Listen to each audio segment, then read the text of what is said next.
Okay, gonna kick things off with some Zomboid, and then we'll see what happens from there.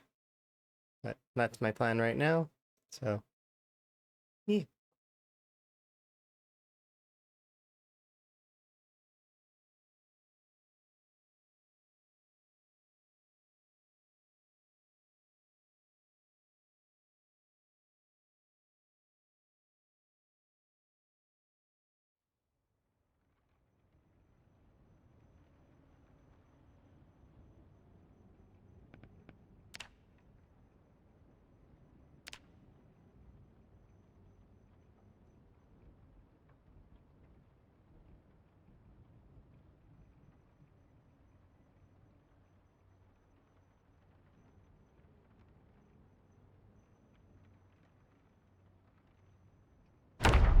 Got some first.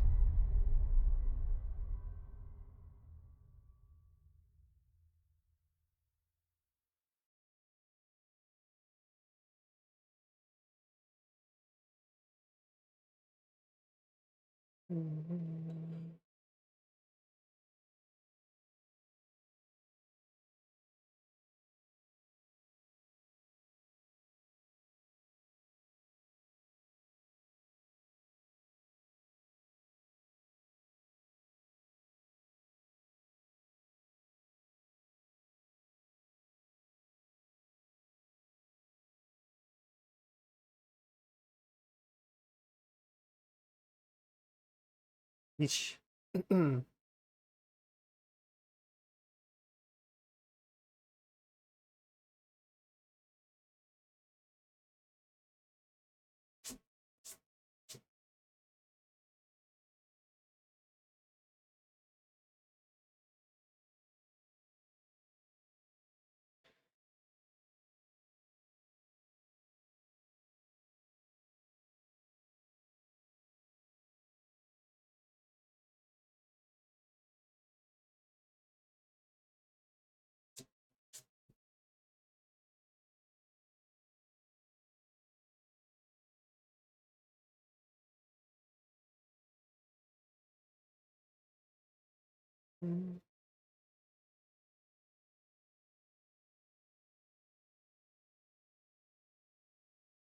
Come on, Chandler, make your way.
Okay.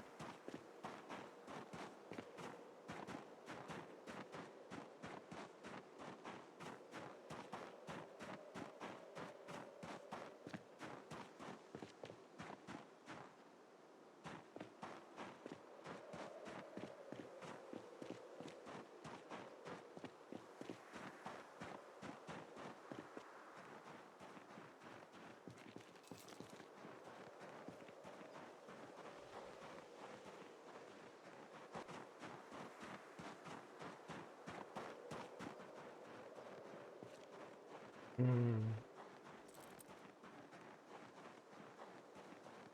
It wouldn't be wise to do that.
Hmm?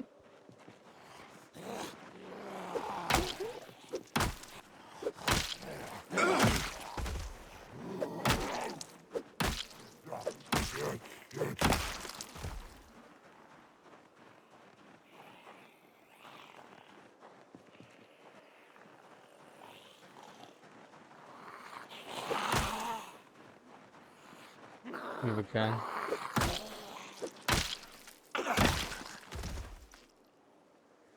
Oh, no, you don't. I do need your vest, though.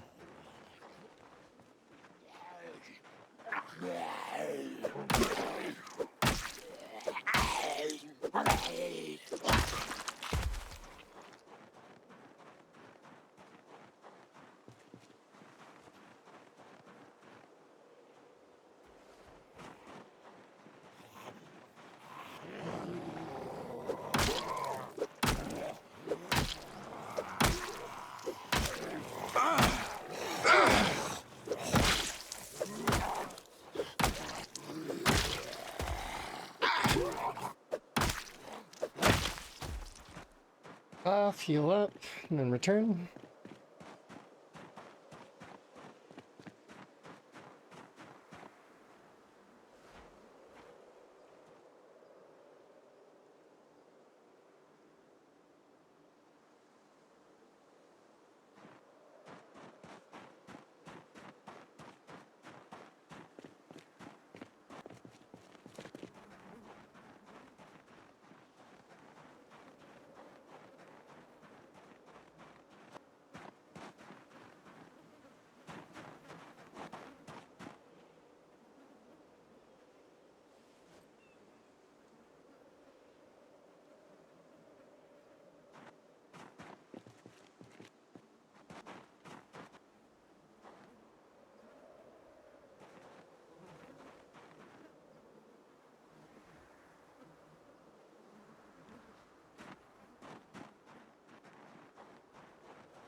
Hmm.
Hey!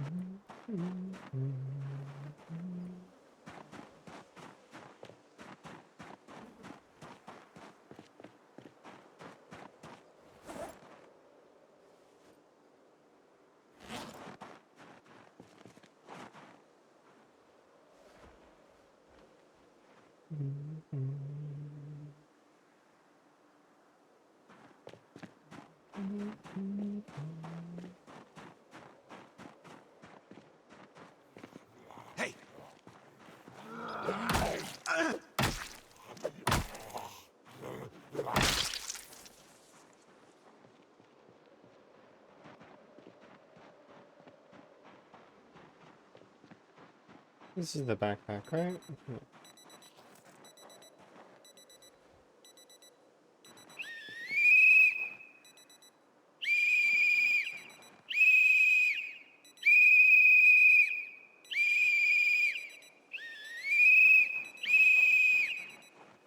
Yeesh. I'm good on that for a bit.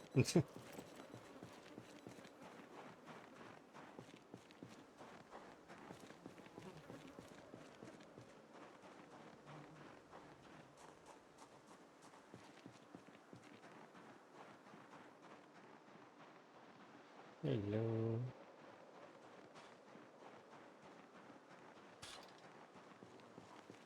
Will the cold kill me in 42? No. Death is worth it to not hear that whistle. Hey, I don't dislike the whistle. It is pretty loud though. It's slightly louder than a shout. But yeah, I don't hate the whistle. I think it's okay.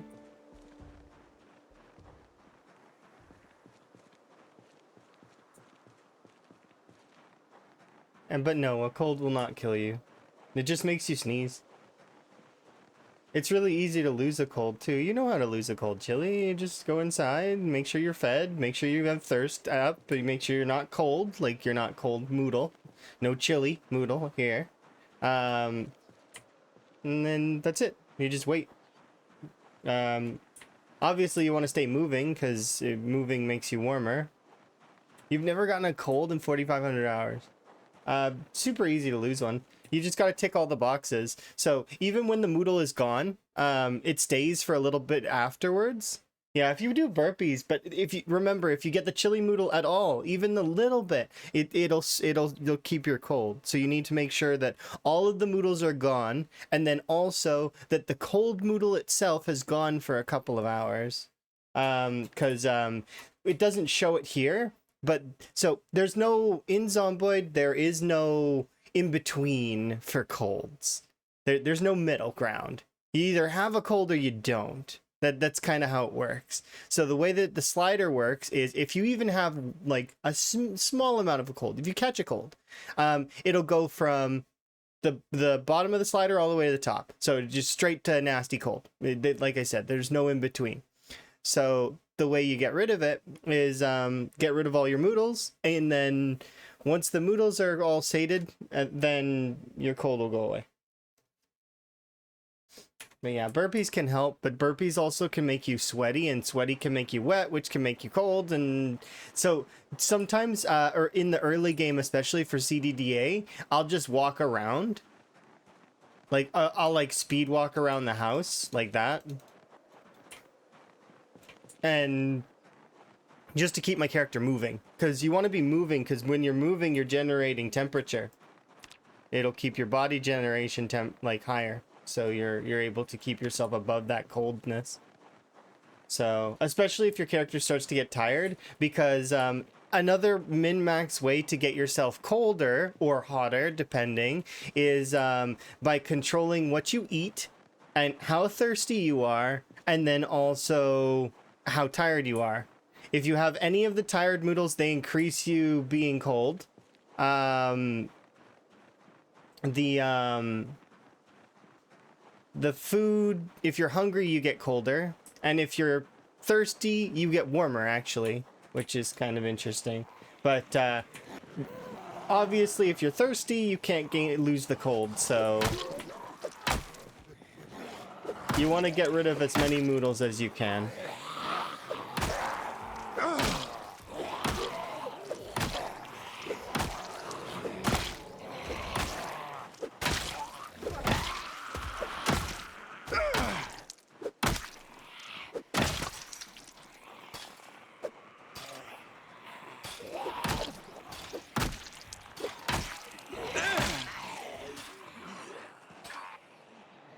How bad is it? Yeah, it's pretty bad. I'm back off.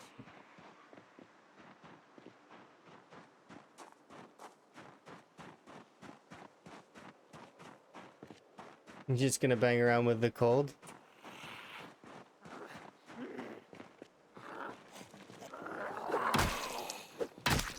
It's really not hard to lose the cold, especially with vanilla temperatures. The only time that you're really gonna have a cold stick is if you're in the dead of winter, really. And even then, if you bundle up, your character will be warm, so eventually you'll just naturally lose the cold because you're sating your other moodles.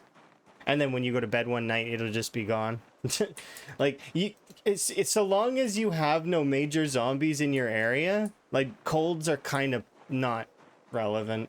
They're they're a little annoying if you're being chased, but that said, they're not that bad. And then there are locations that you can go to just lose them. So I the cold portion of the CDDA is the easiest part. The harder parts are dealing with the injury. That's the first part that's hard. If the fire's in a bad spot is another part that's bad. And then for the other aspects of CDDA, it's just about your location. So being located in the north section of Muldrock can be kind of a pain in the butt, but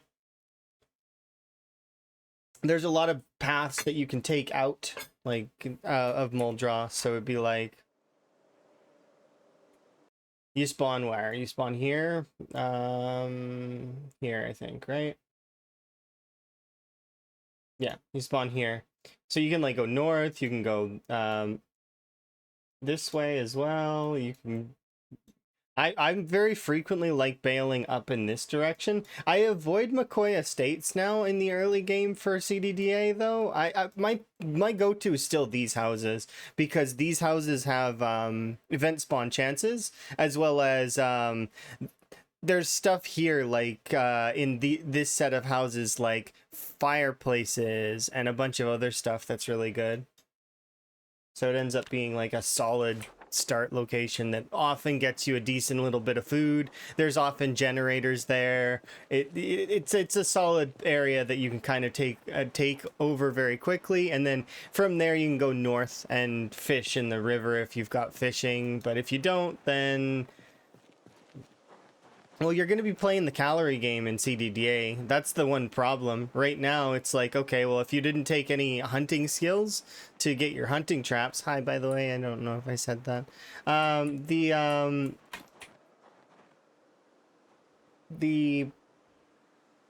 If you don't have any hunting skills, you're going to be losing calories fast, and that becomes the real killer in CDDA at the moment. Currently, with the current setup of how calories work, you're basically gonna have to gun for looting butter or hope for cows, or like it's not the easiest right now based on the systems that have been edited in the way that they've been edited. You can make it work though. Like you could do a burn on a major city and then just go in, or you could do just kite the zombies out of the areas that you want to loot. But the problem with CDDA is the zombies have varying speeds, so some of them are slow shamblers, which is as you'd know is a pain in the ass. Can't really kite them as effectively.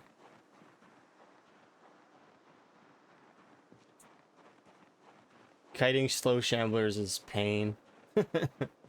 They are not the easiest. Alright, we don't need to rest and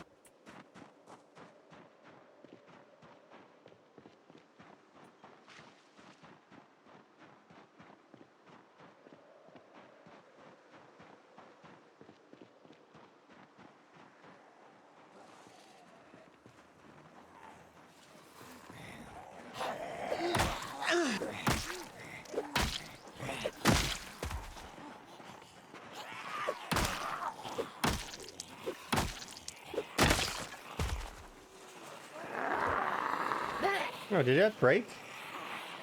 Huh, didn't even hear it.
Get arrested.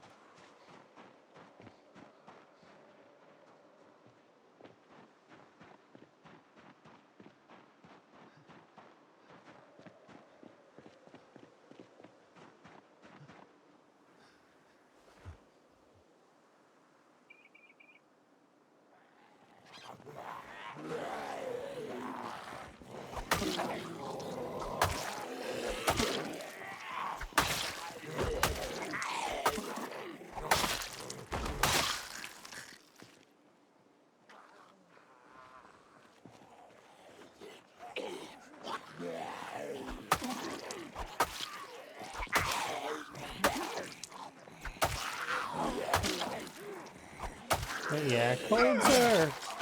I don't know. I don't see colds as that difficult to deal with. They're just another aspect of the game that's like slightly hampering, but not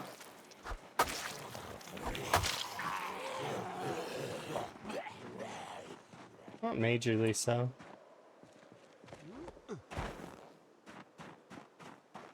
Like, I could see them being inconvenient, that's for certain.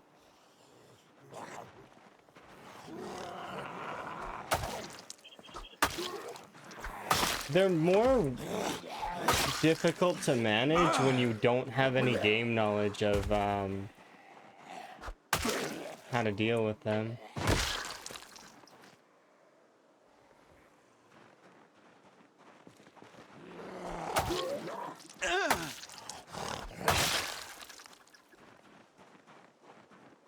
So it just ends up being that you're stuck with a cold for a really long time, and then eventually it's like, okay, you just live with it until eventually it goes away on its own. And then you don't really know why it's gone away unless it was explained or you figured it out. Oh, another machete.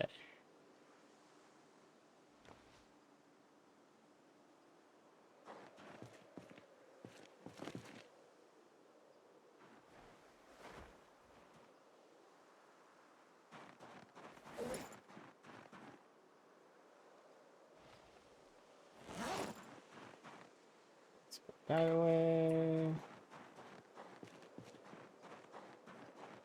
There we go.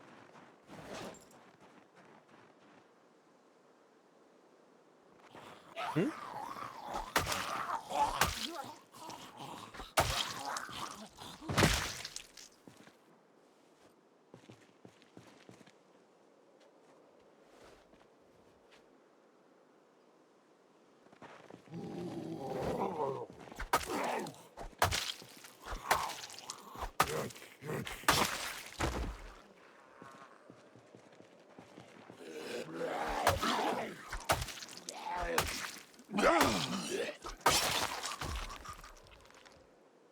I'm gonna take these extra glasses and bring them back with me. It's good to have extras. I don't lose my glasses often, but I mean, it does happen from time to time.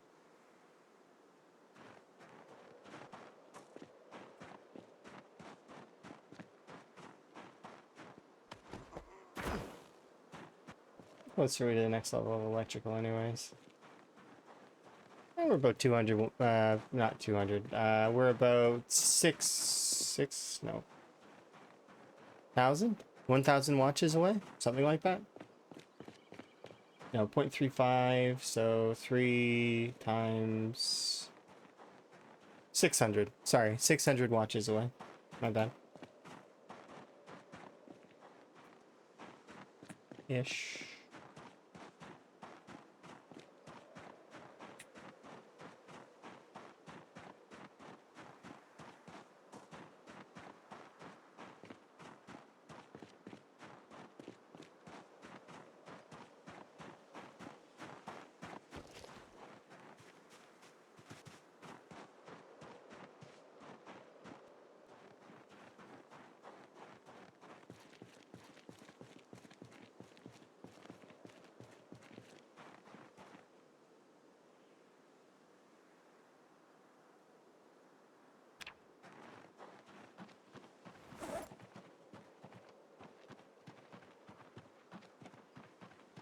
Okay, do I want to be using the nightsticks? No, I've already hit level 2 with that. I'm thinking that we're going to be swapping off.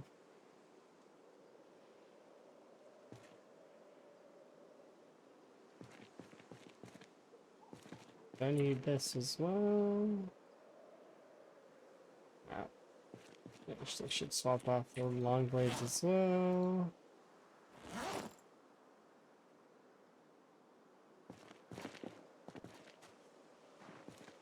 Let's drop you there. Let's drop you there.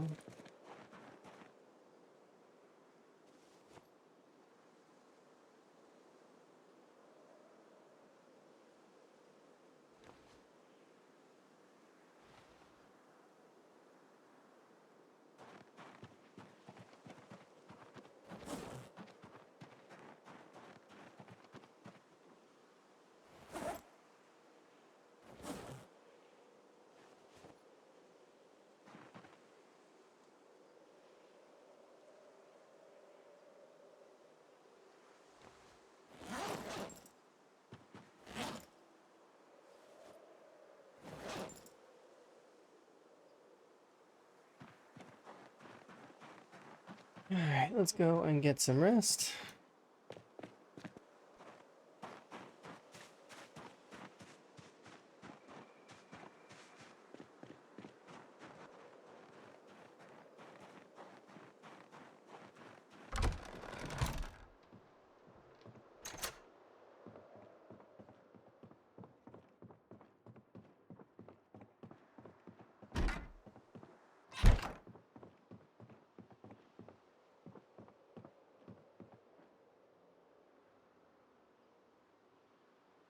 Patiently until 11 o'clock.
We'll do foraged berries, I think.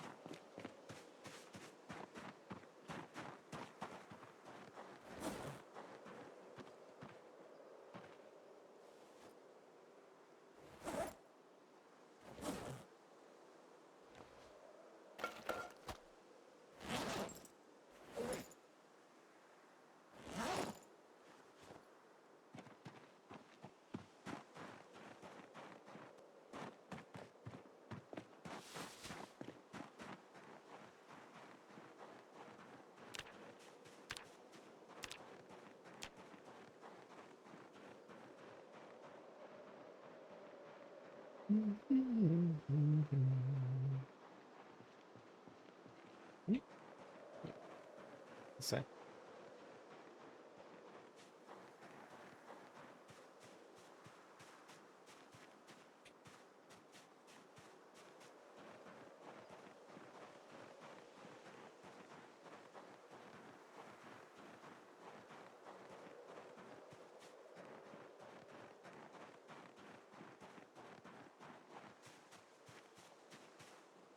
one more.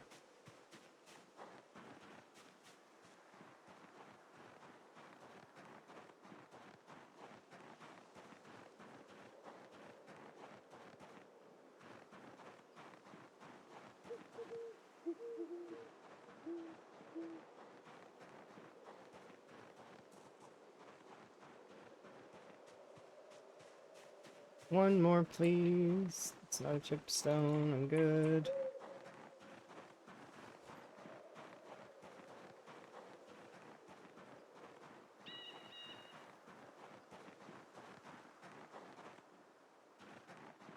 I don't want to say no because the game's not going to give me these chipstones later. Is it tobacco again? Oh my goodness. What's all the winter tobacco?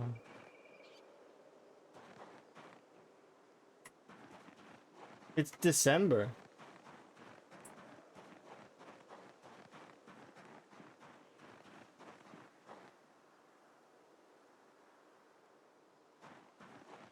Because my character's not a smoker.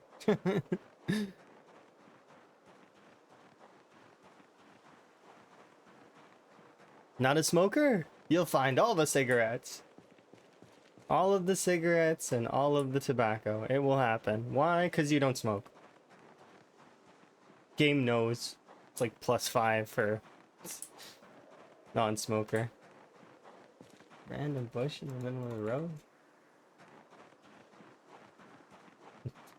I'm kidding, by the way. There is no +5 to non-smoker. It's just... it feels that way sometimes.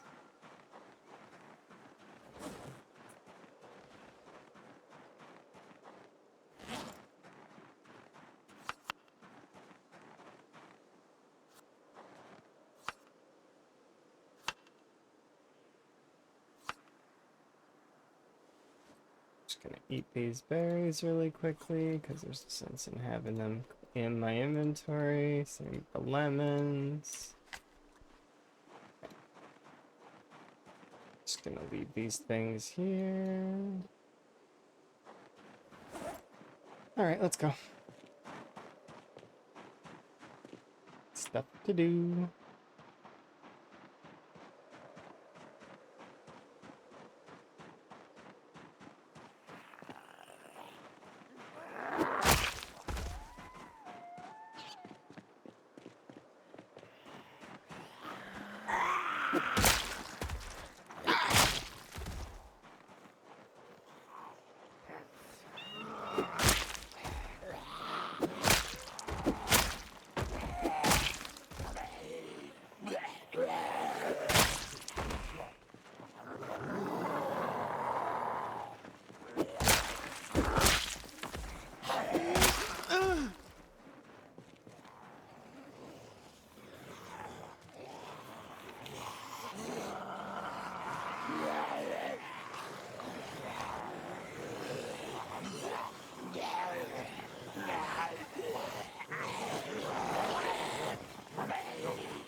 Oh, that reminds me, I gotta go back to that other spot really quick and get the one gun off that police officer.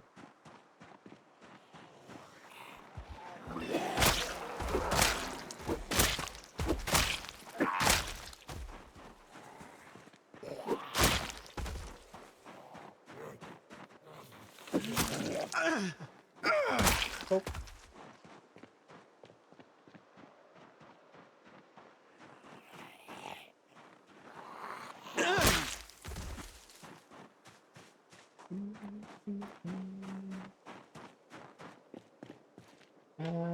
Is it? No, further up. There.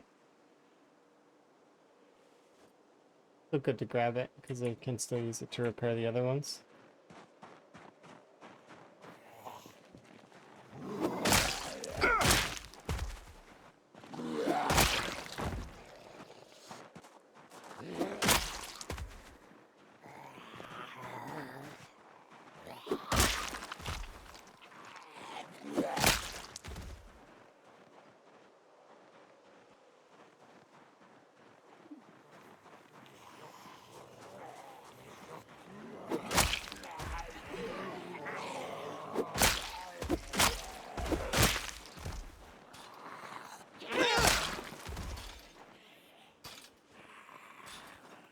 Oh, look, a key. I don't know what for, but...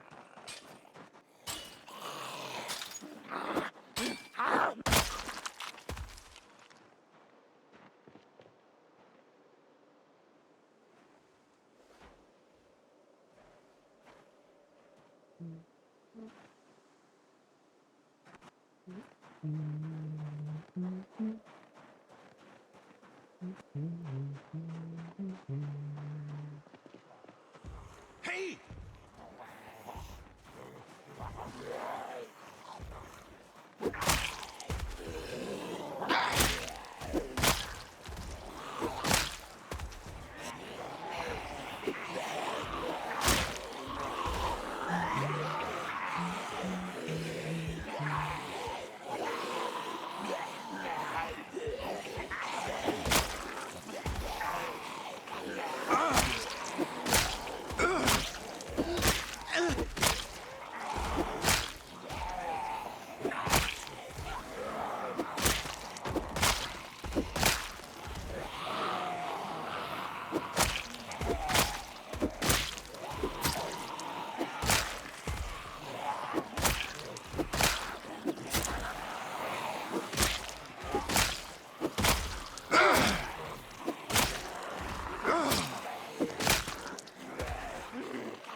Back off.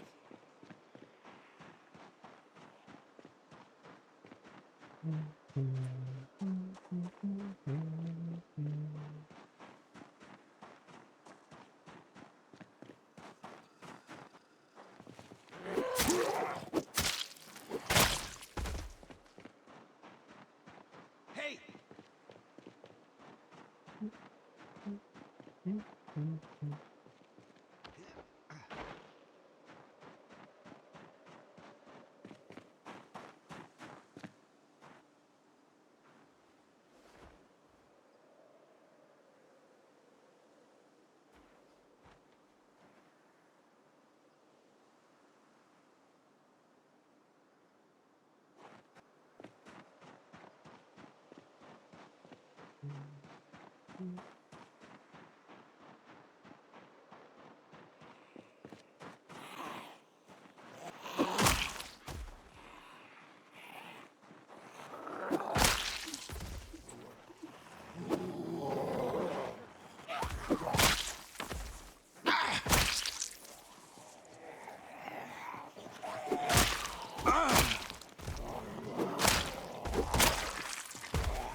Hey!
Oh, that's them banging on the wooden fence, huh? That's kind of cool that it's a different sound effect.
It looks like you can still move while poking zombies through a fence.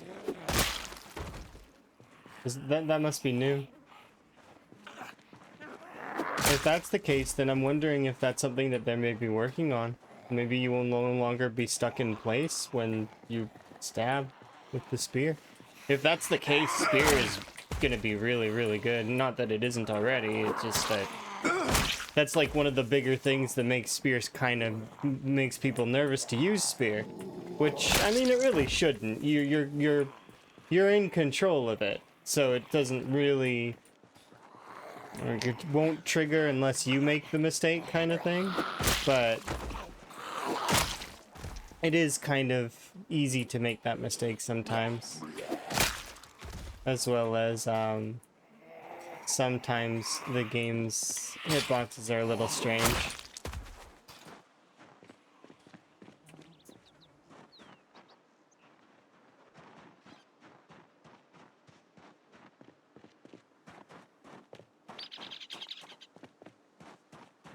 Still, having a toggle for that would be kind of... I just would never have it on, though. If there was a toggle, I'd shut it off, like, and just never ever have spear stab as an option.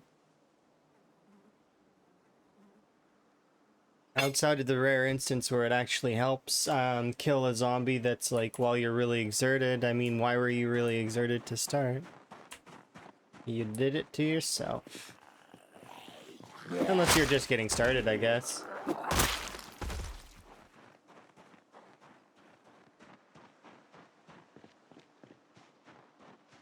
Or you're doing some kind of challenge, I guess. That could be another thing. Challenge mode, no sleep.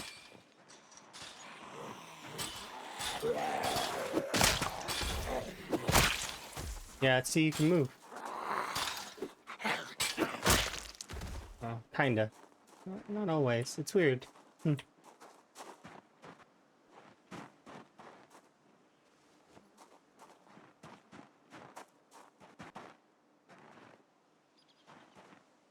Kitchen.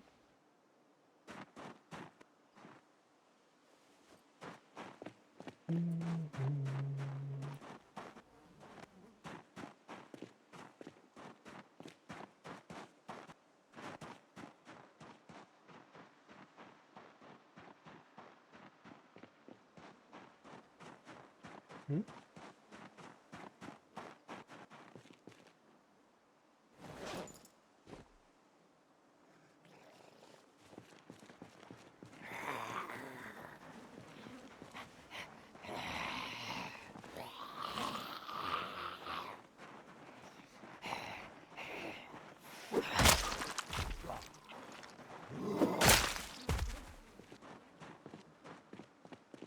Almost level 2.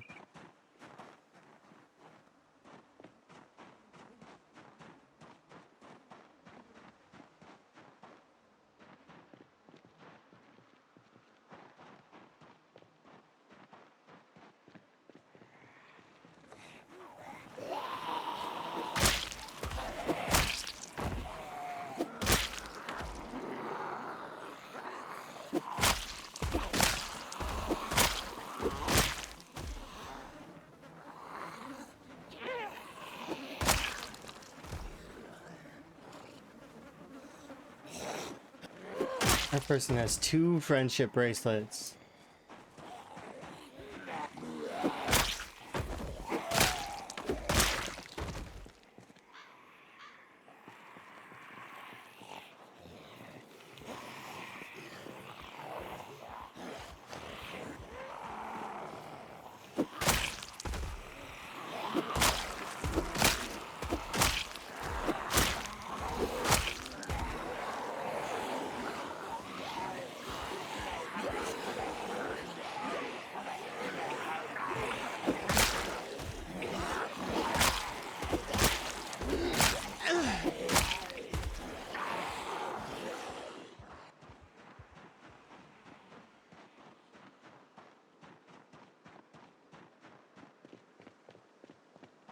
Hey!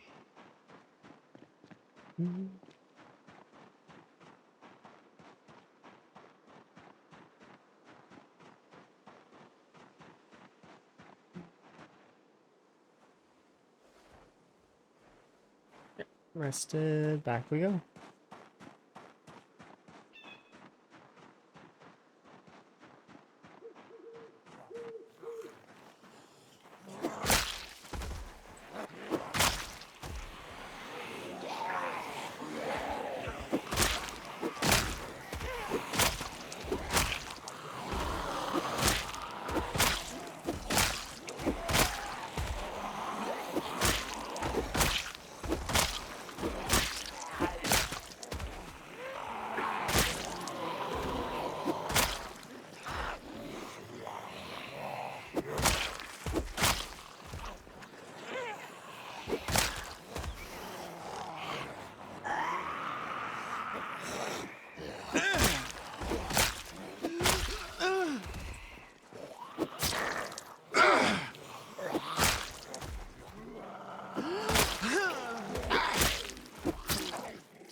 Too many.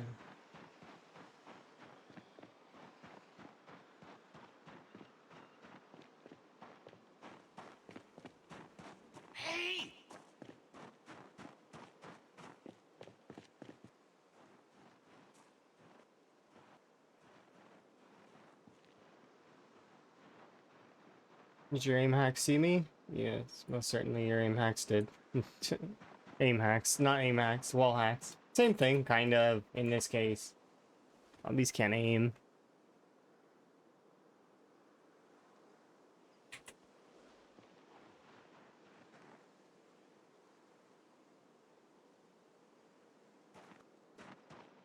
No, they stopped.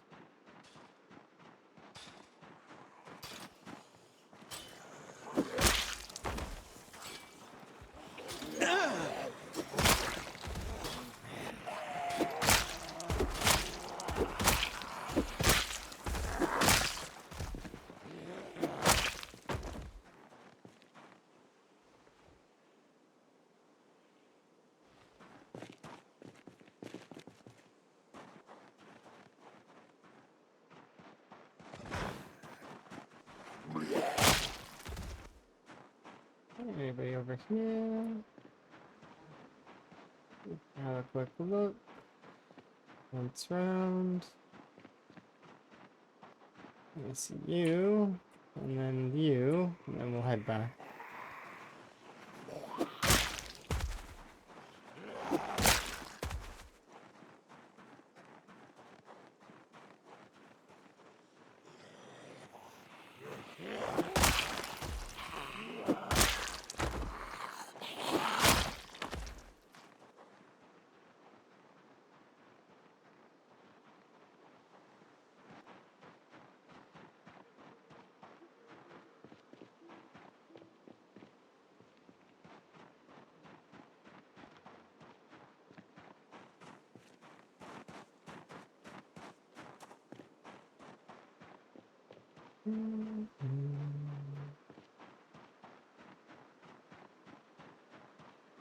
Probably level up spear tomorrow, and then what's next? I guess we'll probably do long blunt. Back up to the top. I had a baseball bat, right?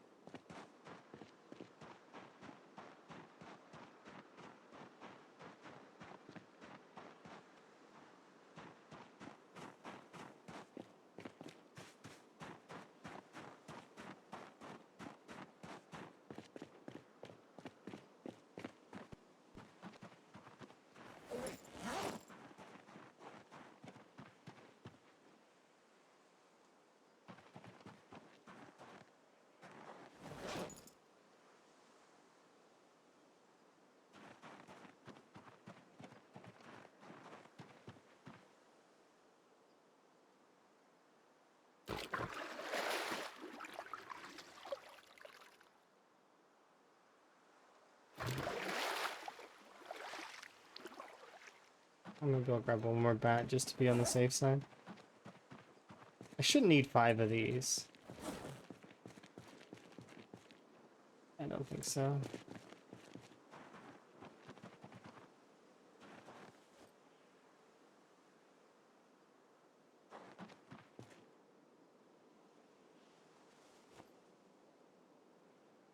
There.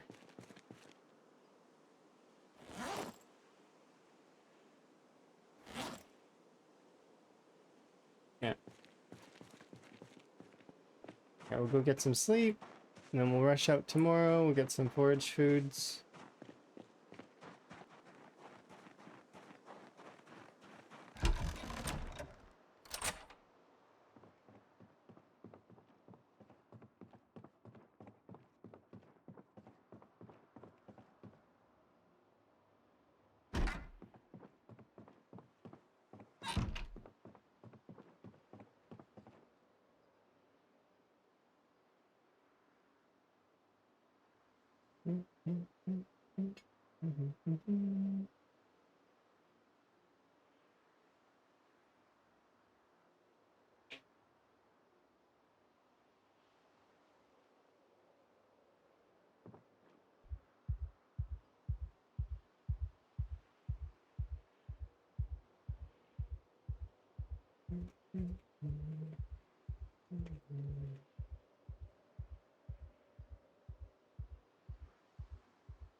And there we go.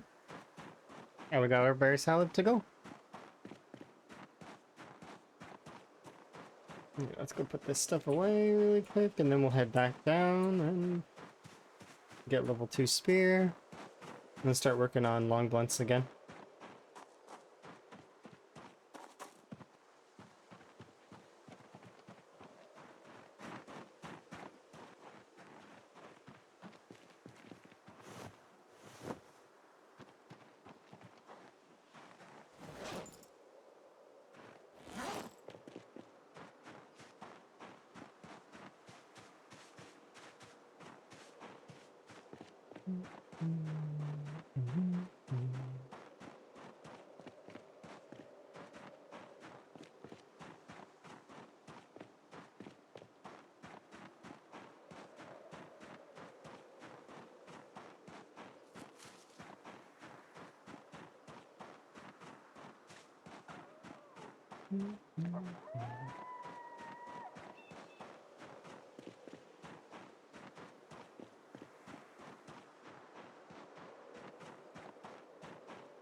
Mhm.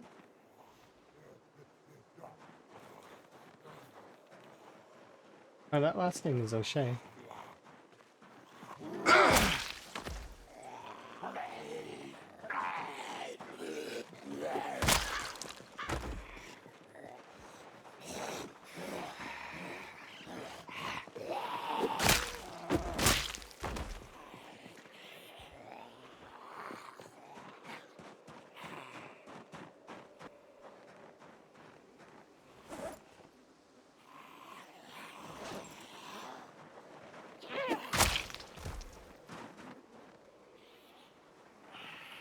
Seven more XP.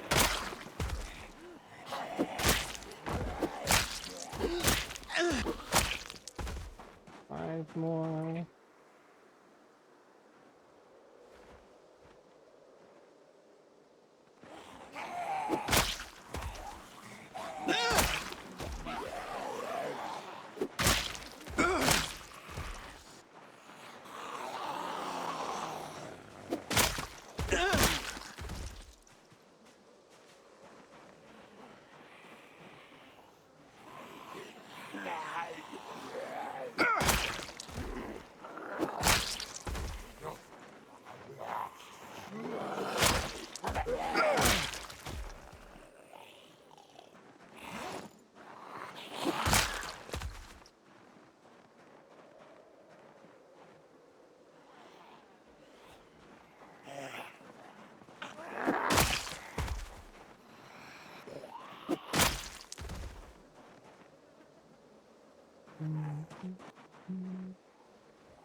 Two more zombies or three? Maybe two, if the first one doesn't die right away.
What is that?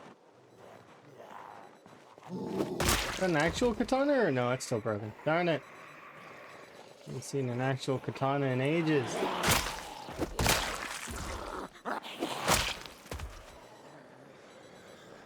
I mean, I guess it is an actual katana, but it's broken. There's pieces missing. Give me a full one.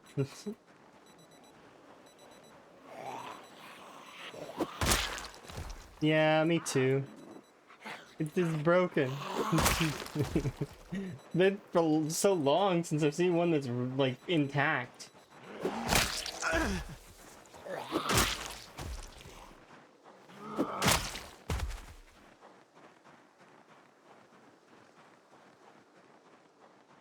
For just a brief moment, I thought it was a real one. That you're glad the run's still going? Oh yeah, it's going well. I've been enjoying playing other things though as well, and you know, it's good to get a little variation in. Variety. That said though, I do have goals that I want to hit for today, and then when I hit those goals, maybe we'll play something else, but for now, I'm having fun. And that's how I want to do it. I want to play stuff when I have fun. If I'm not feeling it, then I'm not feeling it. Because you know, if you're not feeling up to the task, then I may just be too careless and make mistakes that I normally wouldn't make. That's no fun. I don't want to die that way.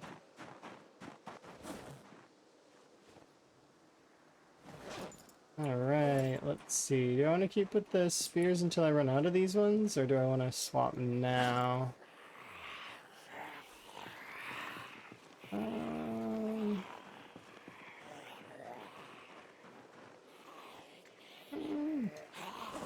There's only 3 left in this pile. Unfortunately, we're sad, so that means that this takes a while.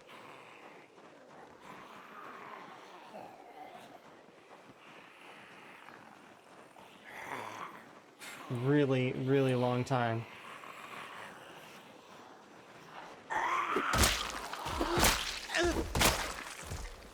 That is the curse of sadness.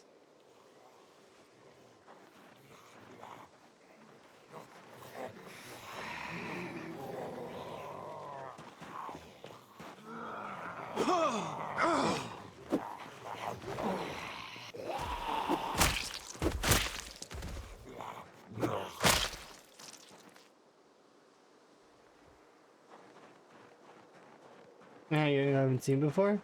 Yeah. It's interesting. I did a poll on Discord to see, you know, because I do a monthly engagement poll to see what folks are most interested in seeing. It's one of the few times that I at here in the Discord, because I don't like doing the at here. I think that it's annoying and that I don't like to see the notifications myself, so I don't like to put that on other people. However, I do like to do it simply because in case people want to see and want to know. Like, because some folks, they wouldn't know unless you prompt them, right? So, I do a monthly poll in the Discord to see the engagement. And RimWorld came in second to Frog, which always wins, which is not a surprise. Frog will always win. At least I hope it'll always win. It's the one that I secretly want to win every time. But, that said, I guess it's not a big secret. RimWorld is the game that came out on top.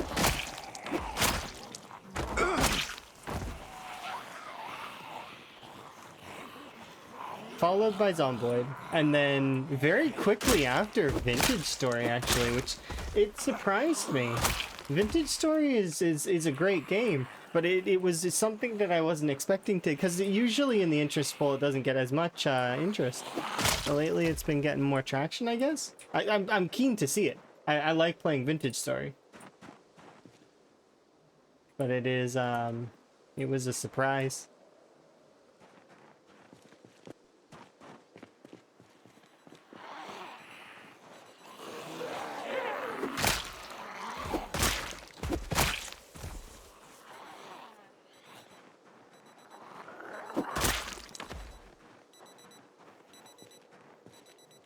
Yeah, it's essentially like a survival crafter that's it's got some of its own unique charms that are it's somewhat similar to Minecraft but in its own light.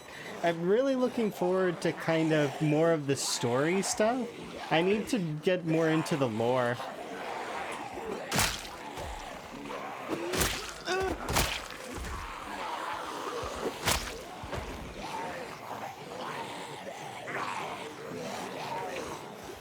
Interesting.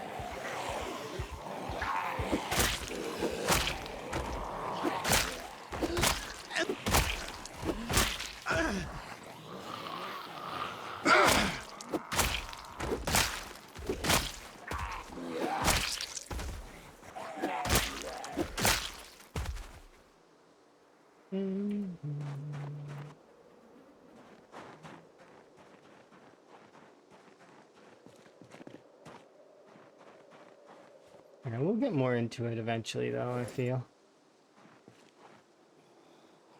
It's definitely a game I can see myself playing more of. The multiplayer server is its own thing as well.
Hey!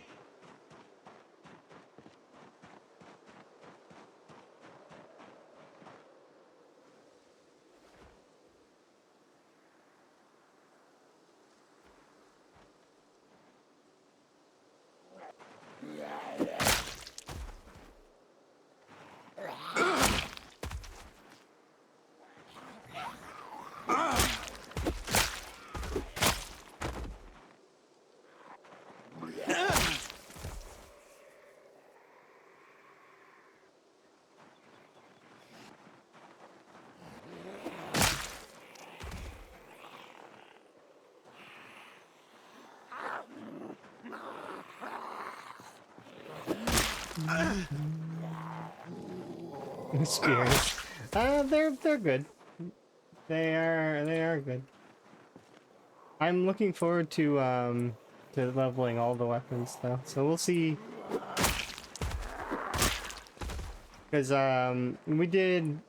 we've done a lot of long blunt though, like in the previous playthroughs, so it ends up being that long blunt is I'm gonna be switching to it to level it up, but I'm gonna try not to stick with it for too long.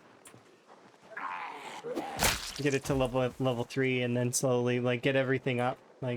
So right now I'm just breaking the spears that I have, and then we'll do long blunt to 3, and then yeah, we'll level everything to 3, and then we'll probably do long blade to 4. We'll see.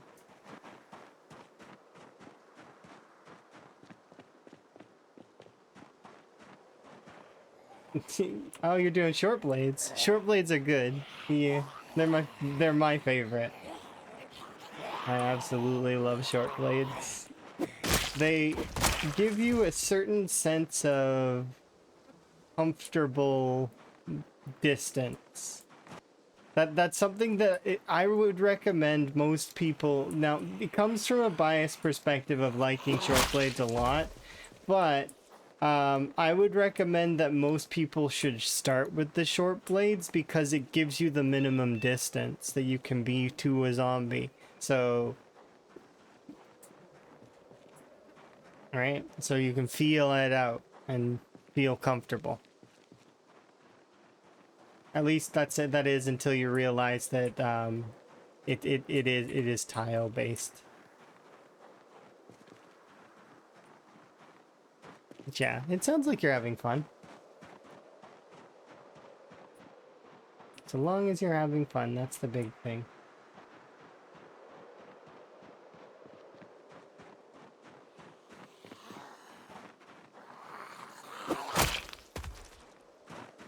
Something stuck in your shoulder, fillet knife. Yeah, not much room for error at all. But in saying that, that's also a good thing.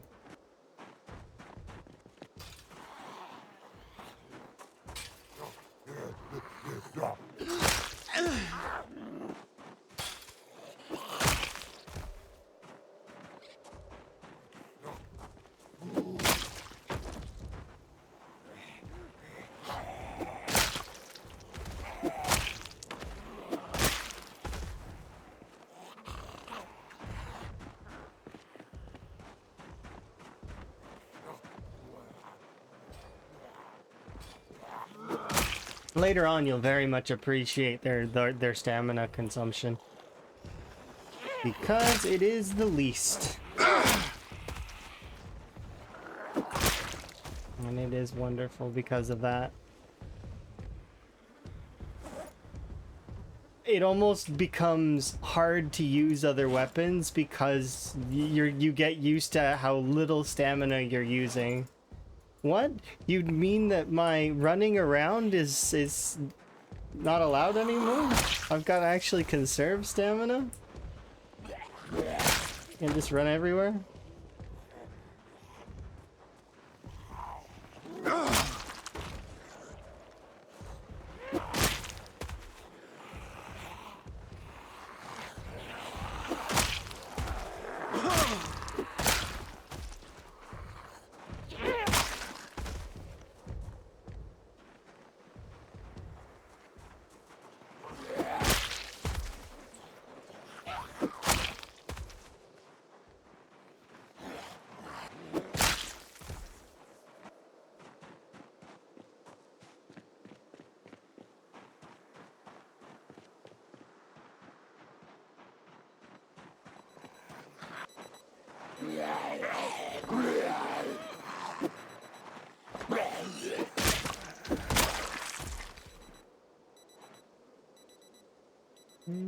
Don't need it.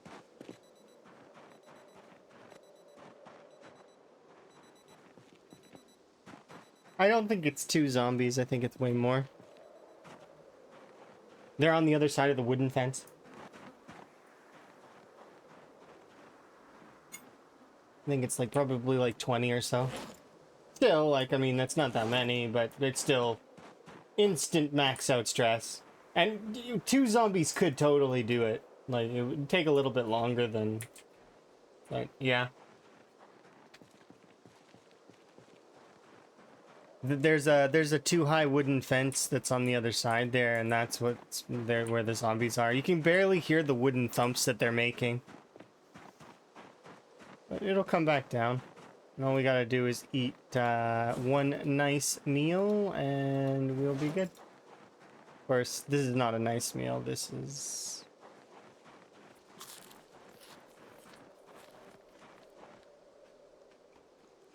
just a meal.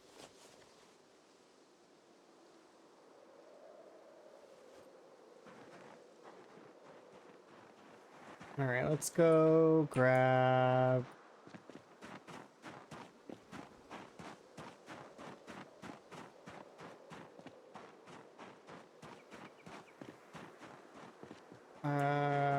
This bag from over here.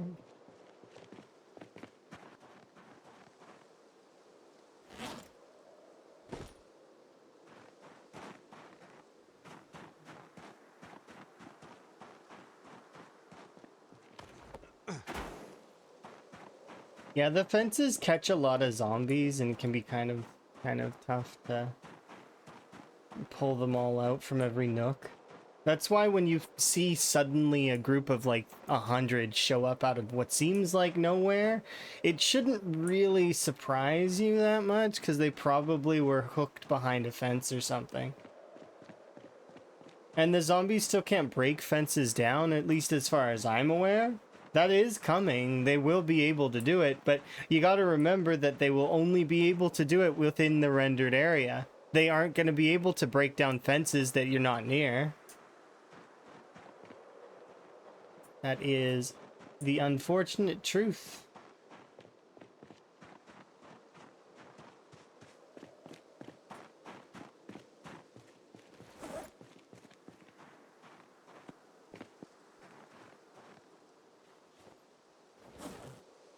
Wrong thing.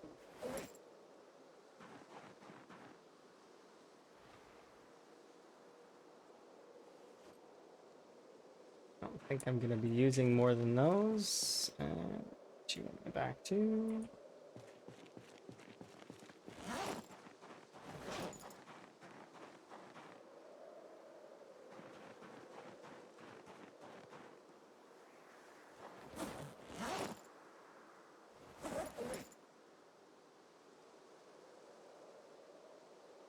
I probably should sort this really quick while we have the extra in-game hours to do so. Small handles.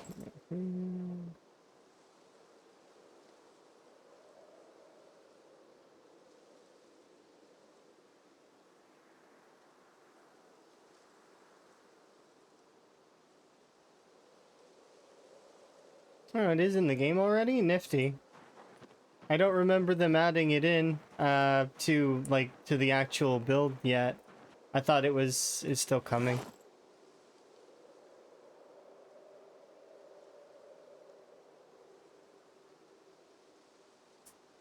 But I haven't seen them break down regular fences yet. Like the regular 2-high fence. I haven't seen them do it. I could test it though. Totally could. We'll do that here in a bit. All I have to do is get 10 to group up on a single tile. Easy. I can do that.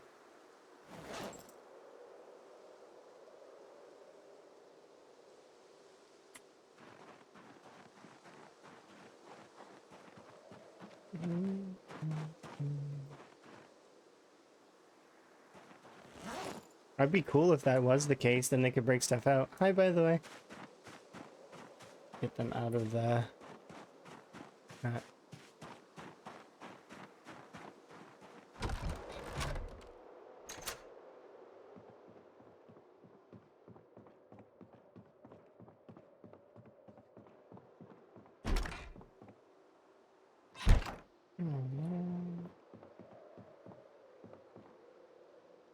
Oh, well. Couple in-game hours.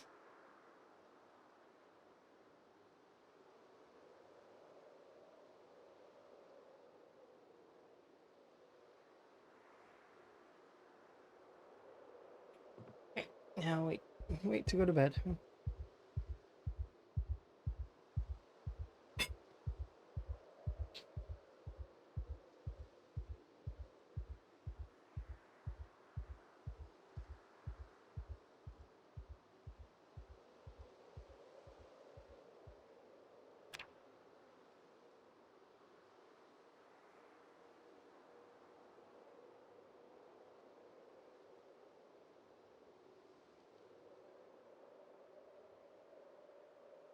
How much weight do I have? 82. Don't need more food right now.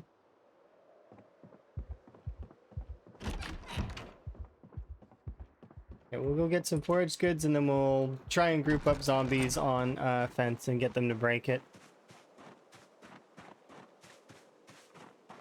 Because it'd be cool. It'd be cool if that is a feature. I know for a fact, though, that they cannot break a fence if you're not nearby. You need to be nearby in order to, for the zombies to do their normal things. They can't even go through this open doorway here without you being nearby. Because they have no animations. So they aren't able to pass through that. Because those doorways count as walls when you're not around. Sort of like, well, it can be used to deflect the sadistic AI director as well for respawns. So if you were to enclose an entire area in door frames, the zombies can't break them, and the AI director can't respawn within that area because it can't respawn on interiors, and or like if there are things blocking its path that are tangible, like anything that's physical. You can use like TVs, boxes, anything that's player constructed that's like physically blocking.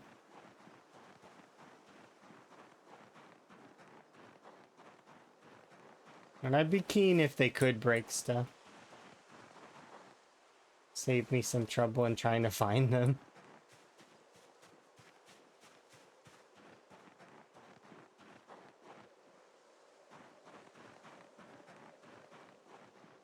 Let's go here.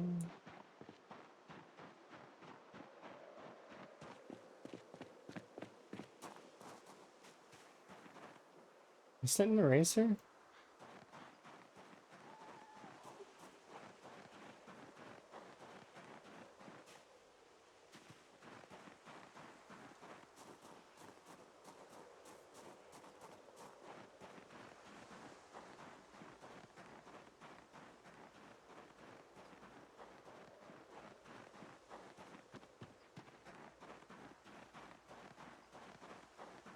And trampling on your crops? That's fair. I'm looking forward to greenhouses very much.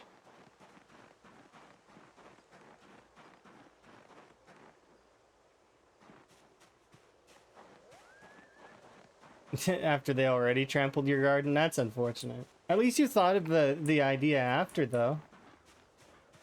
And so that you could, you know, foresight for the future. Greenhouses are going to be awesome. I love the idea of being able to grow crops, like, actually. And not struggle bus with crops, as they are in the game right now. Where you have to plant them in season, exactly in season, and if you try to plant them outside of season, they're going to probably die outside of the fluke crops that manage to survive. It's just brutal at the moment. Is that a magnesium fire starter? It is indeed. That is pretty good. That'll run my kiln for a little bit if we decide to do more metalworking.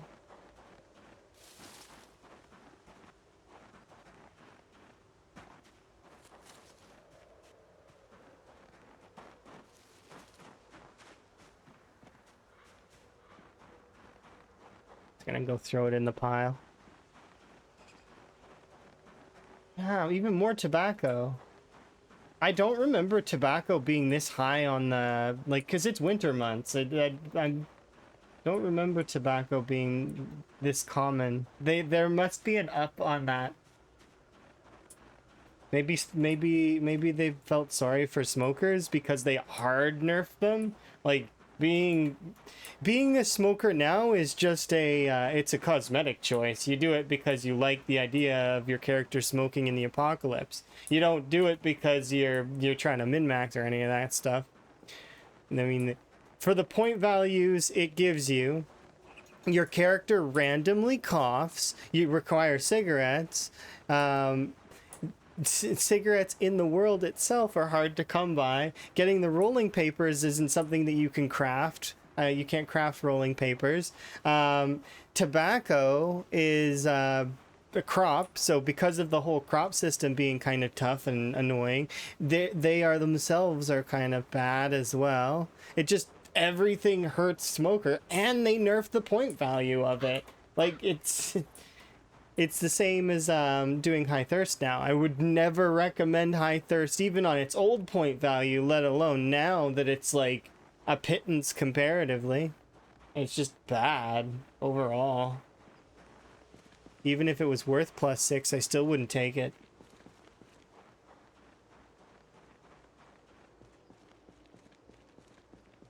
You could make that trait worth +8 and I still would probably be kind of considering like my options. Be like, do I really want to do that to myself?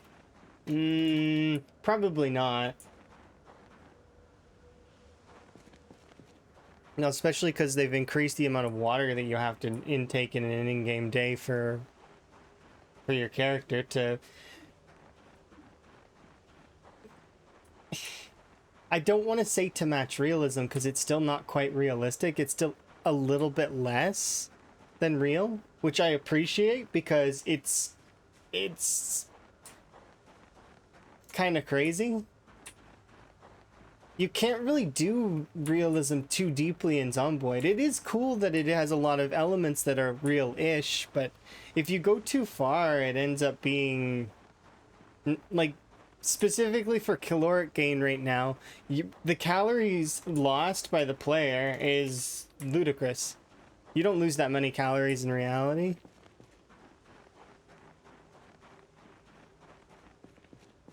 You certainly don't need to eat as much.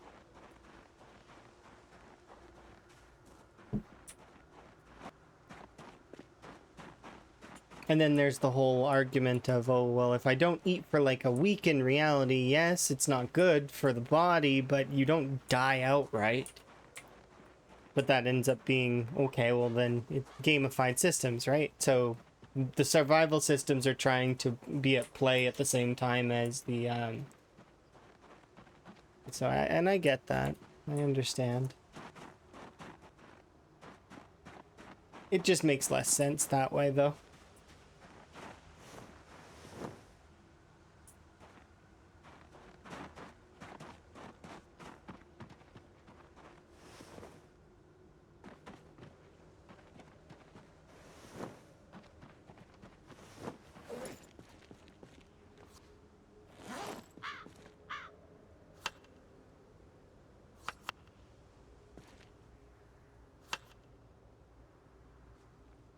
We eat this, and then we do one more.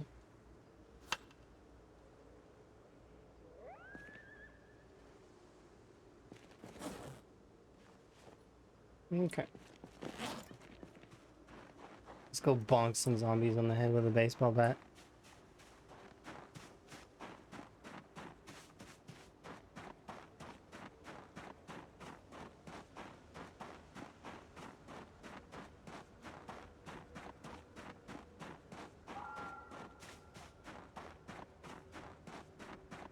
Yeah, if it was just temperature alone.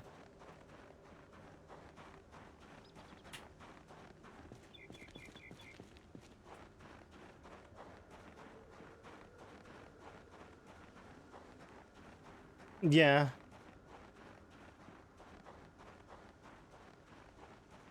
Well, it's the same thing. So, Zomboid used to have the opposite problem. Zomboid used to have the problem where your character would not be able to lose weight, like really badly, because there were some things at play that weren't working correctly in the weight system. I remember Emma and I were like on a farm eating radish salads and still couldn't lose weight months at it. Like we were stuck at the same weight for months.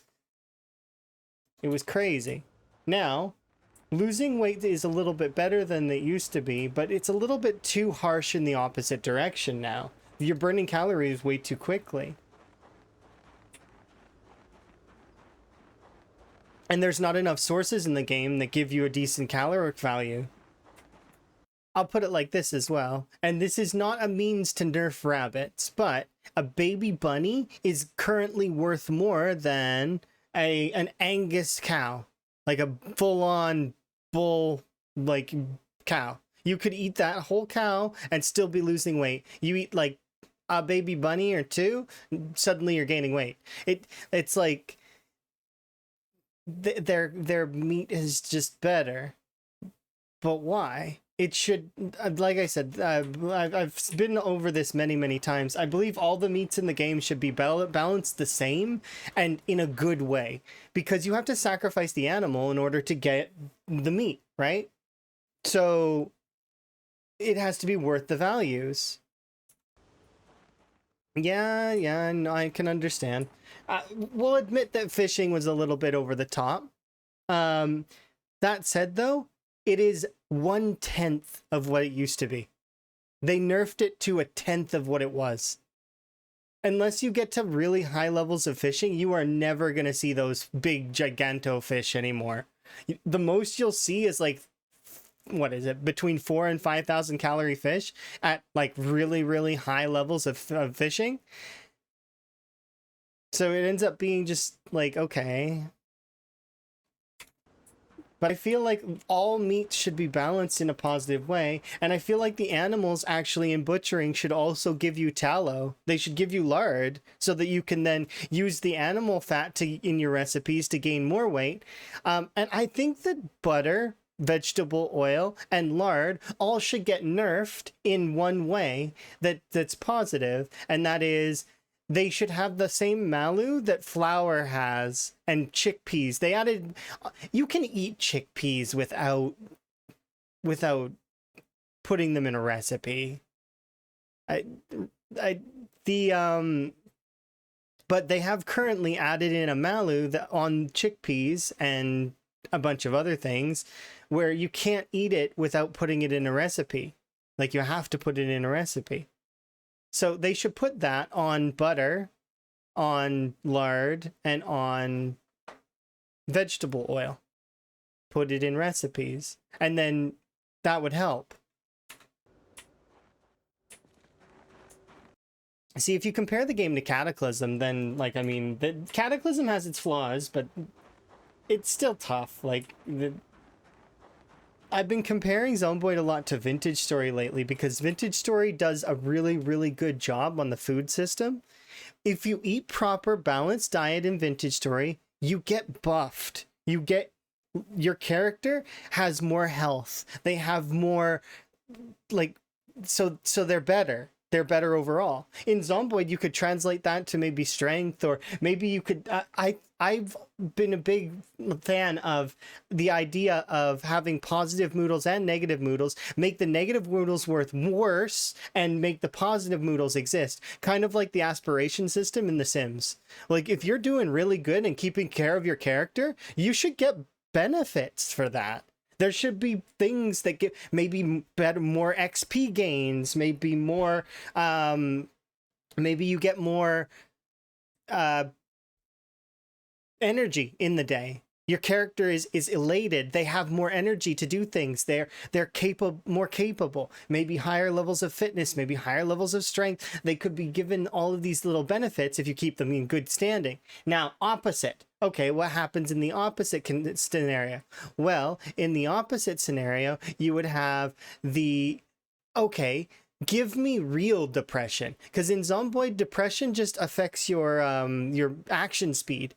But give real depression. Make it hit fitness, or your fatigue. Make you tired. Make you not want to do anything. Make your character just the worst. So the people who are constantly running around with sadness and eating them stick of butter, then they have to read a book after so that they can balance it out a little. Yeah, no, so just to put it like this, that protein bonus that you're talking about actually only applies if your protein is between 50 and 300. If you go over it, you actually don't get the benefit. So between it, and it goes up to 1,000. So between 300 and 1,000, that 700 span of extra protein nerfs your character, you don't get the bonus. No XP bonus from there. You only get the XP bonus up to 300. So you have to wait for that to come down. And if calorically you're eating a ton, right?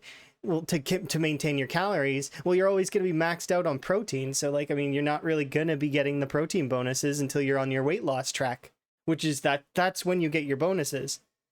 That's when you're going to notice the biggest spike in XP is when you're not gaining weight, when you're losing weight, because you're no longer eating so many protein things. To the point where you will only have it for a short time. Yeah, could you imagine if you got restless sleeper when you get depressed? That would suck.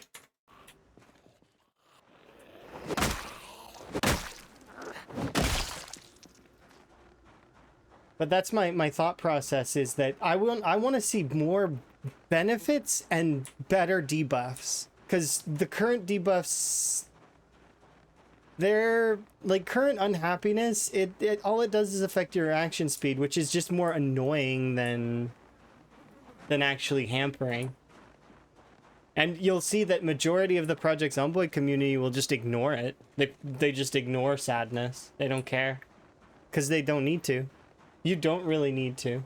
The only time that it really will affect you deeply is if you see an item on the ground in a big old horde and you want to pick that item up really quickly and scamper off, and you can't because your character's so sad that the action speed's taking too long. But at the end of the day, if that's the case, just lure the zombies slightly away and then go back for it, you know? So it ends up being moot at the end of the day.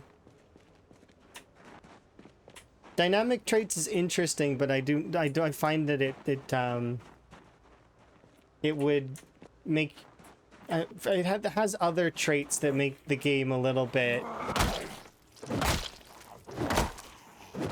easier in a sense.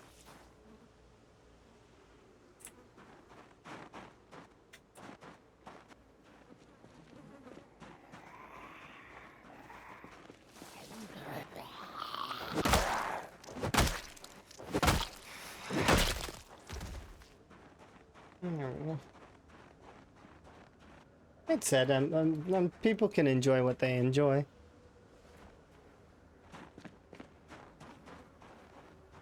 At the end of the day, if rabbits got nerfed,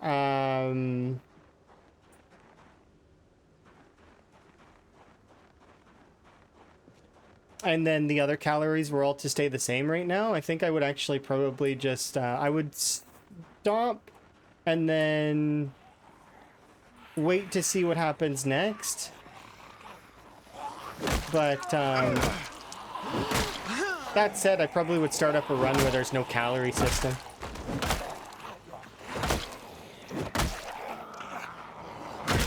Because I like the idea of being able to make foods, like actual foods that matter. And not just for their hunger value, because the hunger value is irrelevant. Hunger is a stat that doesn't actually matter.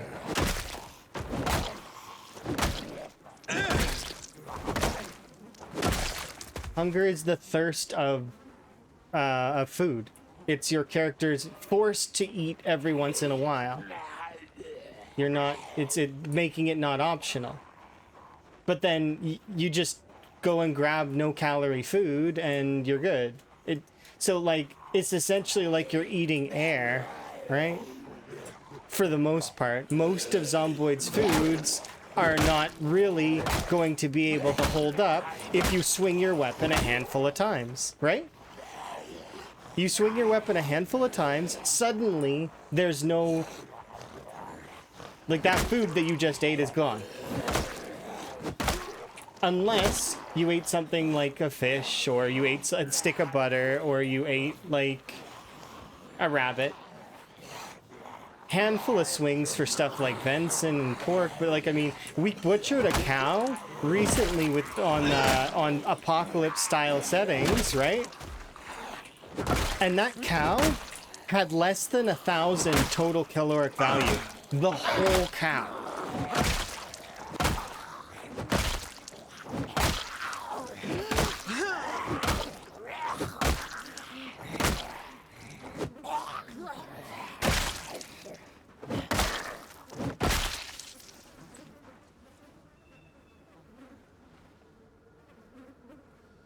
Even if you're the worst butcher in the world, I'm pretty sure you can get 1,000 calories out of a cow. Even if the meat is completely destroyed.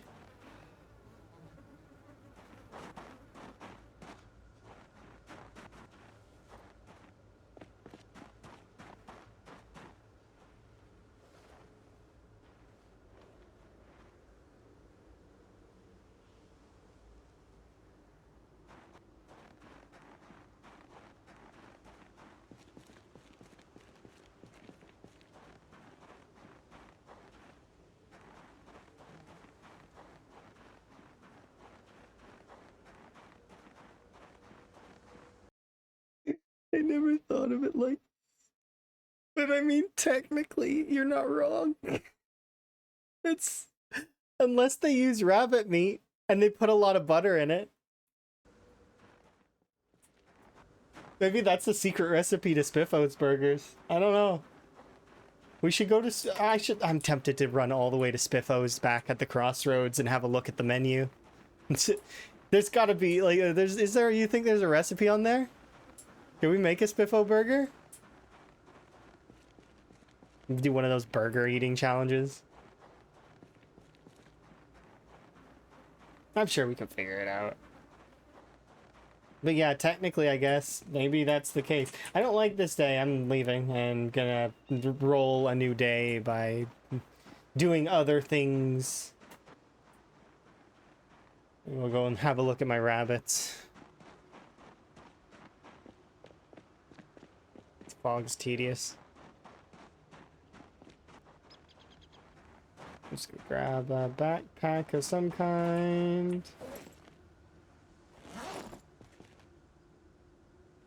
Let's put a bunch of things in it from the road.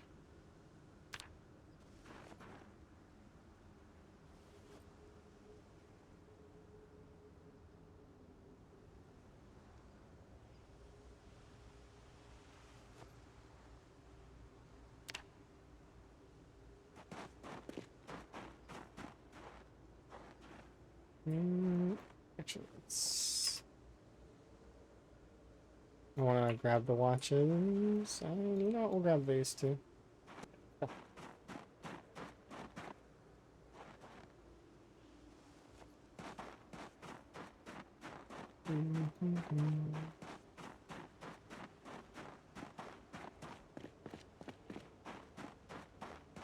Less than 1 pound of meat. Well, so that's the thing, right? And I understand that the devs aren't farmers. I get that. I know they're not farmers. They wouldn't know like how to kind of gauge that and then combo that with game balance at the same time. Like, I mean, they've got to balance so many different things. It's hard. Right? It's not the easiest thing to balance, and then also you got to think that your players are going to game the system as well, right? So, and they'll create metas. What happened when Build 42 first dropped? The soda was broken and giving people instant sleep, right? Soda was broken, completely broken. Yep. And people were running around with restless sleeper, sleepyhead, and all of these negatives involving being tired because they could just drink a soda and then go, right?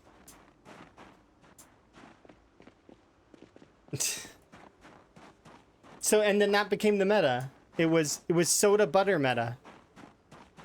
Now it's just butter meta. Butter is still one of the strongest things, as well as milk. It's dairy in general, actually, dairy meta. But that said, you can still balance yourself with other things. It's just,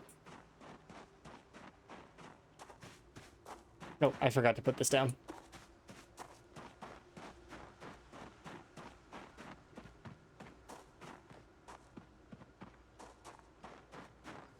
I'll just leave that there for now.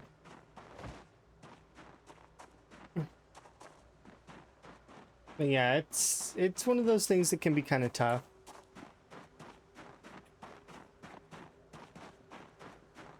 I get it though. I understand. I'm understanding of that it is difficult to create those kinds of balanced systems, and that it's not easy.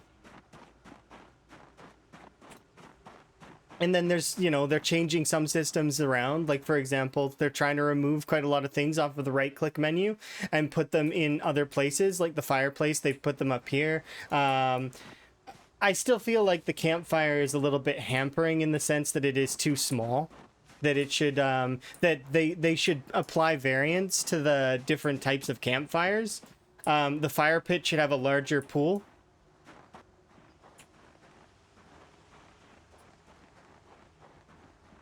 But it's still OP. It was crazy considering it got nerfed by 90%. What do you mean?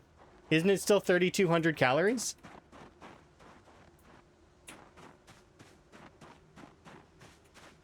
Or is my information out of date?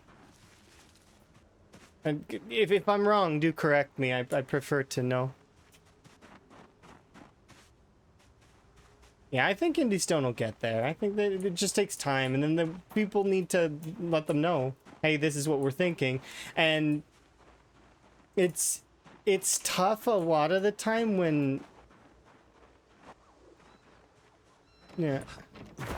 Oh, it requires 5. Oh no, that's not a nerf. I'm sorry. When the cow is producing like 30 liters of milk and you have to now use 5 liters instead of 0.5. No, that's not a nerf. That's a balance change that's in a good way. But even still, even if it was 50 liters for a butter stick, it would still it'd still be doable. You just wait a little bit longer for your cow to produce and it would still produce enough. Which is crazy to think about. If you put a 0 on that, it still is strong.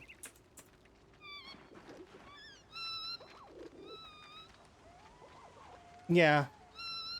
And assuming you've got more than 1 cow, you can fill an amphora within a few days. Or you 2.11 deleted all your animals? I wonder why I have so many rabbits still then. Because I haven't... maybe it's just I lucked out. Maybe I wasn't in the area and didn't delete them as a result.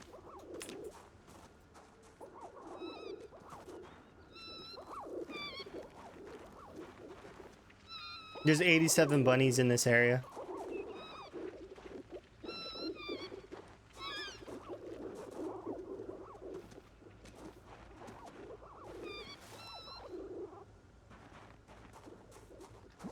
Do you think you maybe had too many, or like, were you by your farm when you logged in? When you converted it over?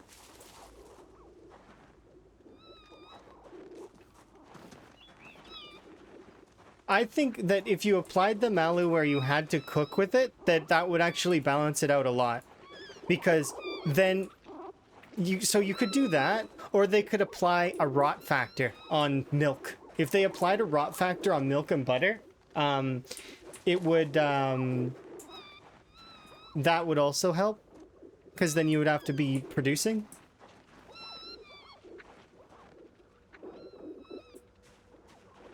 The other animals around. But that said, I think that would be the first thing, because Indie Stone likes to do things in steps. They don't like to do things rushing all through a bunch of stuff all at once. They like to do it one by one by one. So to do that, I think that the best option for butter would be to make it so that it's like flour. Make it so it's like chickpeas. So you have to put it in recipes. That on its own would have players probably saying, yeah, okay, butter's a little strong, but we can agree to this. I think. I've had some people push back against me saying that it's a bad change idea. But those are the folks that are running around with like 5 sticks of butter in their pocket and just like being crazy, which is fine.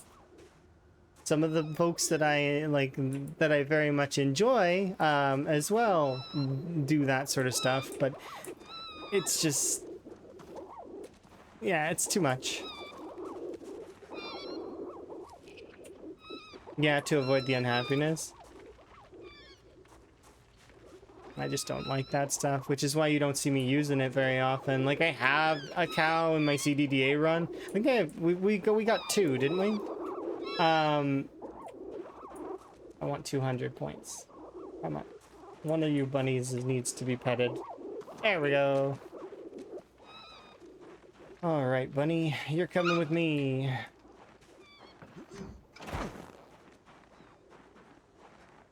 One stick of butter is good for like 8 stews. Yeah. Which is why I said, like, if you were to do it, like, even if you were to put another 0 on there and throw it, it's 50 liters per, it's still too much.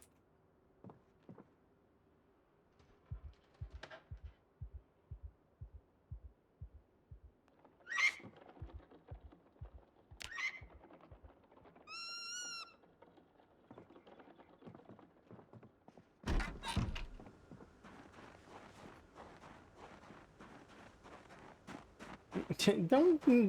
I need to eat the bunnies. That's what the bunnies are here for. They are Van's dinner. That's why we're not naming any of them. They're dinner rabbits.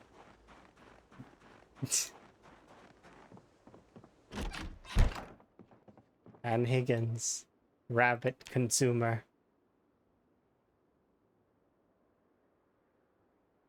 There's the yeah, it still takes damage.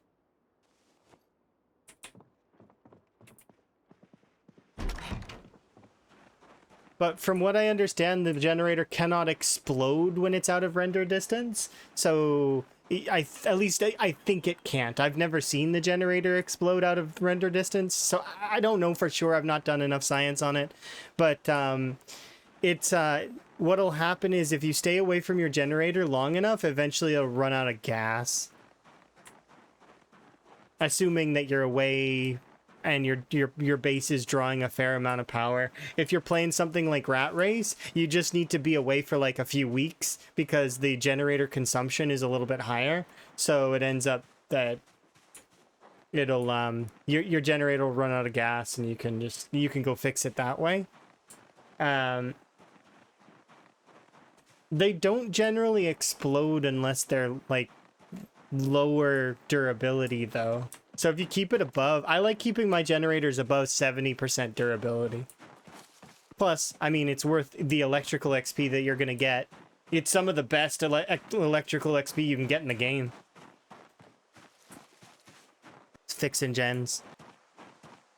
You can kind of speed level your electrical by having like a big bunch of generators all turned on and just every once in a while go and fix them. The gas consumption's a little high though, so you would want it to be them to be old generators.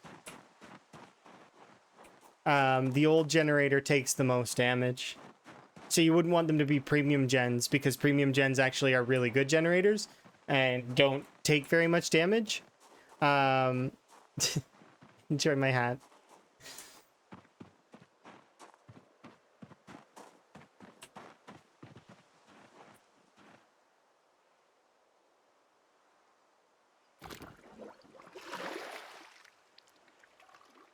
Doesn't the gas consumption change on the load?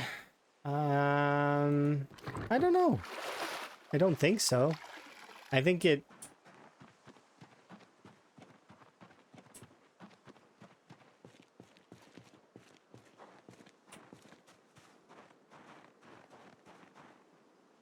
to make sure you turn them on in a in a confined, unventilated space.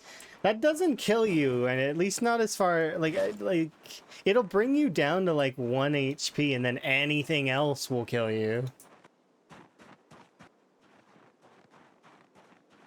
Asking race for the first time because that's the first time you've gotten that far in this game. Yeah, I think you're gonna be fine. Just check on your generator once a week. That's what I would recommend. Just check your generator once a week. Also, if a big group of zombies shows up and is standing on your generator, clean the generator off. Don't let the zombies stand there because it's awkward. It's your generator. They're going to though.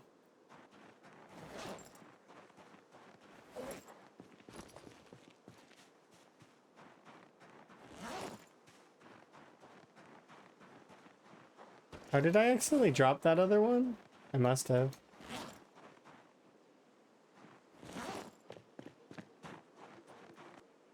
It's okay, I only need the one, but...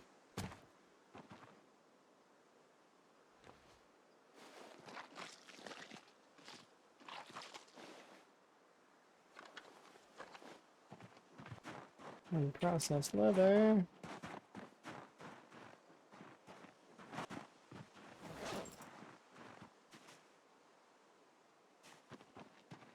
It's too dark to do the...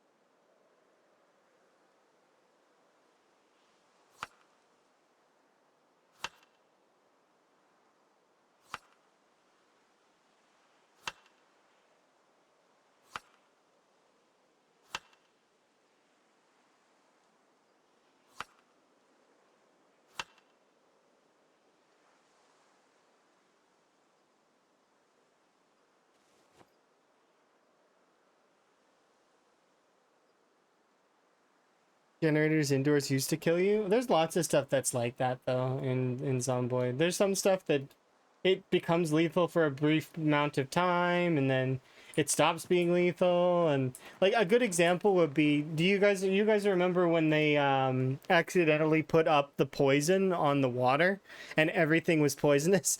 So if you didn't boil every like drop of water from every source, it ended up that it was lethal. Like just like it was like a bit of a whoops, but it ended quite a lot of runs. I remember there was like at least 10 to 15 runs, good runs, like of people that I knew were a bit miffed because they were drinking directly from the water pumps. Oh yeah, it was funny, but I felt bad at the time. But it's one of those scenarios where you look back and it's definitely it was kind of it's comical. Hello.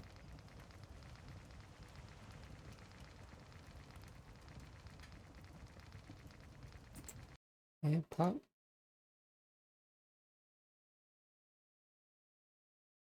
And pop. Pop. Pop. Pop. Pop. Pop. Pop.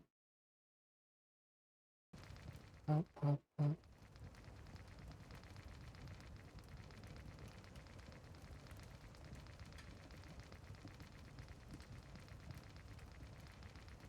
And my day's going good. We're making progress. I gotta eat some food and then we're gonna go to bed. And then we're gonna wake up and decide what's next. I think I accidentally let one of the rabbits out as well. So it's wandering around. You saw my Project Zomboid Discord promo thing. You had to go check it out. Oh, nifty. So you're in the Zomboid Discord. That's kind of cool. I post in there sometimes. I'm mostly when I'm gonna play Zomboid though. I don't really post in there outside of that.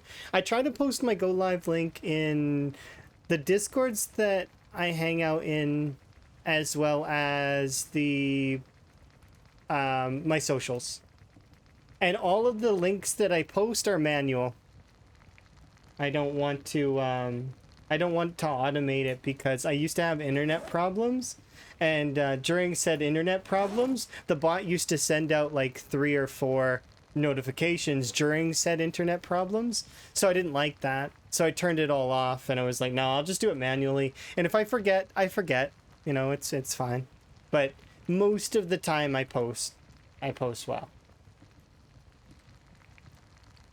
You like my profile picture? It actually is Zomboid origin, like from Zomboid. So if we go back in time a little bit for a couple of years, my personal best character is actually the inspiration of my profile picture. Comboed with, well, my original PB character was actually made after, like, me. Like, it's my, my own sort of image.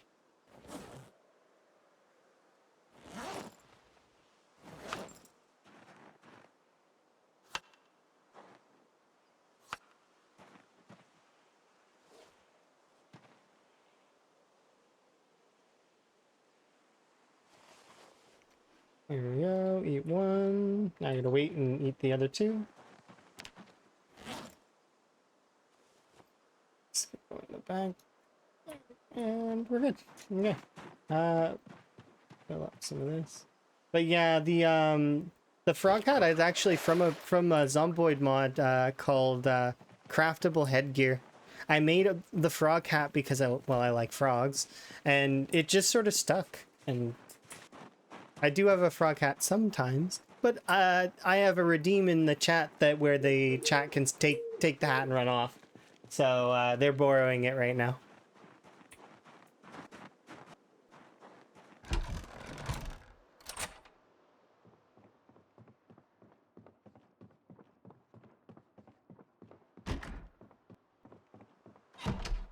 Oops.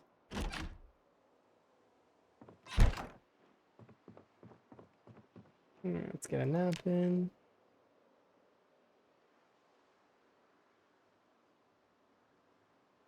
No bald redeem? Why would I have a bald redeem? I don't seem to understand that. I like having hair. I have hair, and I like having it. You want to make me bald? That seems strange.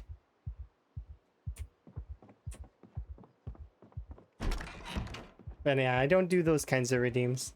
Plus, I wouldn't want to give too much. Like, choosing my accessories is fine, but that said, I like dressing myself in the morning. You'll find a way to make me bald. It's really not hard. You would just simply put my avatar in some kind of editor and we would just remove the hair.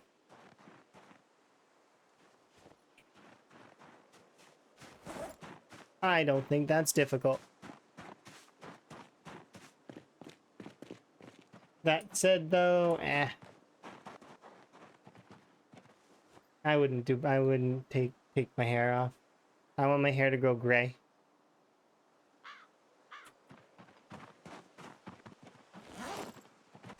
It will happen. A few more years, and I will have gray hair, and it will happen. And I'm okay with that.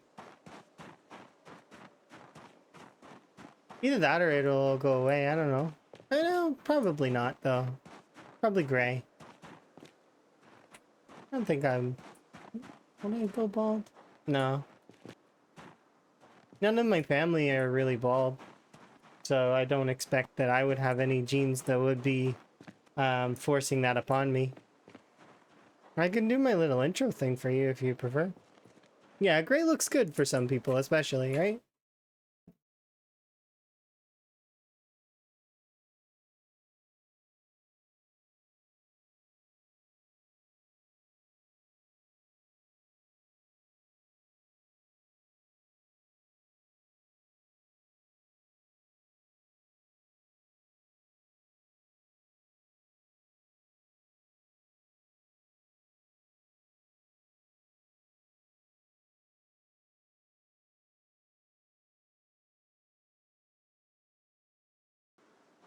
Yeah, intro.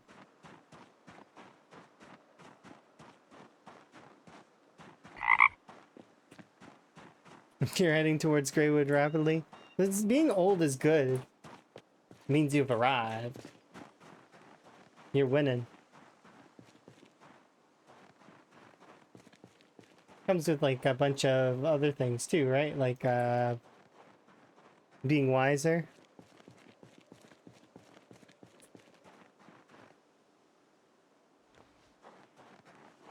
There we go.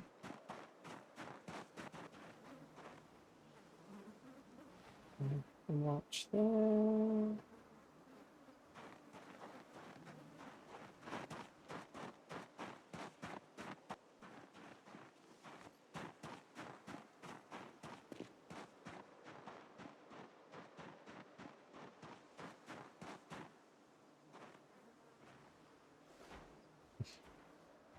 Wisdom coming way is misconception. No. So it's not specifically with age. It's with the mistakes that you're going to make because you're fumbling around. You continue to move around, you continue to exist, and because of that, you're going to make mistakes, and those mistakes are going to give you wisdom. At least that's how I see it.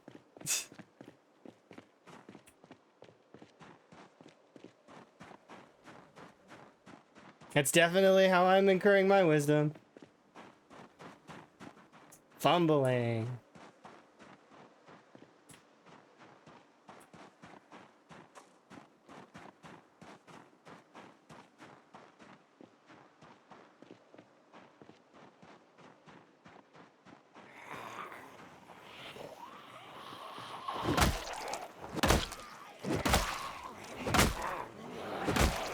But yeah, you can't really just miraculously know everything. You could be really, really talented.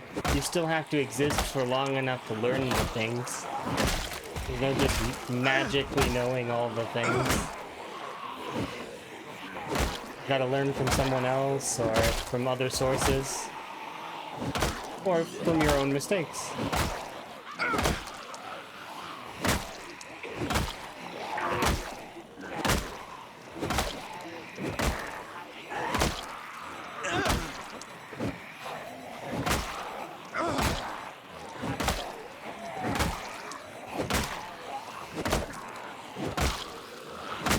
Retreat.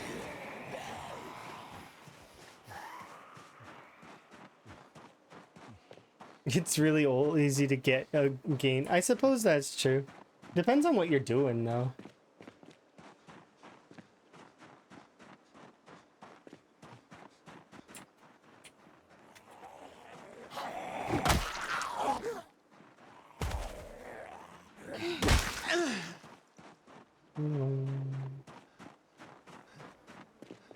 It also depends on the type of person you are, drive, motivations, other such things. If you're doing something that involves your interests, passions, there's a lot of other aspects of your life that maybe would play into it as well. I still believe that you can learn something from anyone, though. Some people make mistakes over and over again. It takes them a little longer to learn from them. There are the stubborn folks as well that don't actually learn from their mistakes at all. But those folks are great for teaching others.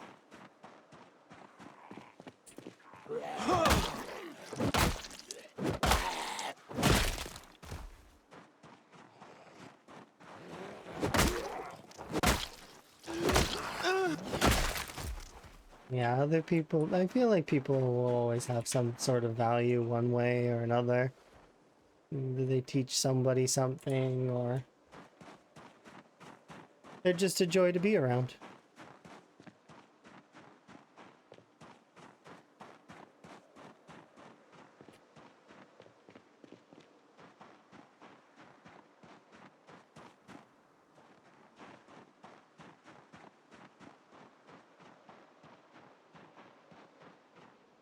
Hey! Hey! Where did you zombies wander off to? They've wandered away. Back here. You can't leave the zombies alone for more than a few seconds and then wander off.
let's back off. It's only 2, but still. 2 could be 3, 3 could be 5, 5 could be 10.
Arms are recouped.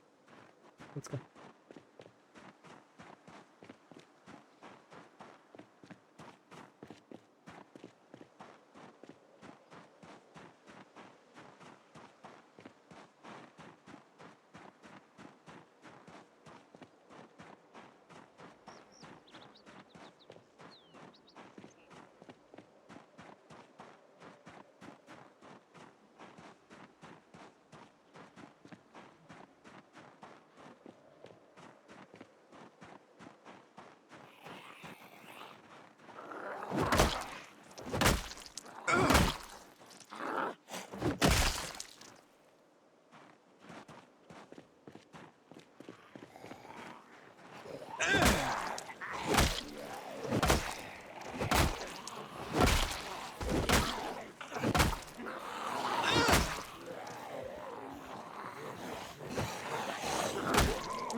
Hey! Hey. Hey, you.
Hmm.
All right, let's have a look.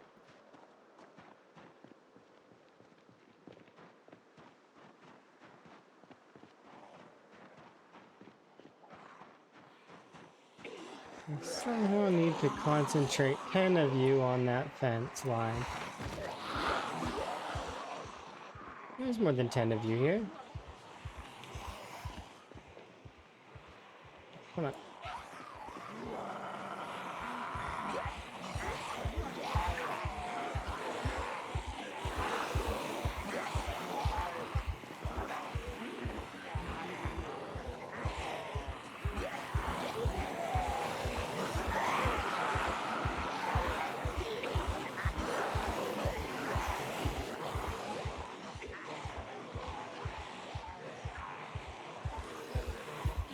Yeah, let's get 10 of them on the fence, and I want to see if they actually break it. Because this fence should have holes in it, should it not?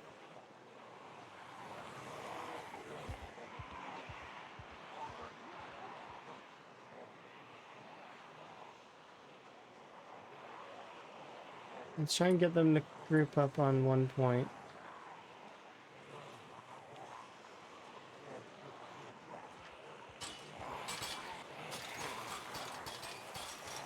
Oh, they're not gonna do what I want.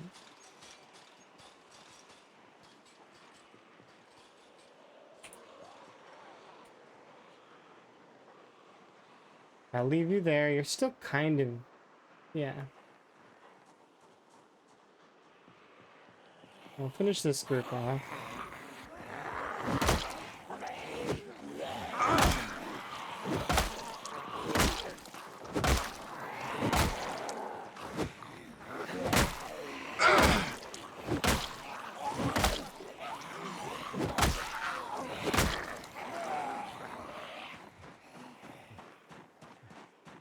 No, a lot of them are fixed now. Okay, that's good. I want to see. I want to see if they're if they'll break through. It would save me so much time.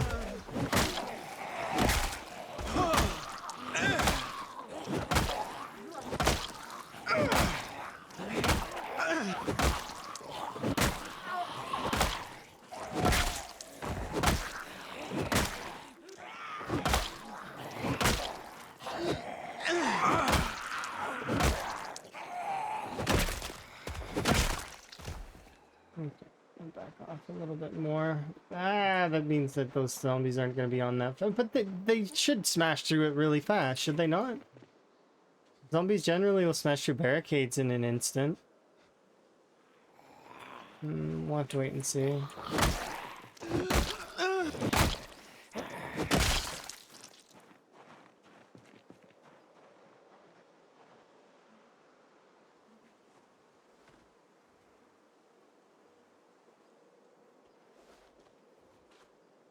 Okay, I want to just go have a quick look, and then we're going to bail and head home. Because we're tired and...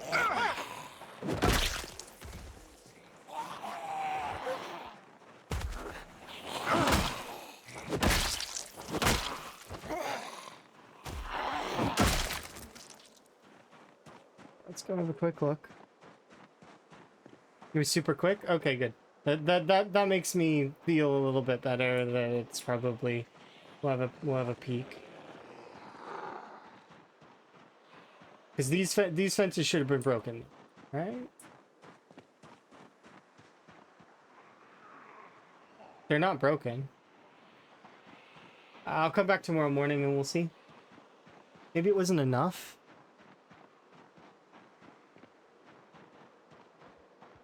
And they might have taken it out because it might have been buggy. Those fences didn't look broken to me, though. Or they might be waiting to release the feature in full. Like they released it in partial, like on certain fences just to test, and it's not all fences. You know what I mean? Don't know. Having a look. Moldraw is one of their testing grounds, though. So if things change, Moldraw will be one of the places that changes. And it would, unfortunately, in the cells that I've got loaded, things wouldn't change. So it could be that because my save is older, it won't change. So those fences could be invulnerable, just flat, because my save being old.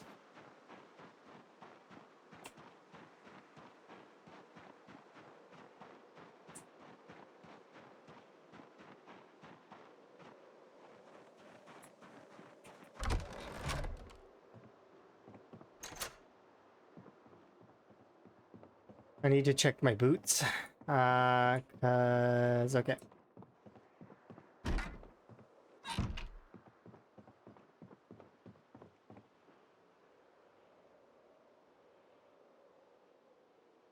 Yeah, exactly. I don't feel like I got enough of them on there.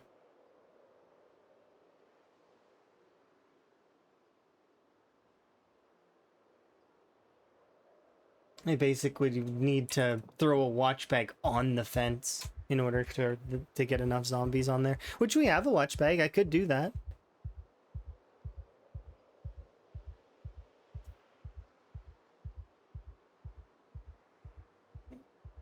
Come on, be less.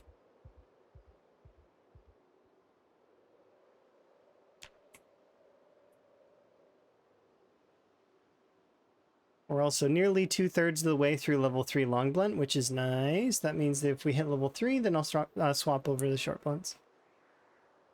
We'll go grab those nightsticks. Oh, we had a nightmare.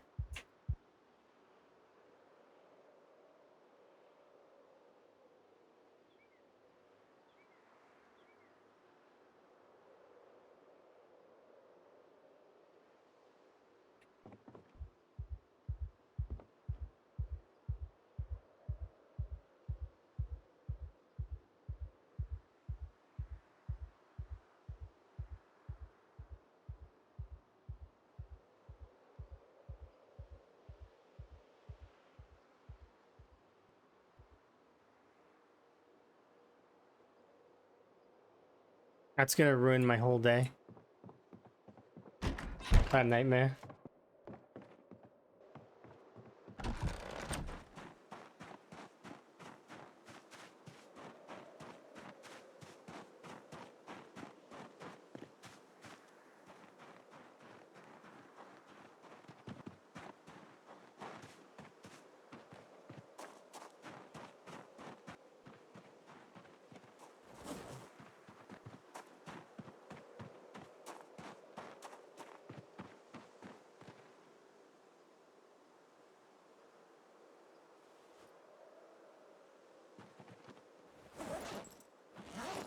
Yep, so we're not gonna go out as much as I would like to. We'll just do base stuff for today.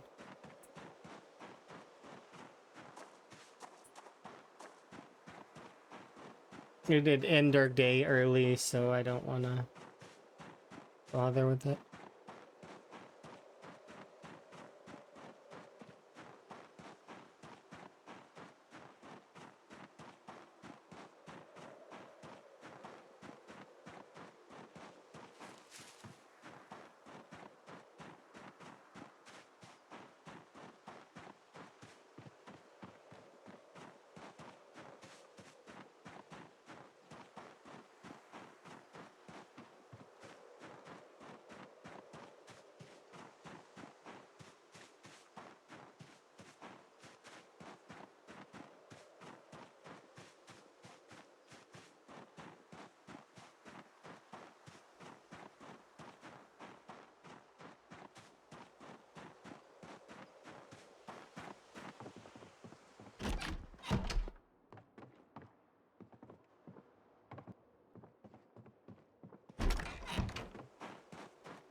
Casually petting a gazillion bunnies.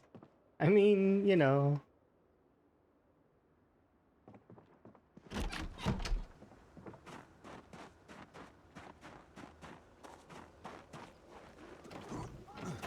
Is sometimes it's what you gotta do, right?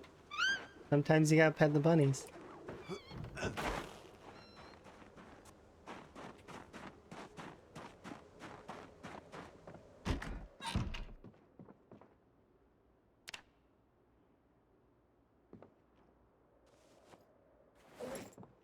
Oh, interesting.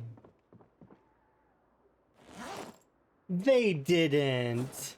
Oh, they did. That's cheeky. To fix the duplication bug, they made it if you put a second rabbit in your backpack, that it just deletes it. Okay, I was confused. I was like, I'm sure that I'm not deleting these. Like, no, that's what's happening. Because there was a duplication bug that used to exist for rabbits, so one of their fixes for it must be because so that if they see more than one rabbit appear in the bag, it just gets rid of the other one. That's crazy.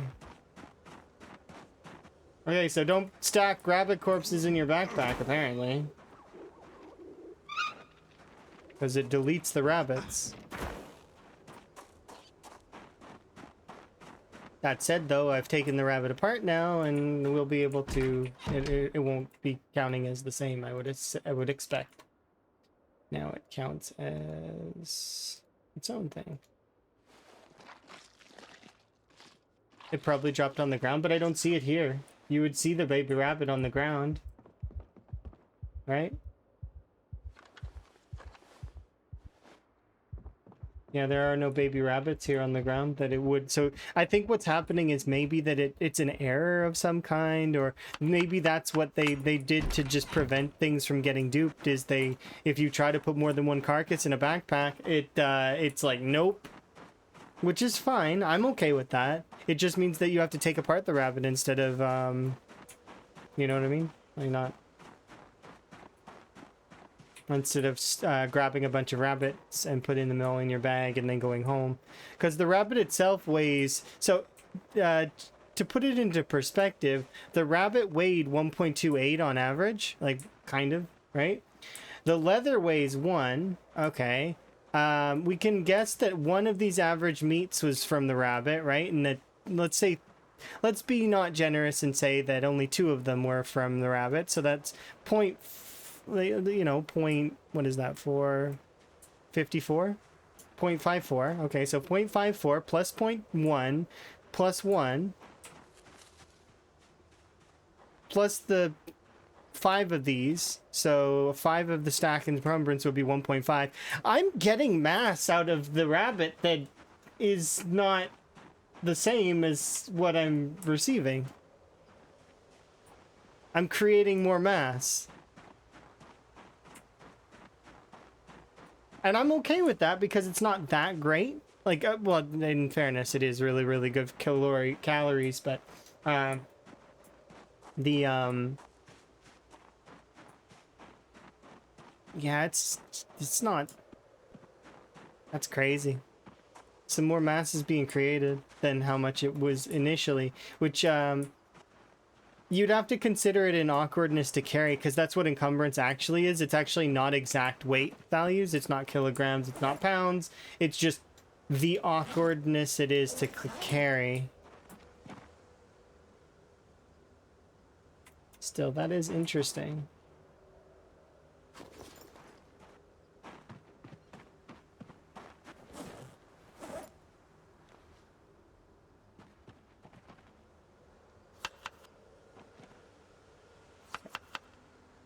So we should be able to make a bunch of these.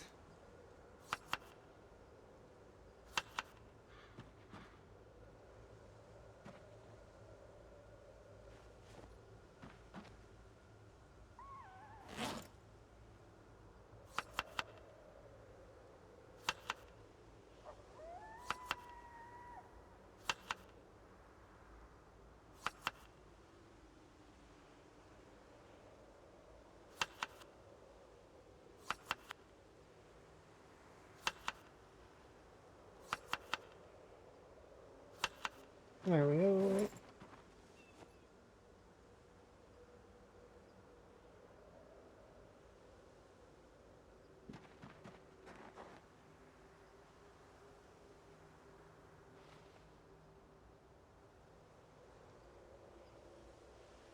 Yeah, stuff like that happens though in the game sometimes. Quick fixes so that they can move on to other things, and hopefully they come back and fix better later for certain things. Like a good example would be the fishing bug. The way that they fixed the fishing bug was when you hold right click, your character is locked in the animation until you let go. So it makes it so that you are in control, which I prefer. I prefer to be in control of the character, right? As opposed to it trying to save the animations for later and having them play in moments where they're not good. Like, for example, in that case, when you entered the nimble stamps and then stopped, it would play the fishing animation and it could get you bit. So, overall, not very good, right? But, you know, it's a patch fix for now. And then, like, a band-aid. I'm sure they'll make it more smooth later, because that's the big thing, is to get things working and then smooth it out.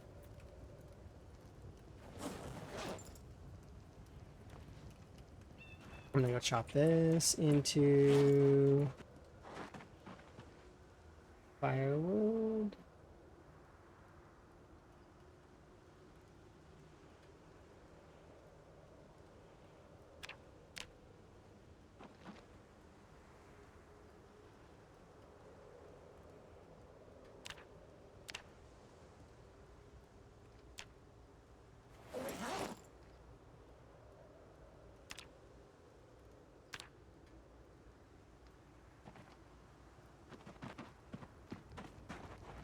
Hello. How goes the life in the zombie wilderness? Eh, it's pretty good. Although I guess I'm not really in the wilderness. I'm in Moldra.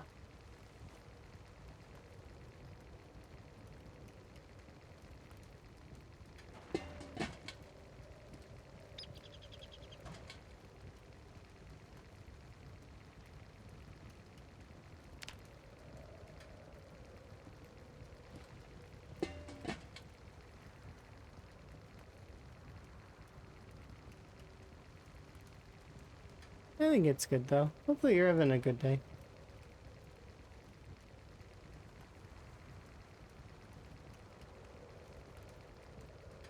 I'm gonna finish cooking this food. Then we're going to. Oh yeah, we can't go out today. I've already.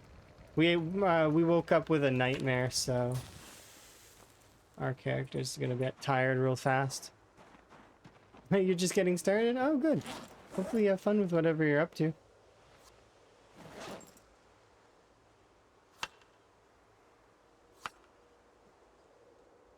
Uh,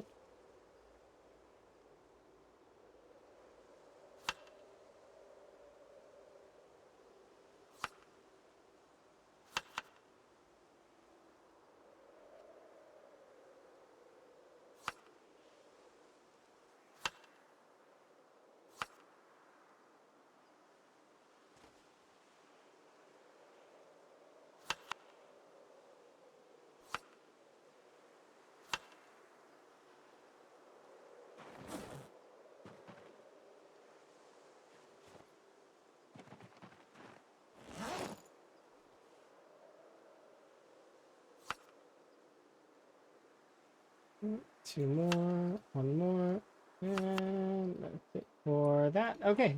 How many? There's only 13 liters of clean water left, so I'm gonna have to boil water eventually.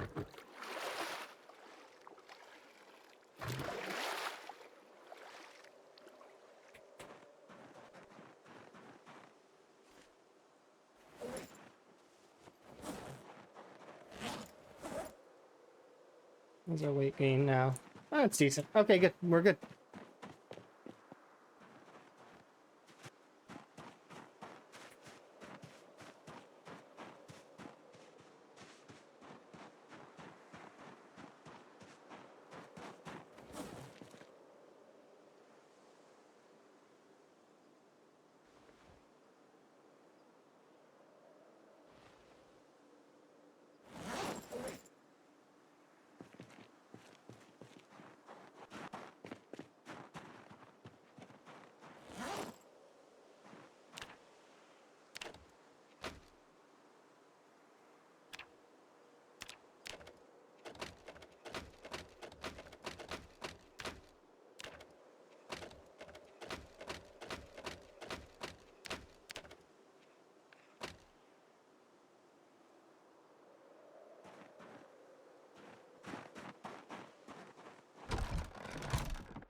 Do I need these? Kind of.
Good. I need the screwdriver.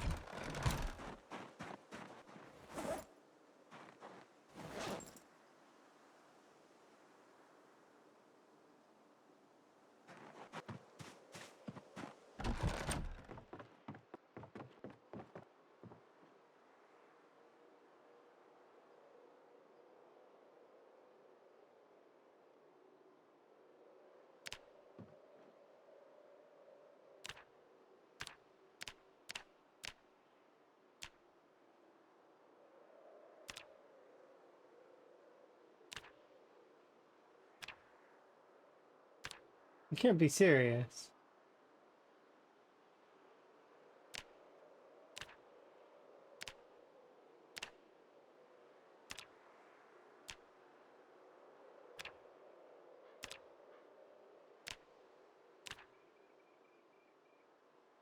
You can't take apart the makeshift radio? Maybe you can if you put it down.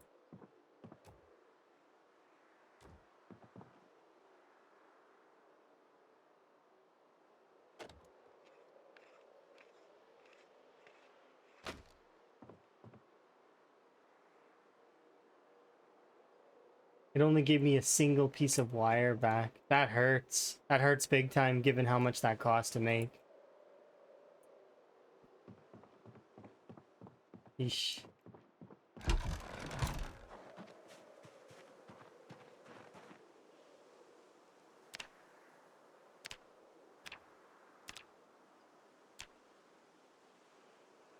Did it give XP? Yeah, it did.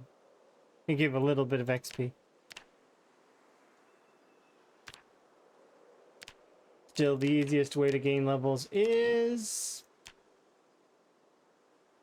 making... You're taking apart watches. I mean, taking apart TVs, kind of, but watches still wins.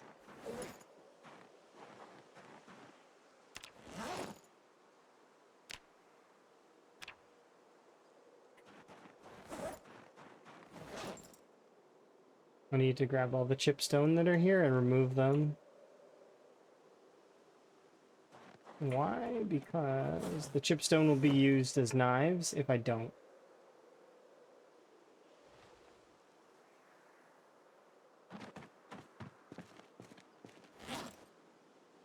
There we go. Hello, is this build 42.11? Yes, it is. Good way to tell would be these things here. I guess you can't really see behind me, but you can see the time behind me and the time that the last update would you be able to compare. But here, I can move myself out of the way very briefly.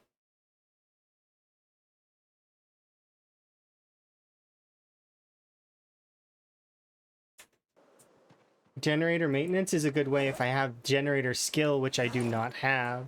I don't have how to gen. So I can't make a generator until I hit level 3 electrical. At that point, though, you get the ability to do generators.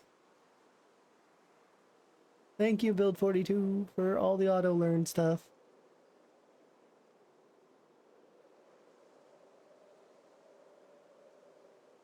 Yeah, that's, you didn't have that happen before? Was there a confirmed issue with... It's just lots of items. That's always how it's been. Zomboid's always been that way. Even Build 41 before. If you have a lot of items, a lot of single items like that, like the nails, ripped sheets are a good example. And there will be noticeable frame loss. Here, I'll even show you... see, I've got 31 frames in this area, right? I zoom out a little bit more. Now I'm down to 20, right? I zoom back in, I'm kind of a little bit better. If I leave this area and go over somewhere else, suddenly we're back up in the 40s, back up to 60. I have mine capped at 60 because, well, that's just Zomboid. So ta-da! I'm not like near them, but yeah, that's always how it's been though. It's always been that way. You should consider putting your items away or consolidating them if you're not using them. Like, are you using all 300 nails at once? No. You'll probably use a box of nails, so maybe 100. You don't need to have all 300 in your backpack open. Put 200 of them in boxes. That'll reduce your lag. That said, try not to strew items about too much. You can see that, like, I've got quite a lot of items on the ground, but if we were to look as well, I have a lot of bags, right? A lot of different bags that are on the ground. And if we were to open up some of these bags, we would see that I have a lot of stuff that's in the bags. And that's kind of to divide things and make things a little bit more... But what if I need 300 nails for 25 new sheds? I mean, if you need 20, build the sheds one at a time. Why are you building all 25 sheds at once? You don't need to build them all at once. You can build them one at a time. Open one box of nails, build 10 sheds, then open another box of nails, build another 10 sheds, and then open your final box of nails and build 5 sheds. There you go, 25 sheds constructed, and it didn't cost you your frames the entire time. Is there a way to pack the nails? Yeah, you can do it through the crafting menu like this. If you type, where is it? It might be under box. Where are you? Right here, box of nails. Oh no, that's carton. Where's nails? I know you can pack them in a box. Here, I'll do it with a box of nails right now. Do I have nails? Yeah, well, I have screws. Screws are basically the same thing. So you see how I have 102? If you right click and you can put them in a box here like this. There should be a crafting menu for it as well. Oh, it's right here. Pack 100 in box. That's what it's called. So pack 100 in box. And then if you look here, nails, cap gun caps apparently are involved in this as well. Screws. Yeah. Ta-da. What happens if I do this? Oh, no, nothing. There you go. But yeah, you don't need to have 300 nails unless you're doing a big build. If you are doing a big build, but don't, in my opinion, I would just open one box of nails and then do part of my build. And as I go, if I start to get low on nails, open up another box and, you know, so on and so forth.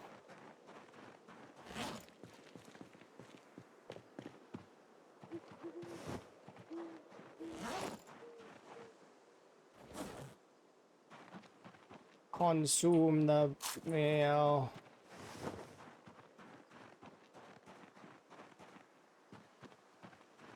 Wait, I'm playing an entirely different one and I need 300 nails. Okay, well then if you're playing that and you need 300 nails, which one is it out of curiosity?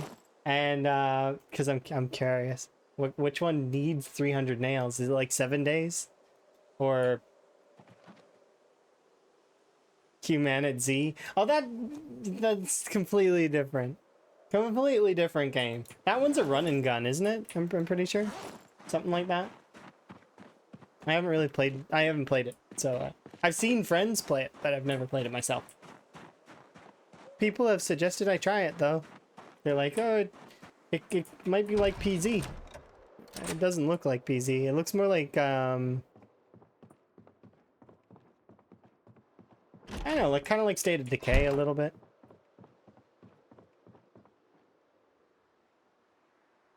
Just because it has zombies doesn't mean it's PZ, like in essence. It's the whole, look, it's a shooter. Must be Call of Duty, right? Or same thing, right? It's like, oh, look at that isometric blocky, or no, so look at that block survival game. Must be Minecraft. No, might be something else. Maybe.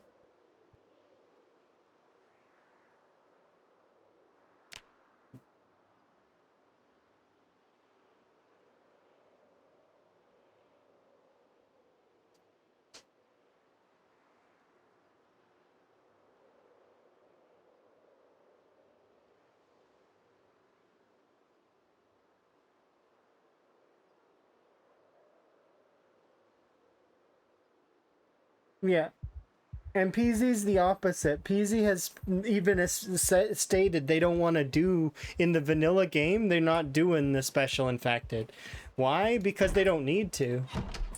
The game itself is it's supposed to have that sort of ever present, ever scary, like the zombies never lose their lethality in PZ. Never. They will always be lethal, which means that you're always in danger. There's no safety. The safest you get is if you're in full body armor walking around, and even that you can be pulled down like in 8, right? Because all the zombies have to do is like chain you, and then it's over.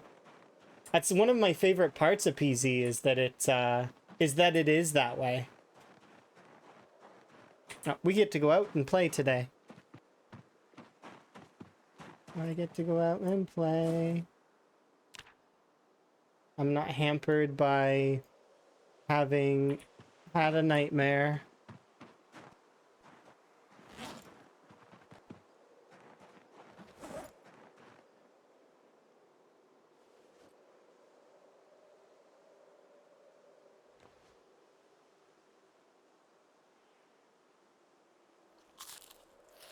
Just there's some that they have worse, like Zombie D. Nah, they've also stated they don't want to do zombie animals. Which for people who like dogs and cats, they're gonna really like that, because dogs are a thing that's gonna happen eventually, and so are cats. You totally can see all the cat and dog items all over the place. I am so keen for when they add pets. And if you 100% of people have always I ask and say, which would you prefer, NPCs or dogs or pets in general? And every time everyone's like pets. Without question, they're like pets. Screw NPCs, we want our pet, we want pets. There's not a single person has said, "Oh yeah, you know, I want a farming friend that I can have." No, no. Give us a dog, give us a cat, give us something like that, and you will see many people dying horribly protecting their pets. There will be like ultra defense. Go, save yourself, and just like totally destroying an entire horde of zombies just to save the dog. Don't make you, so the thing is you can't question if the NPC is going to betray you either. You just assume that it will, or that it's like that. That's why NPCs can't lie. They can't lie. How are they going to lie to a player? Your friend can lie to you because your friend can say, "Oh no, it's nothing. It's just a scratch." Really, it's a bite, but you wouldn't know because your friend is able to build rapport, and you know your friend can lie to you. NPCs can't. The reason they can't is because if an NPC were to get any kind of injury, well, it's immediate medical check. And if they say no, well, then they're coming with you on the next trip, and you're going to leave them behind. They don't have the same value as a friend would, right? That's why multiplayer would be better than getting NPCs online. Not that the deer and stuff aren't NPCs, because they are, but I mean player humanoid-like NPCs. And the dog could betray you too. Imagine if your dog wasn't trained and it started barking up a storm. You gotta take the time to train your dog and or your cat, depending. I think that cats would be good for pest control. Like if you had cats, like maybe there could be a system of rodents that you can't see, Schrodinger's rodents, that is eating your non-perishable food. And that if you have a cat, that it keeps the mice out. And maybe if you have a bit high enough animal handling or animal care level, your cat will bring you like presents. It'll bring you like you know, dead mouse here and there, dead bird, you know. Same for dogs. If the dog is well trained enough, you may be even able to get it to knock over some zombies, or go and get you loot, fetch, you know. I like those ideas. I think they're neat. But at the same time, it's yeah,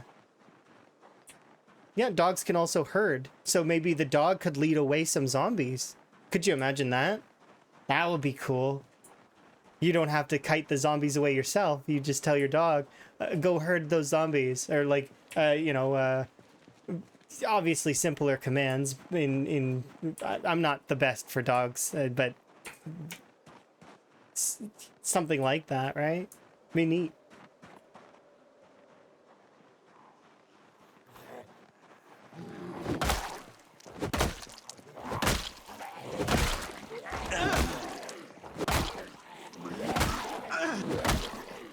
Yeah. Nobody's... But yeah, I don't see human NPCs betraying anyone. The worst that I could see them doing in a betrayal sense would be letting zombies in your base. To which then they wouldn't be staying long, and they would be treated like NPCs, like Minecraft villagers. That's what that would happen. People would metagame them. They wouldn't be something that people keep around for too long, unless they're going to do the things that the players don't want to do, like farming and maintenance of said base, stuff like that.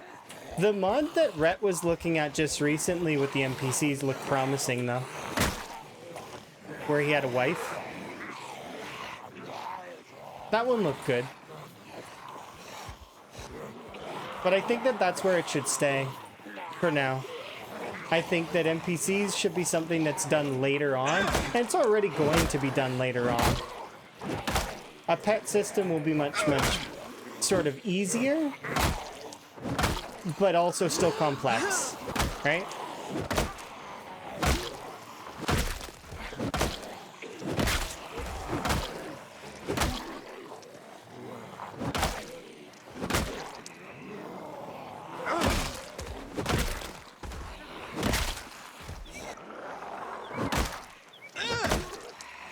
Yeah, I seen the stealth system one too, and I thought that that was interesting.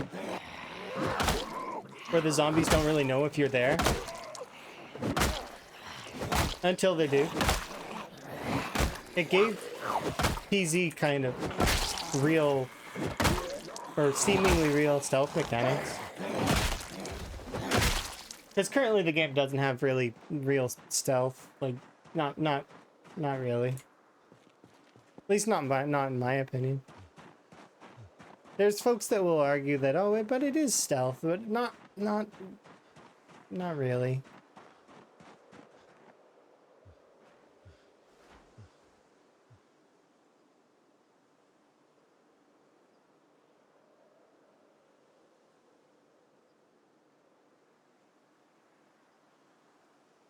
Will be more dynamic story encounters. That seems neat.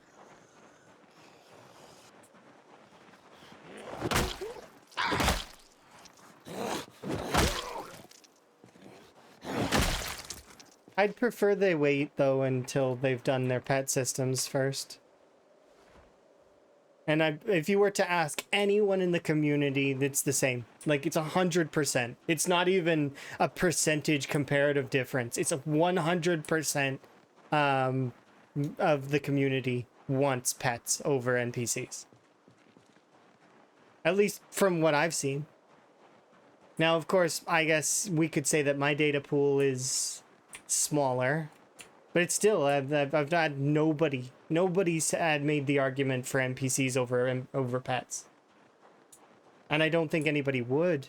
Like, it doesn't, because like you said, they're just superior. People are more apt to having pets. They're just better.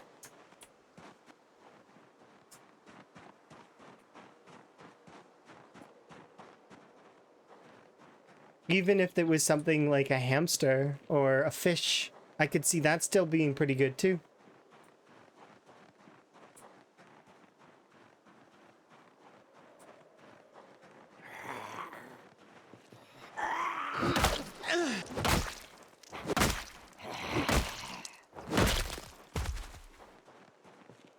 NPCs can be done right, though. I feel like there is a way to do it, but I don't know if I would be capable of understanding exactly how to go about that. I wouldn't want them to get gamed, though. That's the problem. Is that I'm against gaming them a little bit.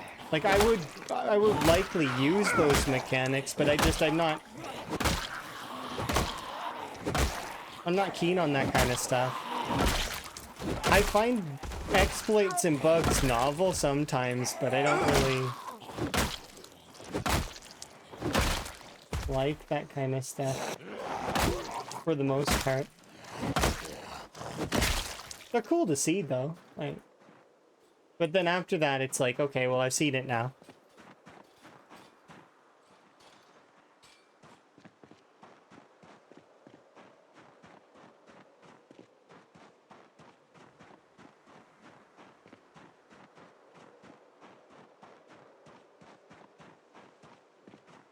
One of the things that I don't want, though, is I don't want bandits that can kill me from off screen.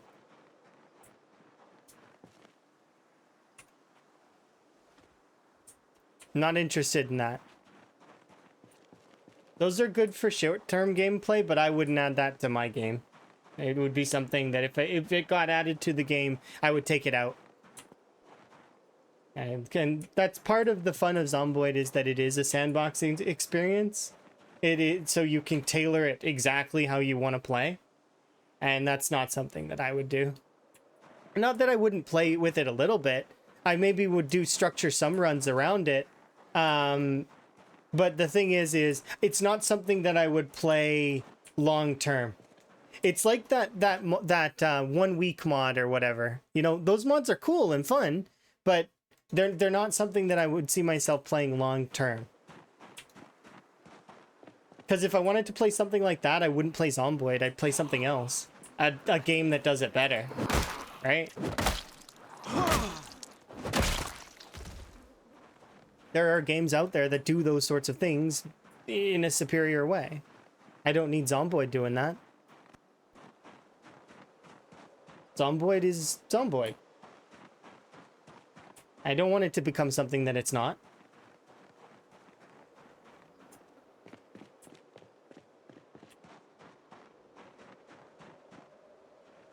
That said, though, I believe the devs have a good vision and they'll figure out what they want the game to be. So, we'll see.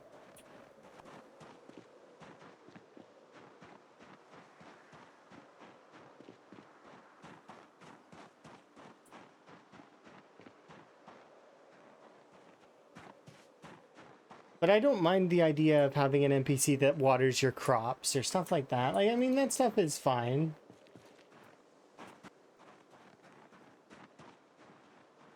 But I don't just want them to be... I'd love them to be like State of Decay a little bit. Like, where they have missions and that they can send you on and... be like, oh, well, by the way, so-and-so went out and we haven't seen them in a while, and you can go and rescue them and stuff like that. It's like little things, right?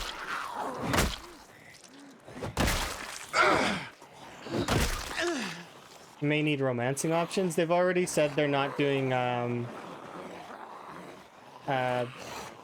quite a lot of stuff that involves that stuff. Because people have asked on the forums.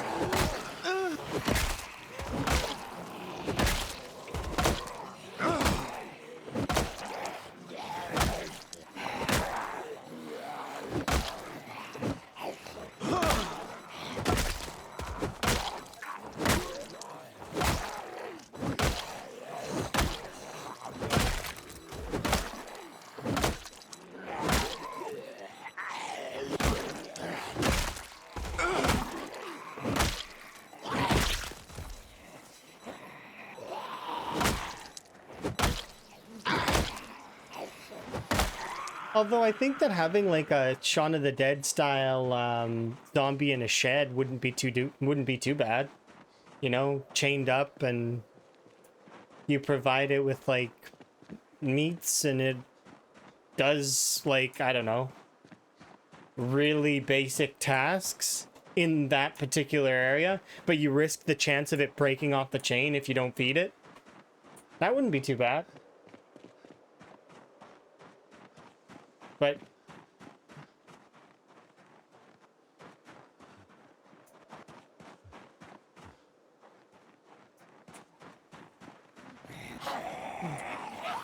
oh, zombies. Yeah, like a zombie hamster wheel. Not exactly though.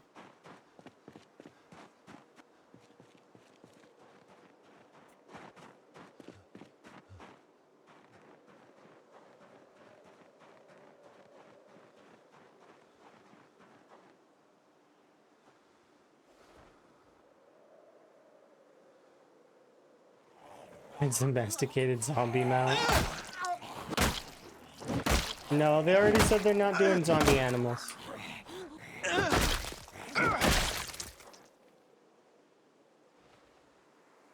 Though there will be mods, so, you know, those will exist.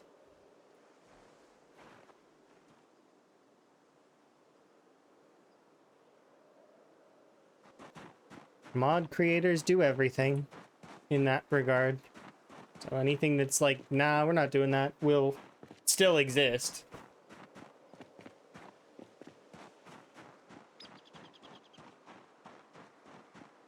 There are some pretty crazy mods out there.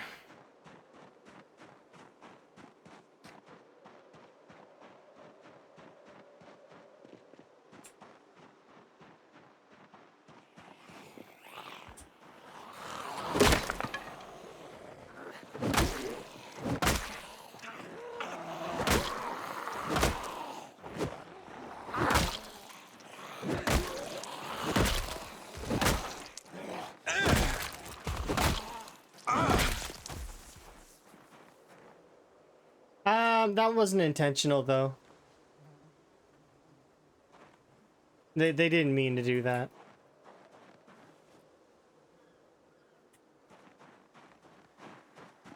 Or are you talking about the deer one? Like the ones where they did that for like kind of... It was what, like a... was it an April Fool's joke? I can't remember. I remember one of them being a joke, though. Like them joking around. They even apologized for some of the decapitated animals in the patch notes. They featured in Halloween. Okay, yeah, so then maybe it was a Halloween. I remember it being something like that. It was a joke or something. But there was one of the patch notes, if you go back and you look, they apologized for the headless... they're like, sorry about that. It's like actually says sorry in the patch notes. We didn't mean for that. Sorry. It's super duper sweet when you see stuff like that. I can't help but think that's adorably sweet. The devs apologizing for something that was clearly an accident. They didn't mean for it to happen, but it's like, you know. Yeah, no, I remember that. So they'd be like skinless and stuff.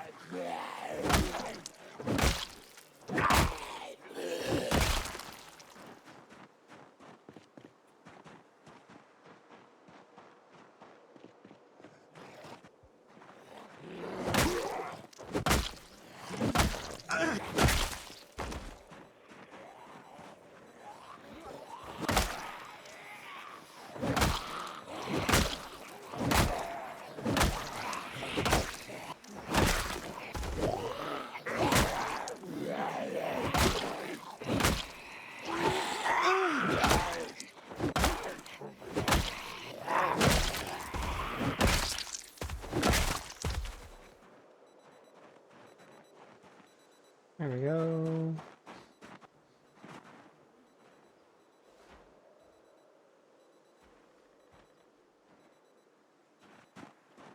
There we go. All right, let's pick up my watch bag and we'll put it over by the fence to try and get the zombies to break one of the fences.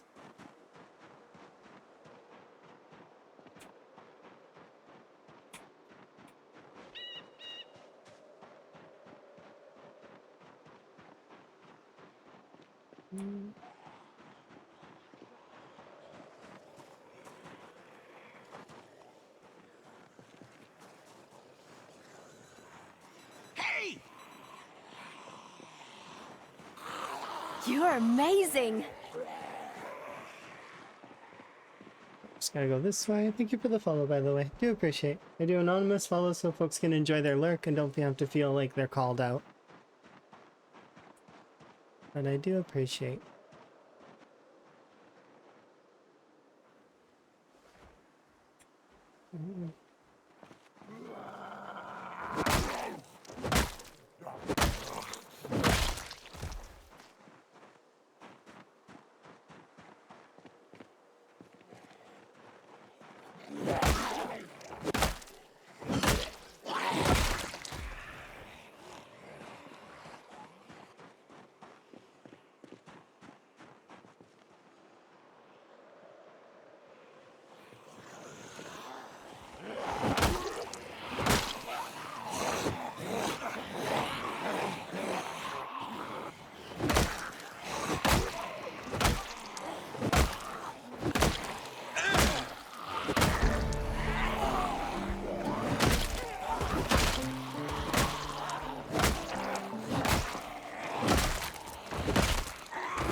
I gotta get away from this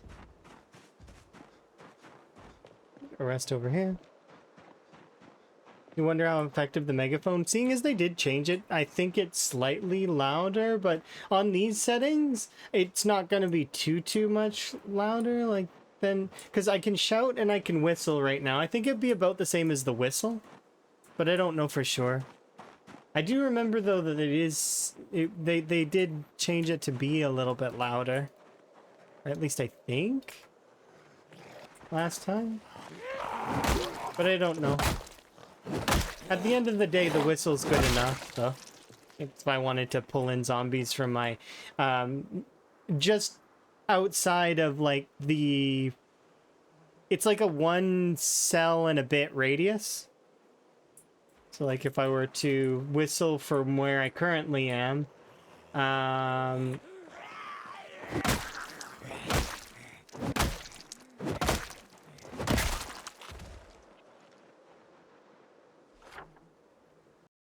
so if we whistle from this location here, we're going to be pulling roughly about that much. Right? So it's about that much there. Meanwhile, if we drive a car, we'll be probably pulling about this much, depending on how far I go. And if the sound bug activates, I'll be pulling like West Point, Rosewood. Yeah, we'd be pulling pretty much this whole section here, which is more zombies than I can handle. I wouldn't be able to handle them, although a lot of them would get stuck, but still, it's too much. Too much all at once, especially with our skill level. Still, even if I were to switch to short blades, I don't think I would be able to do much. We'd be able to fight a lot faster, though, so... I think I could probably keep some pace, but I think they would close in around me and I would just die. No, but if we had higher level in like long blade or spear or axe, I think those would be fine, or long blunt. The reason being is that the muscle strain formula applied to two-handers is slightly less than the muscle strain formula applied to one-handed weapons. So although burning less stamina would be possible with the short blades, the way that build 42 works, once your stamina is past a certain point, I can make swords. This is the second time we've been around this level for metalworking, and then previously I've been to 10, so I got some familiarity with leveling, or with making the weapons, as well as making the full armor. I've made the full armor and it is fantastic. It is so good. The only problem with it is you get uncomfortable very quickly, so your character gets sad. But you get only, like, it does cap out, so your sadness doesn't build up like super fast. By the time you get home at the end of the day, you're going to be a little sad because you were uncomfortable all day, but it's not that bad, to be honest. You can fix it with meals, and then the new mannequin mechanic is amazing. So if you haven't seen in build 42.11, they added the ability to swap out your clothes with the mannequin's clothes, meaning that if you were to put a mannequin in full armor, that you could switch your clothes for the mannequin's clothes. Therefore, you see, you would be able to just kind of quickly swap between your two sets of outfits. It makes things like Fear of Blood more appealing for a normal playthrough. Like for an apocalypse playthrough. I wouldn't do Fear of Blood in a marathon game though, because it would be painful to constantly have to switch in and out of your clothes. But if you're doing it anyways, it's not too bad. Fear of Blood though has other negatives that I don't like about it. Like, and I was talking about this recently with a couple of folks. You're slower on doing first aid on yourself, so you could actually bleed out because of Fear of Blood. it for like things like neck wounds and stuff like that. Although generally speaking, it's not going to be that bad usually. But yeah, it's enough to bear in mind for sure.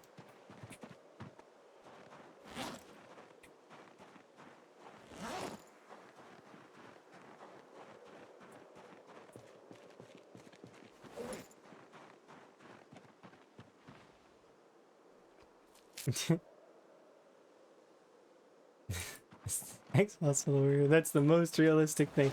Yeah, neck wounds being like super duper lethal. It is one of those things.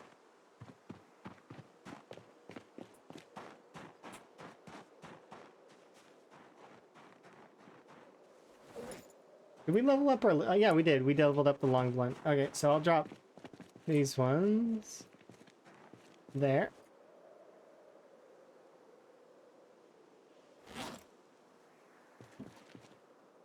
This one can go in the bag. And now which one are we doing? We're doing short blunts.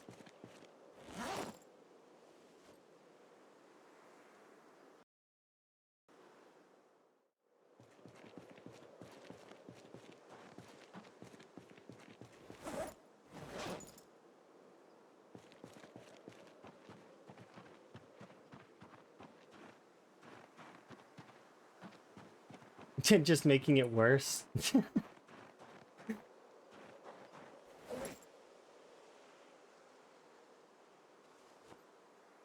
Yeah.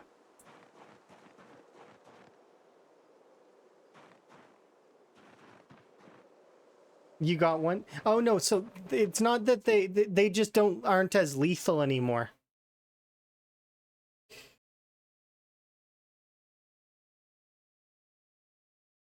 Sorry, I sneezed. But the neck wounds from trees aren't as lethal. You don't bleed nearly out as fast, if at all. I don't actually know if you can bleed out from them anymore. I haven't tested it, but I remember that it's not nearly as bad as it used to be. Like you used to gush from a tree injury before. Now it's like not quite as bad.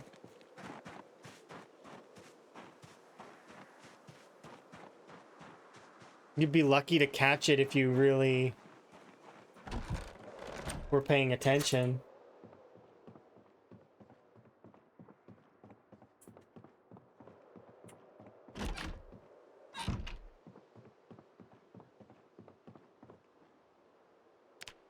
Get a nap in.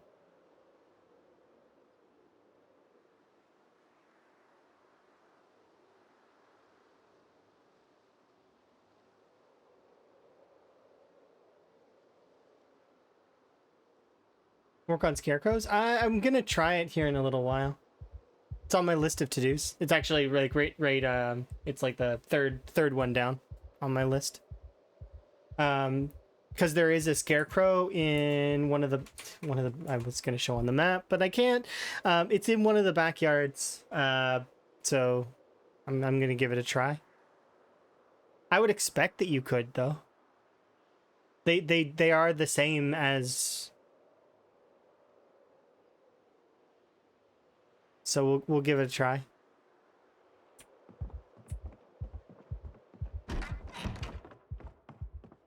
I actually can tick off some of these because I've already hit some goals for today. I'm really keen that we are making good progress. Can you build a scarecrow? I don't remember. Maybe. Don't see it there. It would be... You can build a mannequin, can't you? What would the mannequin be called? I thought you could weld a mannequin. Maybe it's not in this menu. Maybe it's in this menu.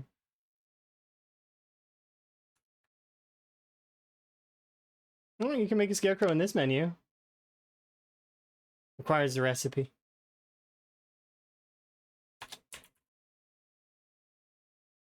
I could have sworn you could make a mannequin too. But perhaps I'm thinking the build menu from when I was playing Z-Bay. From one of the mods.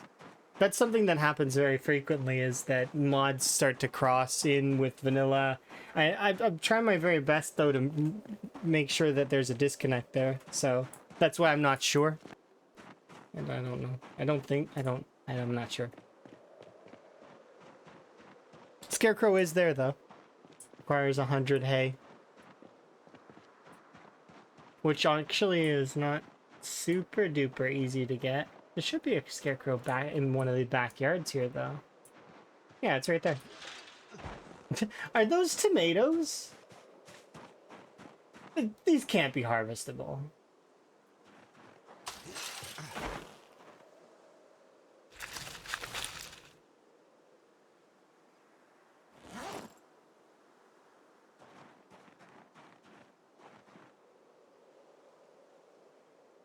I just harvested some tomatoes. Not a plant.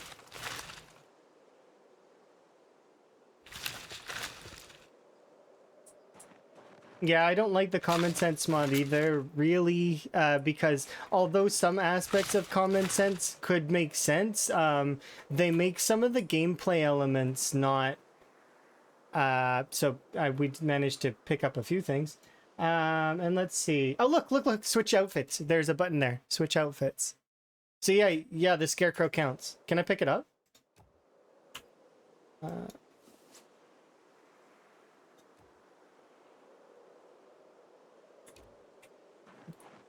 Oh, it's no longer a scarecrow. Now it's a mannequin. Location shopping mall mannequin. What if I put it down? Is it a scarecrow again? Totally. Okay. That's weird. Okay, anyways. But a good example would be, a lot of people believe you should be able to pry stuff open with crowbars. And while that does make sense to a degree, it kind of... For the vehicles that are broken, I agree with it. I think that it would be good to be able to break those vehicles apart as well and take them apart. That said, though, prying open doors with a crowbar makes it so you don't need the keys anymore. And they went really hard on being able to make keys, copy keys. And if you think about a multiplayer server, you get a crowbar and you could just pry open somebody's base, right? And sure, you could put in mods that make it so that that people can't do that, or that there are some like protection around bases. But it's just like... Okay, so you're adding even more mods then, is my thought after that, right? That said, though, Braven's mods are fantastic. Absolutely love Braven's First Aid Overhaul. That is an awesome mod. And I do very much like a lot of the other mods that exist.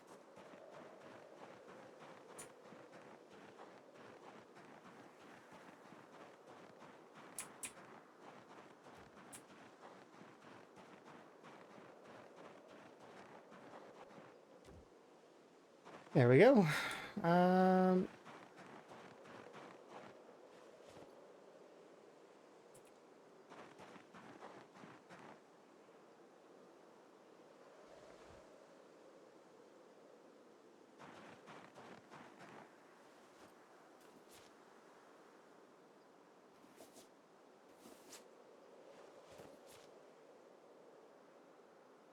Do you like vehicle vanilla animated? Yeah, that one's good. Like you're talking about, like it giving the doors and stuff open, like the ability to open. I like running that one sometimes. I'm not running it in the rat race right now though, because initially when the rat race began, there was problems with that mod. They've been ironed out from now, from what I understand. But due to the nature that some mods just kind of stop working, when things get updated, it makes, when you're playing a marathon style game, you're less likely to want to add a bunch of things, because what happens if one of the mod breaks, right? What happens if one of those mods breaks and then ruins the whole playthrough? Well, then I've got to start again. And although I don't mind starting again, it doesn't bother me to start over. I don't, like, it's fine. if I can avoid it, then I would prefer to. And I'm one of the people that doesn't make very many backups. Like, you'll see that I have a backup save from this for this particular playthrough, and you'll know why I have that backup save. It's because the game forced me to do the backup save when I updated it to the next from 42.10 to 42.11. I very, very rarely do backup saves because I don't really, if I were to lose the save to corruption, I would just say that and we would move on. I'm very big in the fact that if we get to a point where that sort of thing would happen, I've already made it this far, right? I could do it again. It's the same as my own, all my other playthroughs. I've done them before, so I can do them again. That's my mental behind it.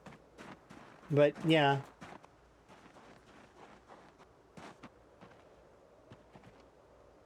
It's just one more step, though, that I would have to risk, and I don't feel like I need to. So I don't.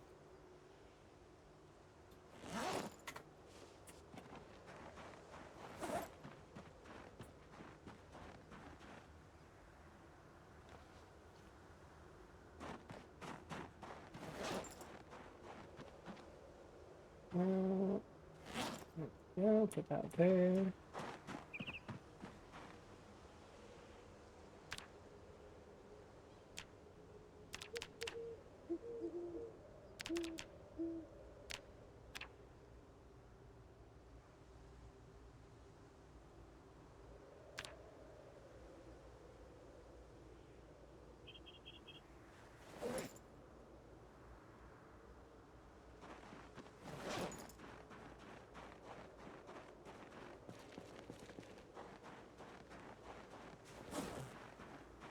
Here we are.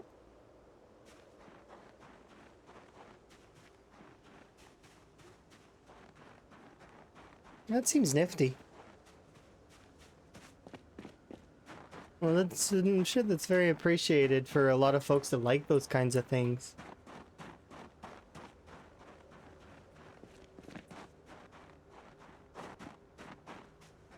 I don't know what that mod does.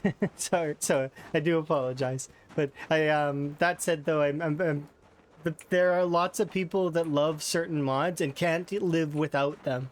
So I do appreciate the mod community for being as up to date and as as good as they are most of the time.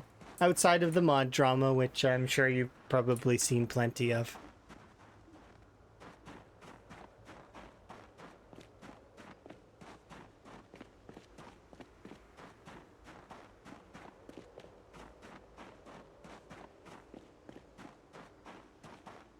They're going to be releasing 42.12 eventually here, I'm pretty sure. Given their recent schedule for updates and kind of how it feels like it's coming soon. It's either this week or next week. Probably. Now, don't hold me to that. The Indie Stone has never given deadlines, so it's not concrete. It's not in stone that it's this way, and I know for sure it's happening. It's just, I know that the last little while that's kind of been their goal-ish. It used to be like they were doing quite a lot of the updates really quickly, and now they've kind of curbed it back a little bit. It seems like they're doing an update about once a month now ish, so we can expect something eventually, or at least a memo, like, you know, we're getting one of those Thursdoid posts that's like, hey, by the way. Or maybe they'll go back to doing Mundoids.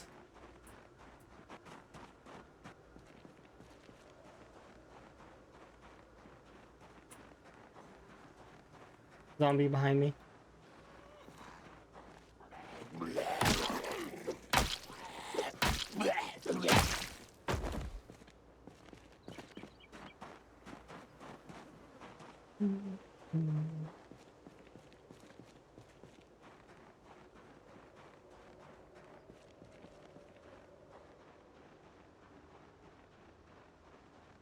I'm less than keen on fog like this.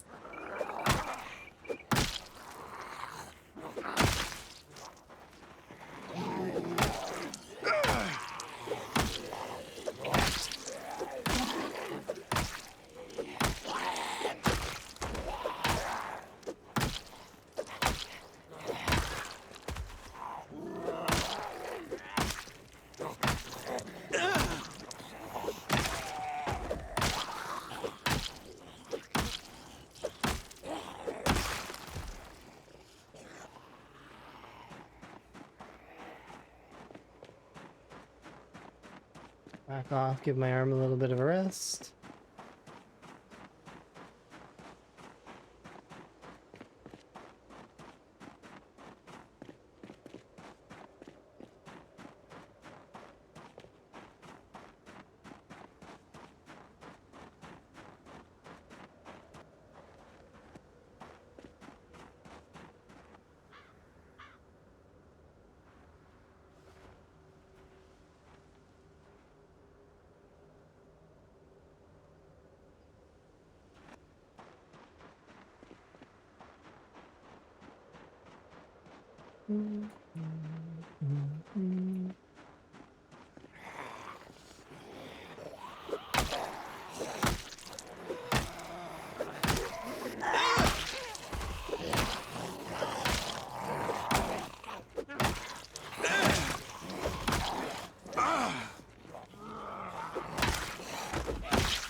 There we go, get some rest.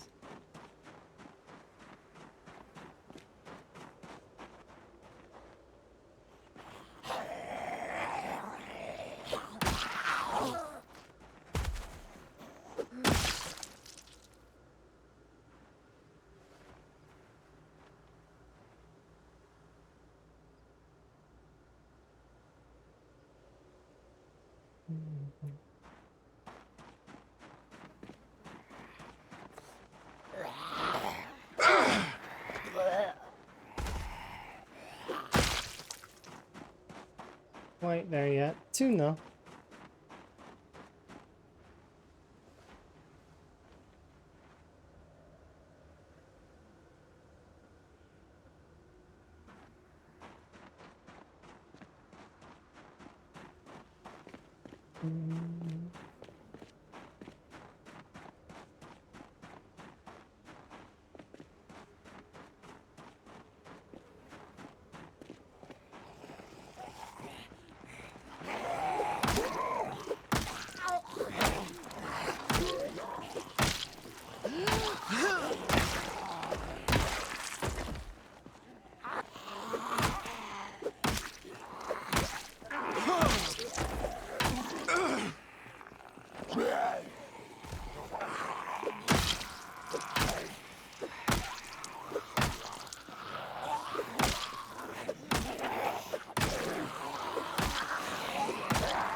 A tower.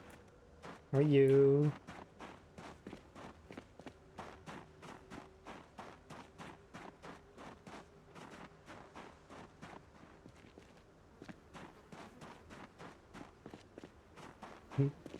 Only a couple more months, and then you're gonna be Mr. Dr. Professor Tower. I am looking forward to it. And then you gotta get a boat. It's gotta be on your list of to-dos. Because then you can be Captain Mr. Dr. Professor Tower.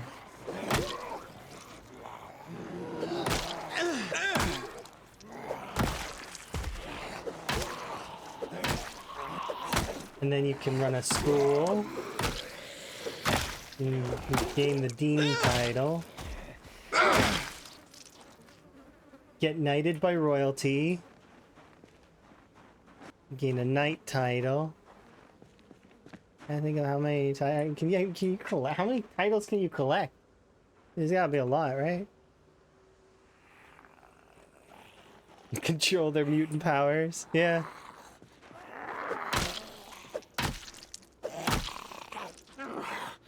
And you don't need to be in a wheelchair, but you're gonna choose to be in a wheelchair. And bald.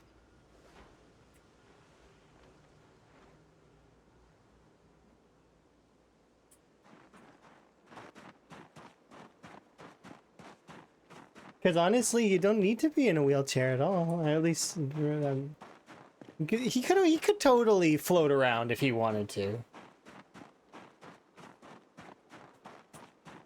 Right?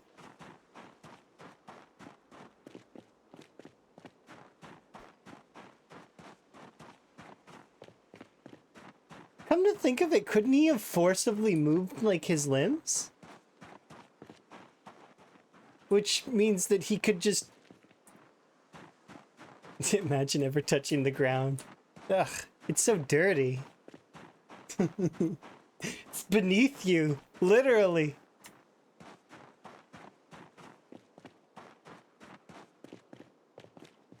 Takes a lot of effort. It wouldn't surprise me.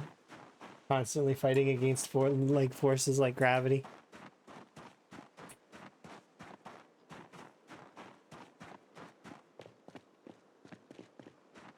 Plus, I mean, when you've got technology where you don't have to put in that much effort, you're gonna probably take the easiest route.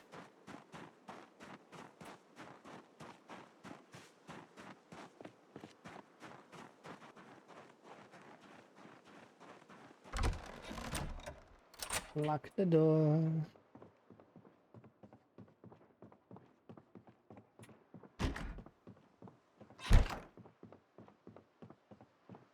I don't know too much about the X-Men, but it's one of those things where I kind of like. I've enjoyed some of the movies.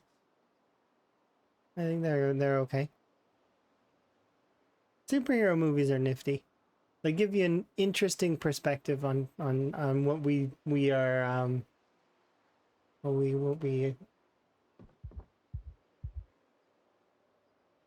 we are as humans.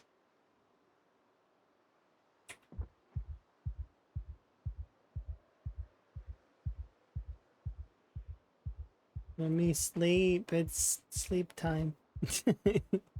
Claustrophobia is a pain in the butt. That is the truth. Anyone who decides to take claustrophobia, remember that it's annoying. And I would keep refusing to make my room bigger. So that's a problem.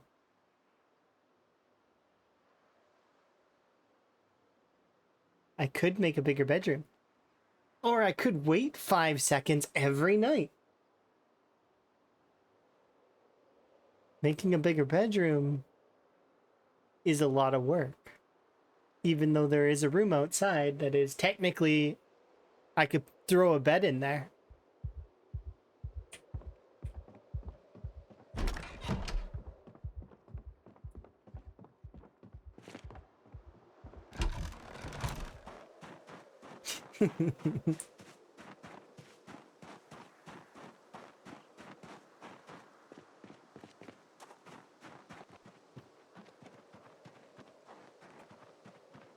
You suffer like the rest of the world.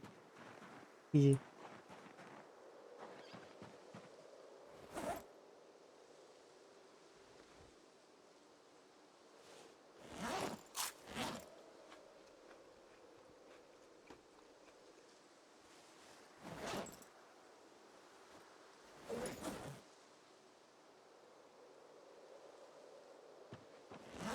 Okay, let's go bonk more zombies on the head with the nightsticks.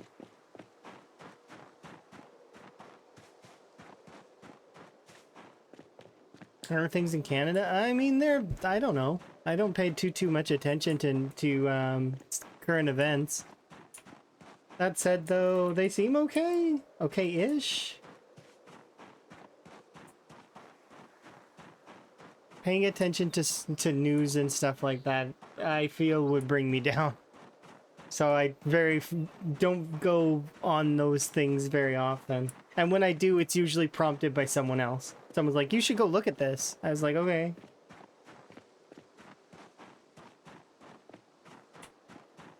I just remember there was problems with trade recently, and things are expensive right now.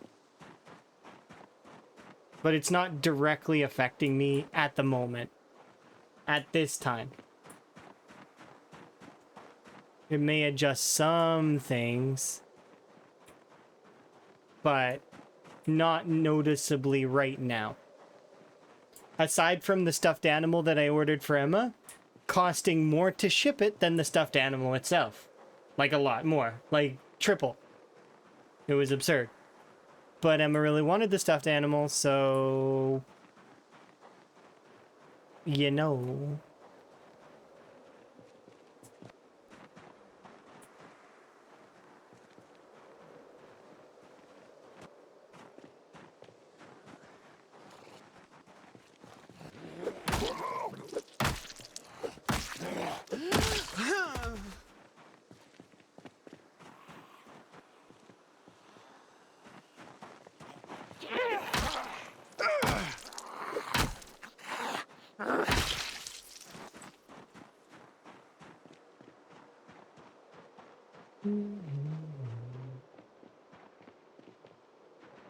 Yeah, I don't like systems working that way. It's not good practice.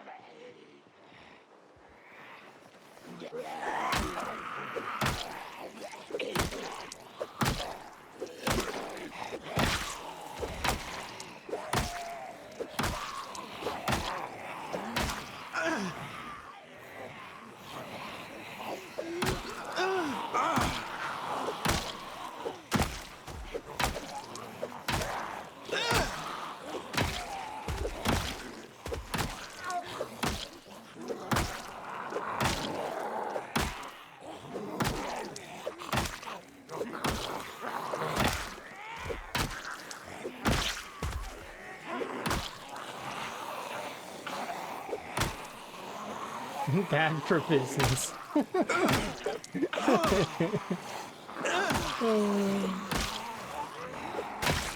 You'd make a great evil villain. Gotta do the whole train tracks thing though. 100%. If you're gonna do it, you gotta do it right. No, Mr. Bond, I expect you to die. Please. Pretty please.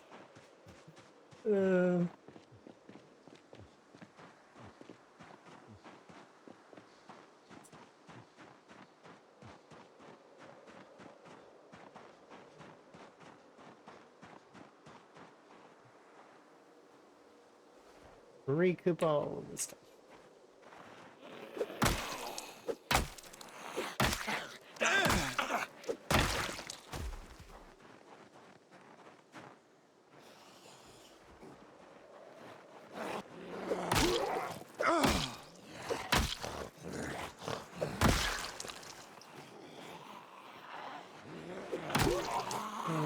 Yeah.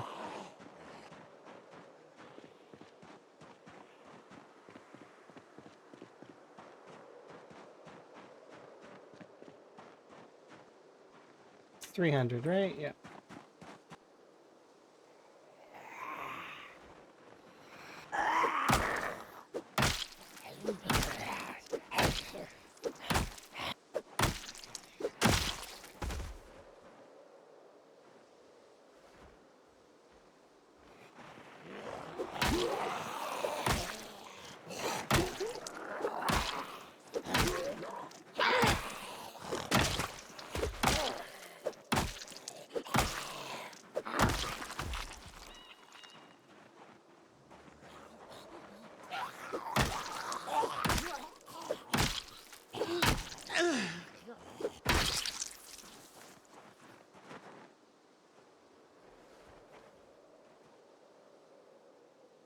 And we are good.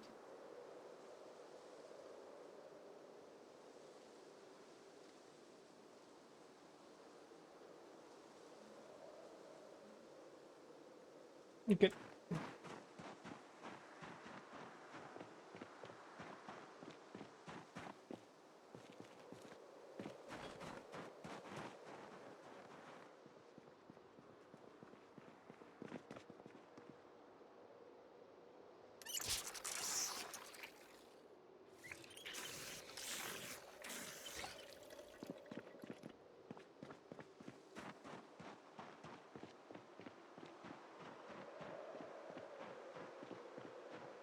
I forget where I put that backpack.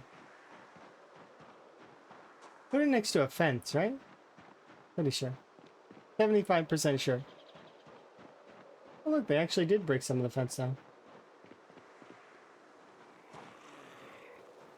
And that one looks damaged.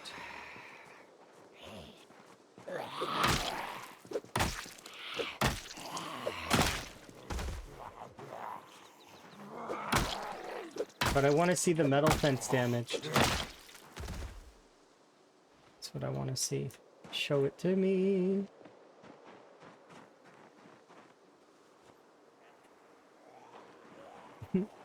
Thank you.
Rude.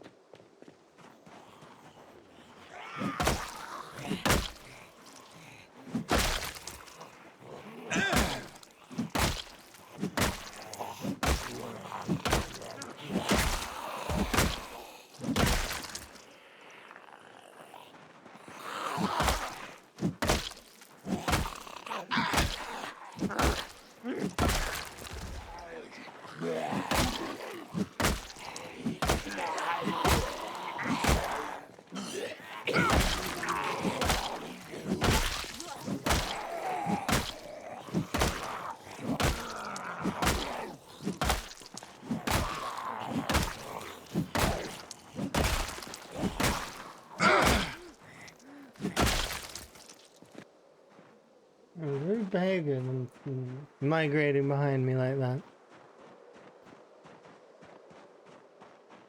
You're supposed to line up in front of me. Directly. Direct confrontation. Not flank me. No. No flanking. Clever zombies.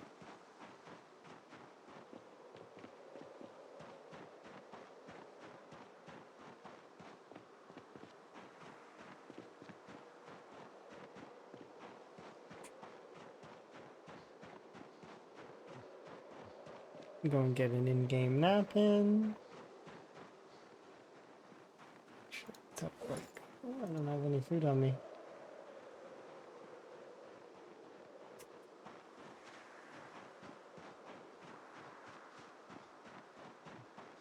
Can't chop up a potato anymore. Not unless you cook it.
Hello.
You use the snow as water mod? You don't need to do that anymore in build 42 because snow will become water in build 42.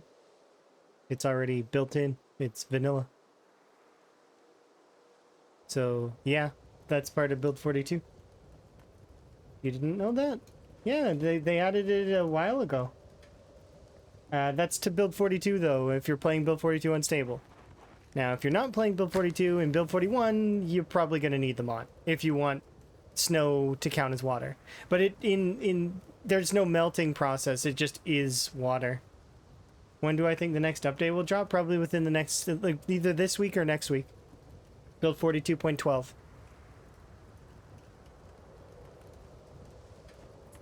That's where I'm guessing. I don't know. I'm not one of the devs.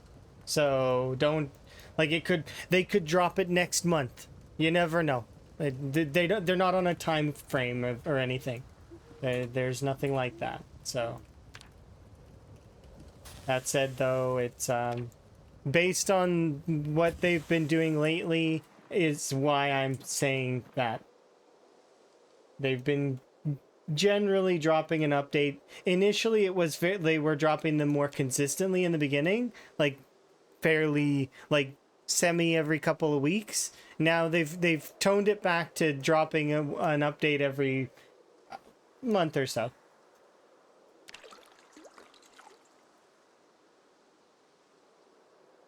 You never knew that it made it to vanilla? Yeah, it's a part of build 42 though. I'm trying to make sure that that's clear. Build 41 probably still doesn't have that as a feature. I don't want you to log in and be like, but you told me I survived to winter and it's snowing and I'm getting no water. It's also less. You know, I made it clear. Okay, good. I just don't want to make it seem like it's that. You play build 42 unstable? Oh, cool. That's good. Me too. I don't think I'll probably go back to build 41. I'm content with build 42. In all of its strangeness, and we'll see what happens as time goes on. When you think it'll be out of unstable? Oh, that's a good question. December? Next year? Something like that? Along those lines.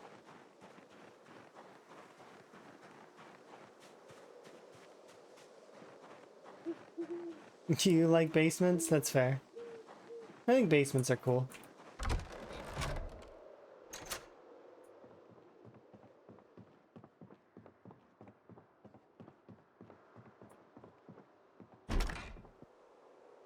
I mean, build 41 is already barely, like, there's a lot of people that play build 42, but then if you want to play with your friends, you gotta hop on build 41.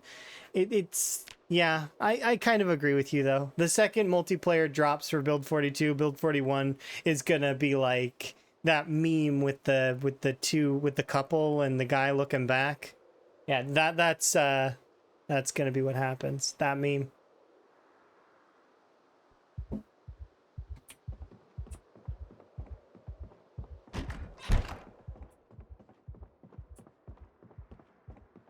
Yeah, multiplayer would be nice. I've got friends that I would like to play with. At the same time, though, I do enjoy my single-player playthroughs.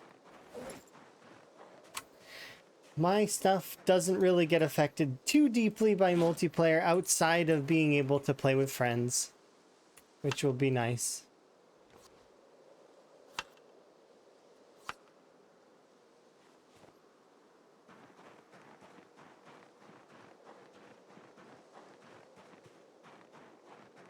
If you want to make your own fertilizer, you don't need to do that. It's already done with animals. You can collect animal dung.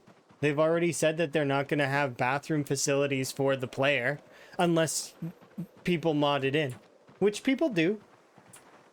But it's that one's got an X on the forums, so they said that they're not doing that. If you want to use your own, you can use a mod then, because like I said, that one's got an X through it on the forums. Same as peeing. They're not going to let us use the facilities. Those are two things that have already been nixed. So don't get your hopes up for those outside of modders. But don't worry, modders make it happen. Modders want to make the game like The Sims sometimes. So that's why that stuff gets in.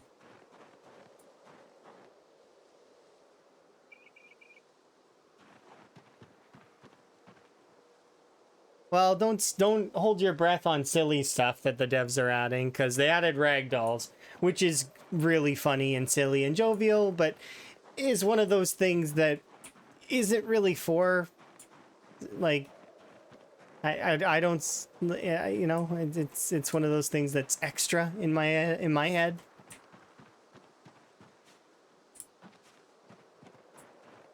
Yeah, I've made that comment before.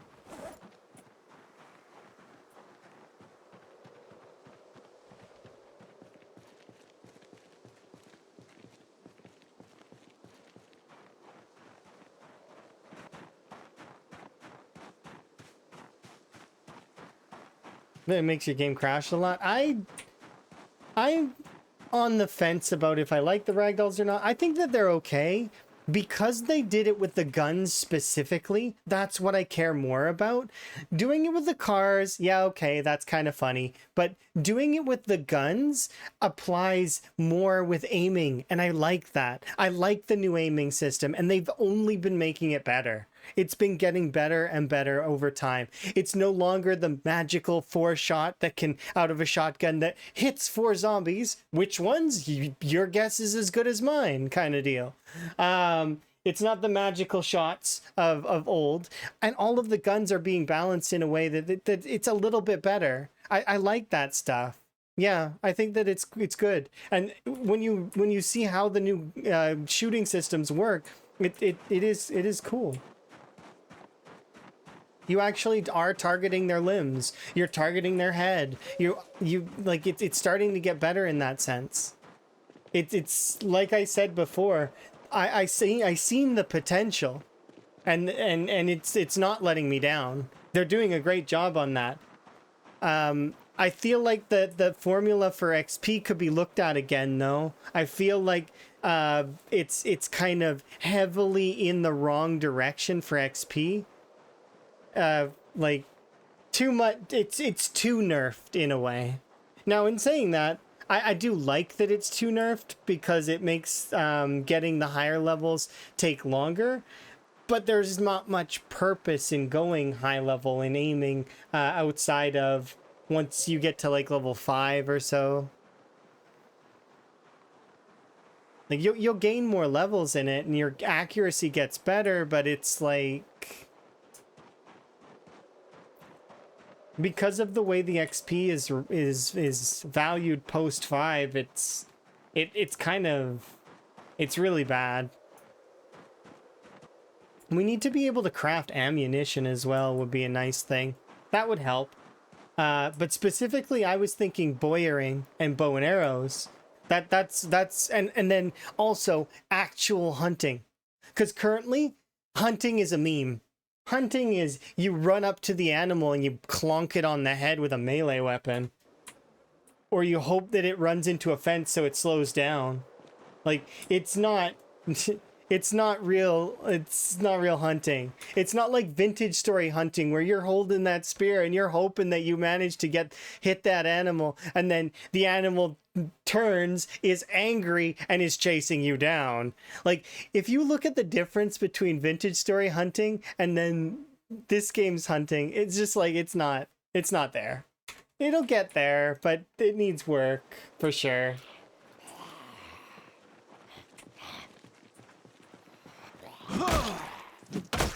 You've never decked a deer while hunting? Well, you can't do it unarmed. If you try to do it unarmed, you'll push the deer and the deer will just run away. but apparently Tower can. Nobody else can, but only Tower. I've hunted a deer that way before in reality. Deer will bite you. They are not happy animals all the time.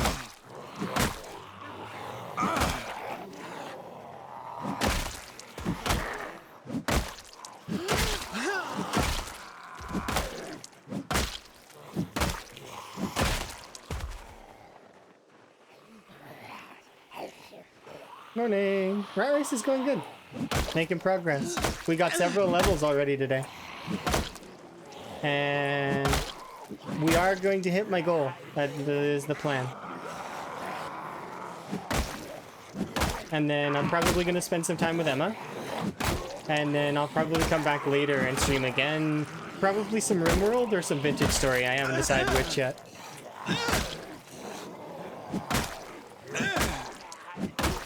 My goal? Several goals. So I've got a little checklist here on my that I wrote down. One of them was to gain some levels and some weapon skills, and we've done that.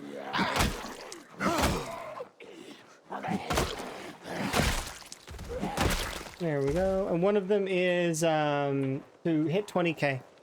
Which is not far away. Like, we'll be able to hit that almost immediately here. Well, not immediately, but it's like a couple in-game days, right? So we're just slow with killing right now because I'm using short blunts and I'm trying to level those skills up. So, but if I really need to push it, I'll run and grab spears. I'll grab some machetes, or I'll go and grab short blades and just go to town for a little bit.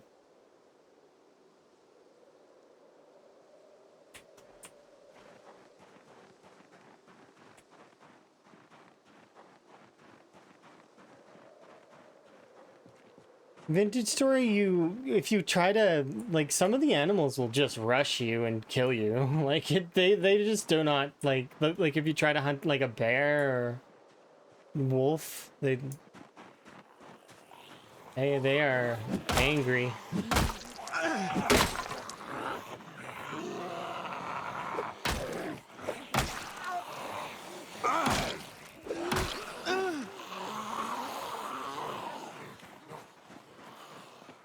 How do you survive so long? Which, do you mean in Zomboid?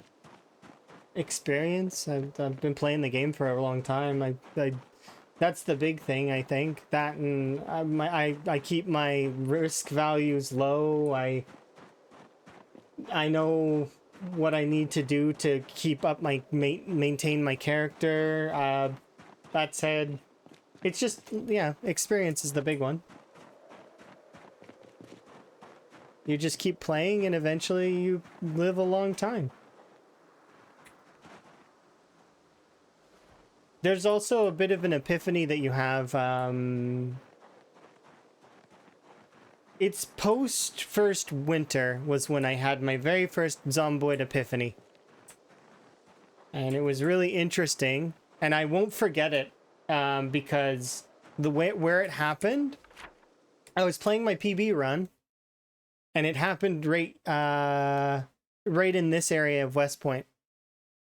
At one point, I was laughing because I realized the zombies couldn't really get me as easily anymore.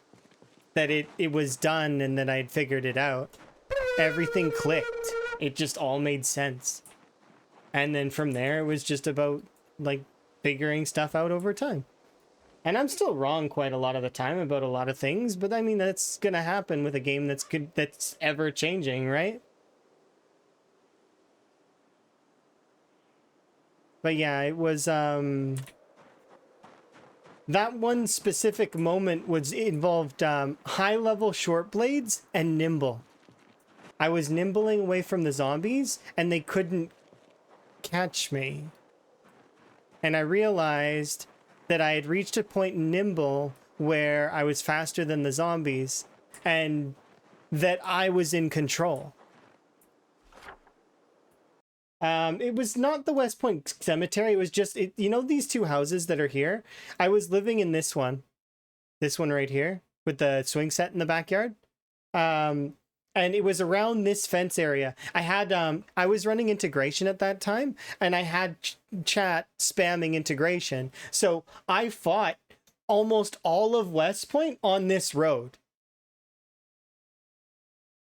This road right here. And over here, because they pushed me out several times. Because, well, integration is integration. It's not the easiest, right?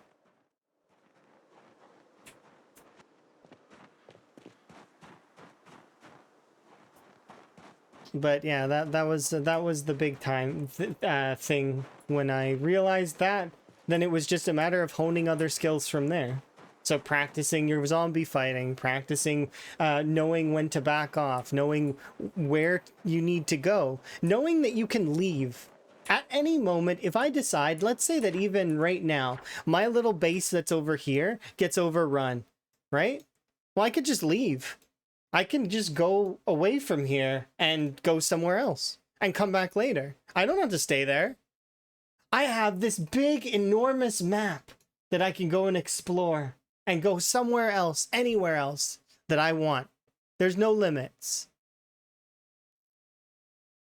So I just can keep going, right? And that's one of the things that a lot of players will mess up on. They'll overstay, they'll get complacent, or they'll feel like they have to stay in an area. You don't. You're not locked in. You can go anywhere.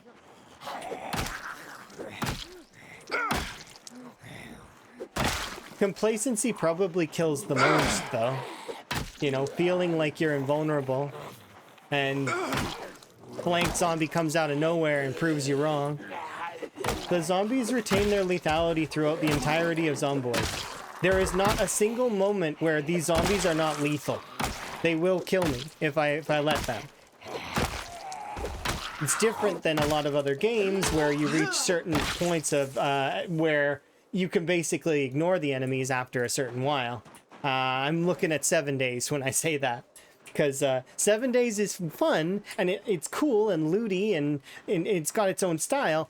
But after a certain point, you're basically invulnerable in 7 days. Bar getting penned in a corner, you're going to be able to live forever, indefinitely. And even if you get penned in a corner, there are ways out of it.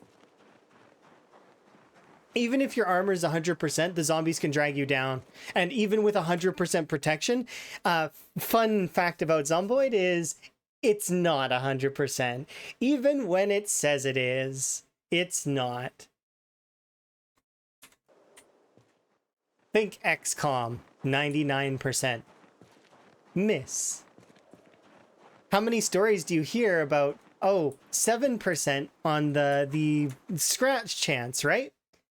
Yeah, 7%. It's killed me recently, like a few months ago. I lost a character to a scratch.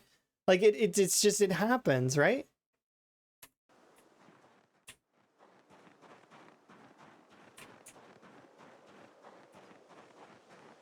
You'd think I'd be surprised. I played it there, Tower. You've seen me when I was playing 7 days last year.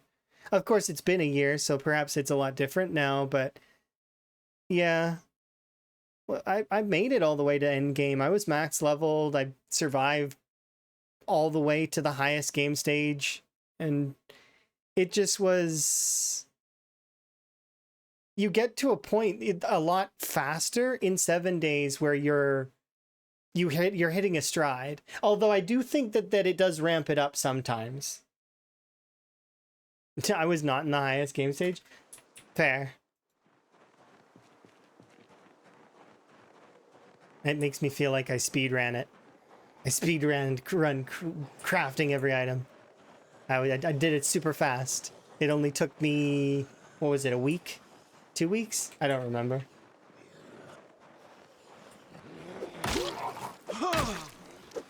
Speedrunner. Yeah, but I do understand that the game's changing and that they're going to make it more tough. But that's the biggest comparator that I have in Zomboid to 7 Days, is that zombies are less lethal in 7 Days than they are in Zomboid. In Zomboid, they're always the same level of lethality. They will always be able to kill you, and there is no cure. And in 7 Days, yes, you can be killed, but you're not really gonna be dead because of the infection very often. Outside of if you don't have honey, I guess, because they made the bees or whatever.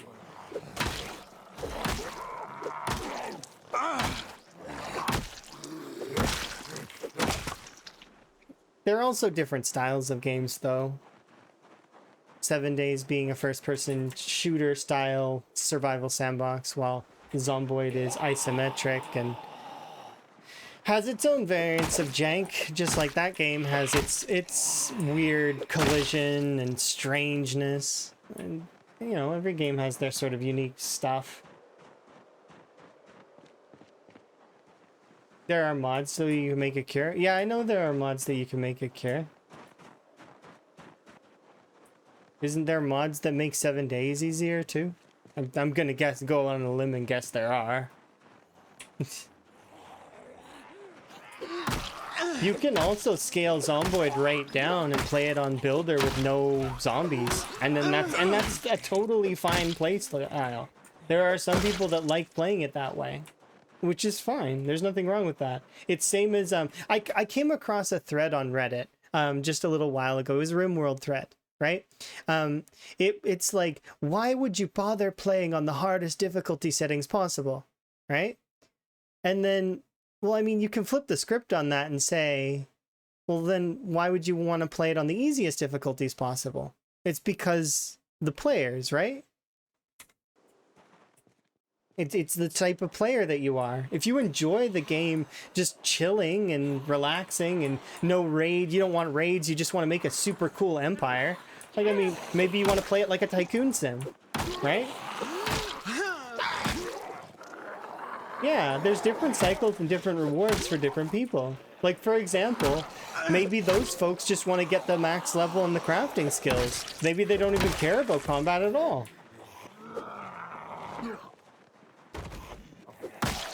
Same stuff applies to other games, right? And that's why there's variants, is because it's trying to fit all the types of gamers that are available. Which, I mean, there are tons and tons and tons of types of gamers.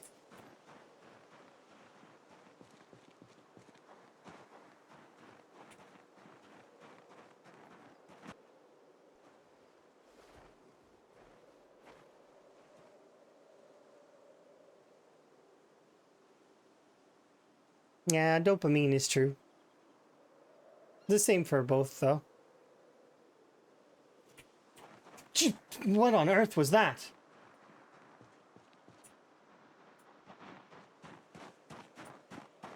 Come back here. I just seen a gray, like, line. You come back here. Fine. You get to live this time.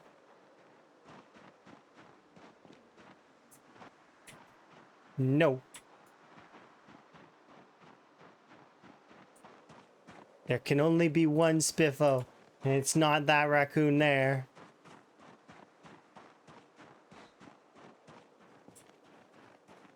How far are you in this run? It would be so heartbreaking to lose everything. Oh no, I wouldn't even bat an eyelash.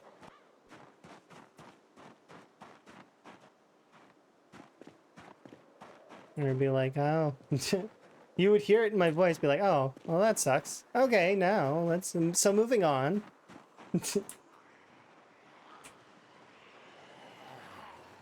We'd either start another rat race run, or depending on how I feel at that moment in time, we would start something else. Depending. There's going to be some new Zomboid challenges coming out here in the near future. Maybe, depending on what when stable is released, when multiplayer is released. You know, people are creative and come up with really cool other types of challenges. The rat race is but one style. Yeah, this is the rat race run. So this is there's a bunch of streamers that are playing all on the same settings with similar stuff. So like, yeah, with 3 objectives in mind. Kill a million zombies, perfect character, 13 points of interest around the map. The person who's in the lead right now is Shivas. Last time I looked, Shivas was in the 550, 540 range. I thought he was at 580, but I think I maybe was wrong. But, yeah, so Shivas is in the lead with the lead of the race, hoping to get the million. That said, though, I don't know if Shivas is actually going to do the outpost part of it. Because when I was chatting with him and Twist a little while ago, they both said that they were less interested in building outposts.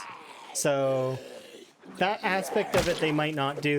But the million on its own is still a ridiculous, like, a feat, right? And doing a perfect character, also a crazy feat. So if they were to do that sort of stuff, the big one out of all of the checkpoints would be doing the Hogwallow military base. So if they were to just do that one alone, in my mind, they would have won the rat race. On top of the other 2 goals, of course. But yeah. The cool part about the rat race is seeing all the different perspectives and different styles that people have approached the rat race with. There's been over 100 plus participants in the rat race, and they're all historically recorded on the leaderboard document. So they won't be forgotten. They'll they got to participate, they enjoyed, and they're fun, and they either opted out or maybe they'll come back and play again at some point in the future. All the while we're building up a fair amount of memories of, hopefully it's a good time for most. It may vary for some people, but that's what I hope. You didn't know there were so many people doing this? Yeah, I mean, it's been around the Zomboid community for a little while. Since Lamprey created it. And then Lamprey stepped down due to his real life kind of taking important precedence. So we just carried it on. And then I've been playing off and on because I've been trying to do other things as well. Like I got to enjoy Abiotic Factor, and I'm going to probably play that again at some point in the future. I've got Vintage Story, RimWorld, and a bunch of other things that I'm trying to go for as well. And I'm enjoying and learning. That said, though, I do very much love PZ. PZ's a great game. I really do like it very much. And I wouldn't quit it. But it's good to keep things fresh, play other things. And I'm going to be looking in the future to doing sponsorships and stuff like that, because that's part of content creation. So like doing promo games and those kinds of things. And it'll be kind of nice to be able to do that sort of stuff and have folks enjoy it.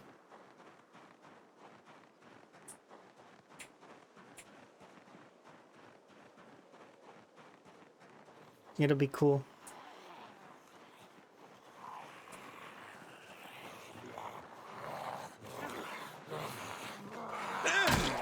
That's kind of like the boring side of it, though, I guess. Because I do have hopes that when I move in with Emma that we'll be able to do the content creation as a job. And I'm going to give it my all for, to see if it works out. And if it does, great. And if it doesn't, then I have alternative means that I will find to...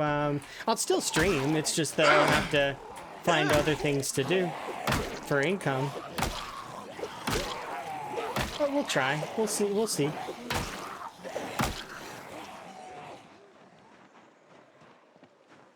That's not due until I move into with Emma, though. Which, if all things work out in the absolute best way possible, it'll be in a couple of months.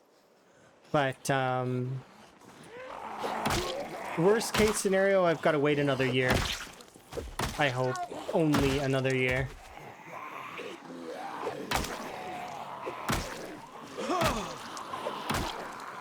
Governments are really slow about doing paperwork, though. Yeah, I'm sure it'll be fine. I've been prepping this stuff for a long time. And I bring it up every now and then just to remind people where we're at with it. Yeah, and also to let folks that don't know what's going on more clear lens into how I see things. Because I don't like hiding that kind of stuff. There's no point.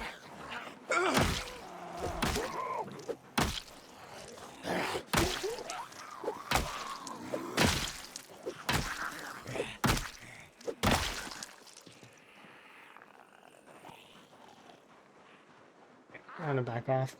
My arm hurts as well as... Do I need food? No.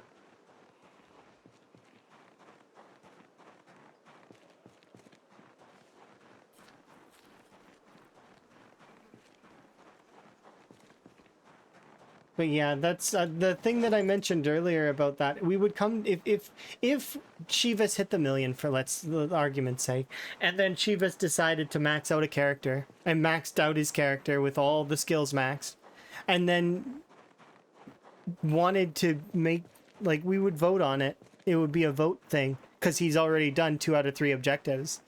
So I feel like doing Hogwallow military checkpoint is important, though.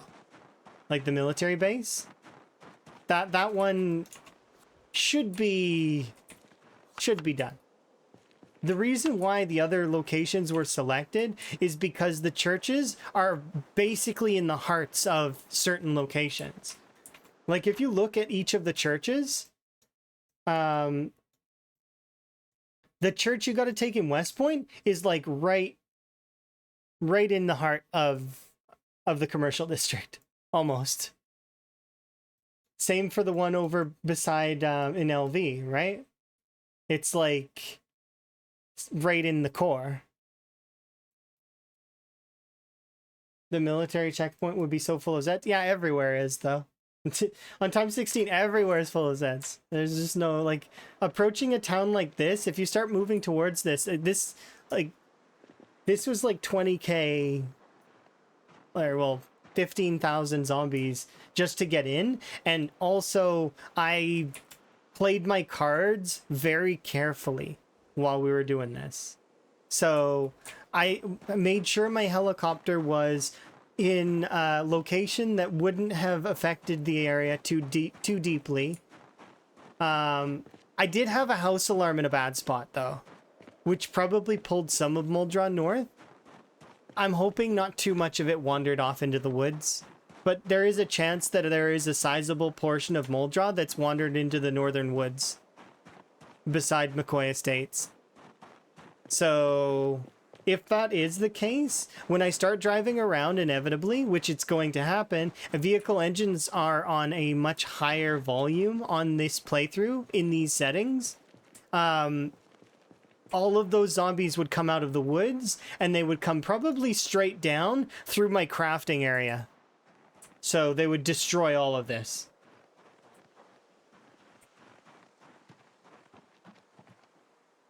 And there would be few things I could do about it except for run away.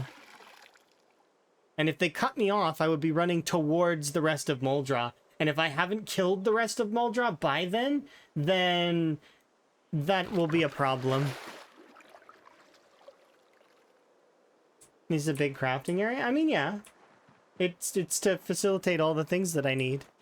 So, you know, kiln, making charcoal, doing the blacksmithing, water production, because I don't have a rain barrel that can catch water and filter it. So can't do that at the moment. Although if I went out of my way and ran all the way back, I probably could get a pipe wrench and we could probably set that up. I just haven't.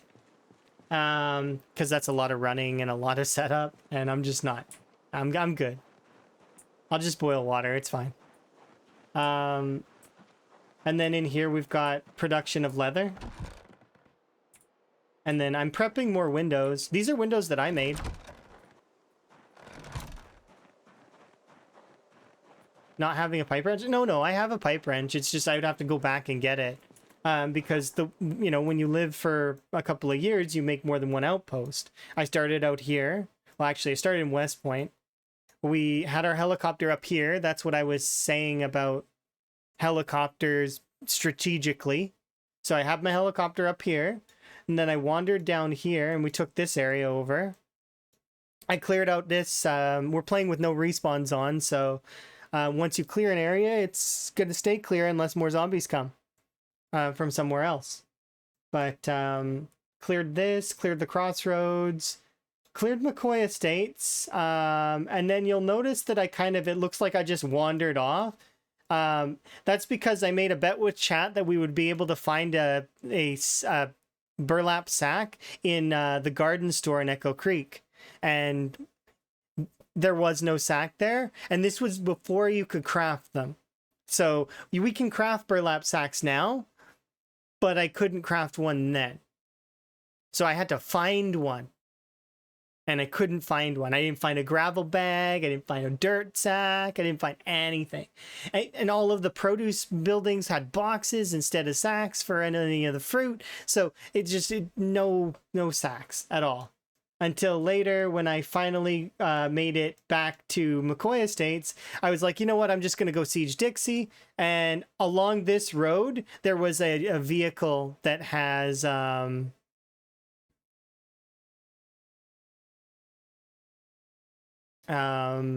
it was like one of the vans, I think, one of the working vans or trucks had a sack in the back of it. Cleared Dixie, cleared this road all the way over here, and then started doing this, and then we went to McCoy. McCoy didn't have very much, which is a bit of a surprise. And then I've just been watch bagging, slowly pushing towards the other side of Moldraw gradually over time. It's going to take me a while to take it. We'll be closer into the like 60, 70k range before it's like fully done. And even then, there'll still be stragglers everywhere. But we'll be prepping to move on at that point. And I think I'm probably going to move on towards West Point. Because I miss West Point. West Point's my favorite town in this game. Bit of bias there, though. And rest in peace. Yeah, I'll give you a candle. There, you can have two.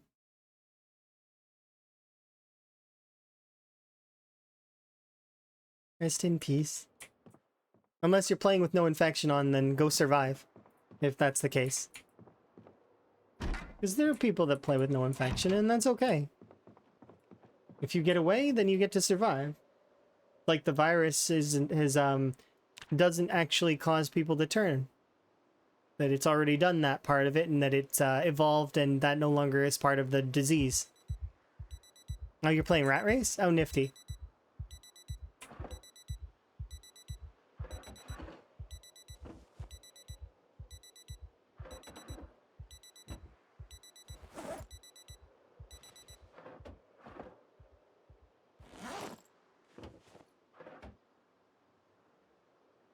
Stupid sleeping early by accident.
So, if you want to see the first time I broke a bone,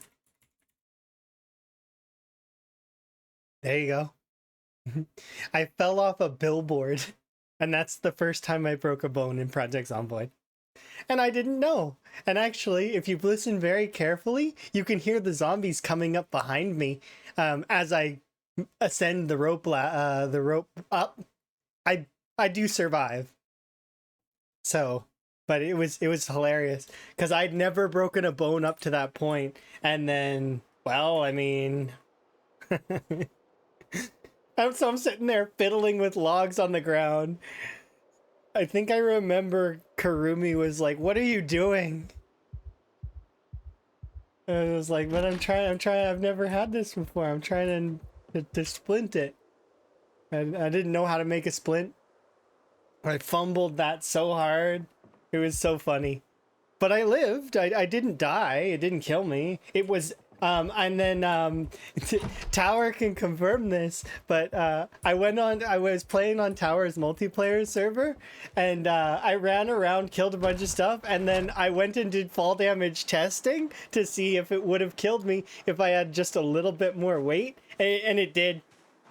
Like, a little bit more weight would have killed me for sure.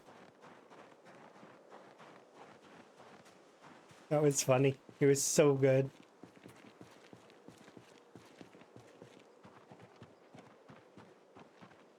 Getting 2 minutes of ads? I mean, I don't control the ads on Twitch.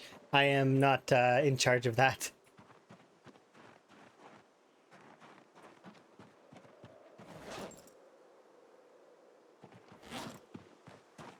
And if I was, I probably would leave it as it is, to be honest, because ads pay for things. That's how Twitch keeps its lights on, so. If you don't like ads and you don't know what your options are, though, those are the options that you have. You can find a working ad blocker, you can... Twitch Turbo is the most value if you have multiple streams that you enjoy. Because it'll get rid of most of the ads on the platform. Not all of them, but most of them. And then subscribing to whichever streamer that you do watch the most is a way to do it. You get one free Prime if you have Amazon Prime, because you get Prime Gaming and it gives you one free Prime so that you can use on anybody. And then waiting. Waiting is the other option. If you still want somebody to get the ads, like, what you can do as well is have one browser that has an ad blocker and then another browser that doesn't, so that you can watch and enjoy, but you know what I mean? They still get the ads. Yeah, no, I say a lot of that stuff, though, is like, it's not necessarily just for one person. It's to let folks also know that what their options are if they don't know. Because some people don't know their options. It's good to know what options are available to you.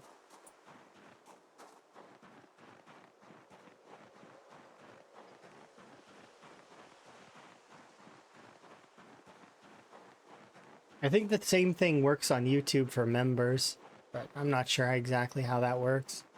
Because I've not done the YouTube side of monetization. I only know the streamer side of it.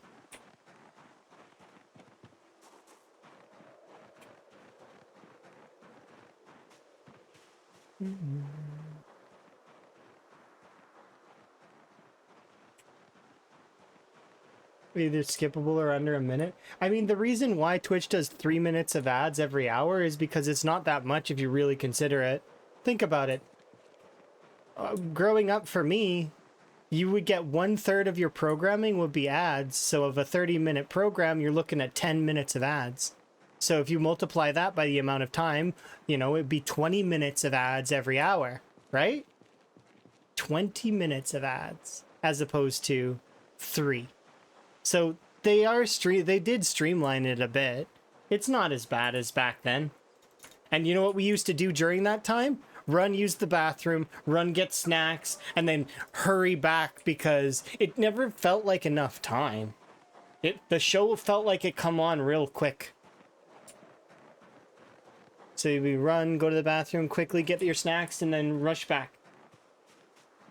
I don't know if anyone else felt that way, but that's how it felt to me. who's like, oh my goodness, and then you know, you miss like a little bit of it because your siblings being annoying.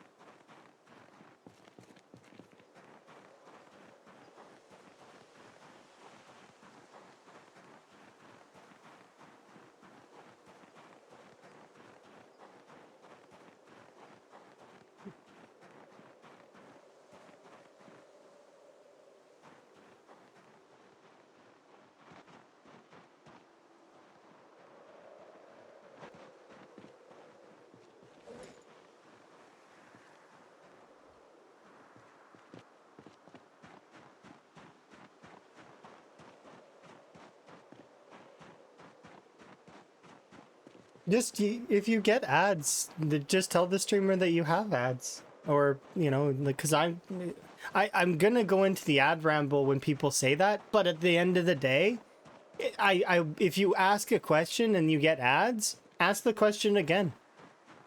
I want you to have the knowledge more than I care about that stuff. So yeah, if you miss something because of ads, ask. And that's for me specifically. For other people, I can't guarantee that that's going to work out well. And some people will straight up ban the word in their chat. To which, don't look for ways around it. Just simply, you know, say, I missed it. Can you tell me again? Kind of thing. Yeah. It happens. I mean, yeah. Everyone's over fast. It's also, if you try to avoid the ads on Twitch and YouTube, sometimes it'll stack more on. So you got to be careful of that. Don't run away from the ads, just let them happen. Or, like I said, find a way around them the other way. Because if you don't, it'll try to start stacking them up on you. And those extra ads don't give anything to the streamer. So don't bother with that. They don't even give anything to Twitch, I don't think, if you keep stacking yourself like that. Because if that was the case, then they'd be doing that on like computers at their work kind of deal, right? Giving themselves extra ad revenue by spamming their own ads. But I don't think those extra ads give to anybody. That it's part of the system. That if you're trying to run away, that it's like, oh, well, this was the place you were at, and then it just keeps compounding it. Yeah, it's better to just get them out of the way anyways. And like I said before, what you could do is you could just have one browser with an ad blocker, the other one without.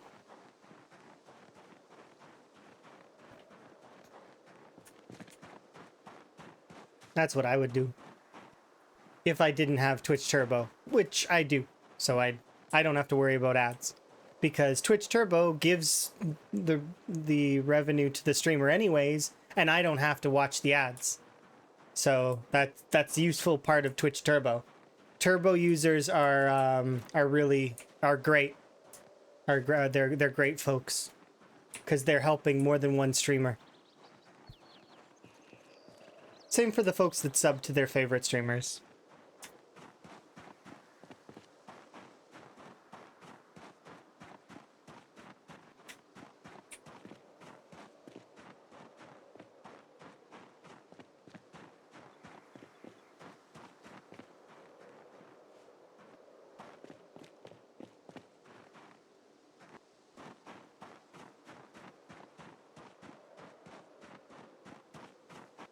Oh yeah, of course.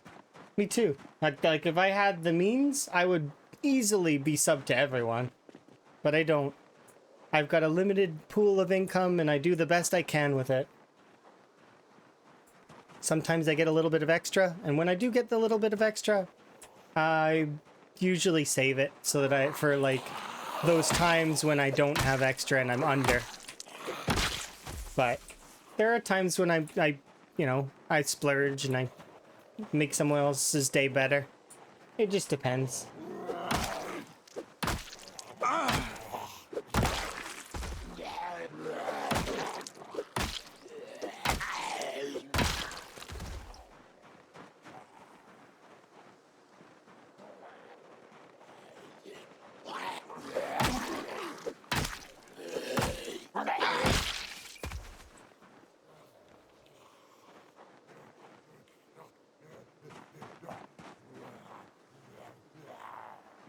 Disposable income's great.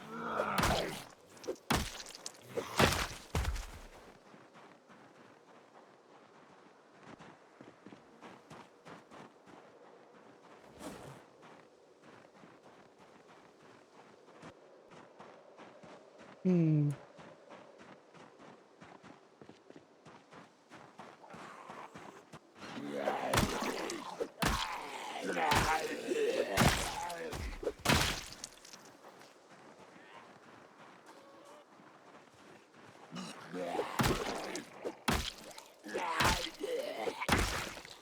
What's my character's sprinting level? Probably like 5, I'm gonna guess.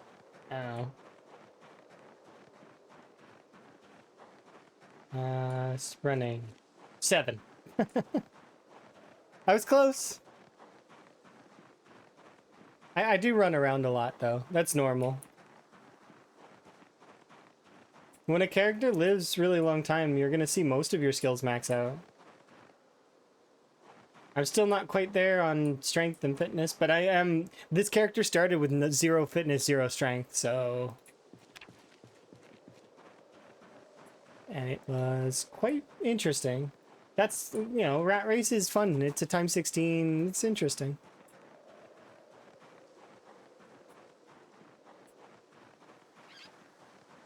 Which is awesome. That sounds cool. It's like kind of like Karumi as well. Karumi doesn't get ads, but I was also not able to participate in the gambling, from what I understand.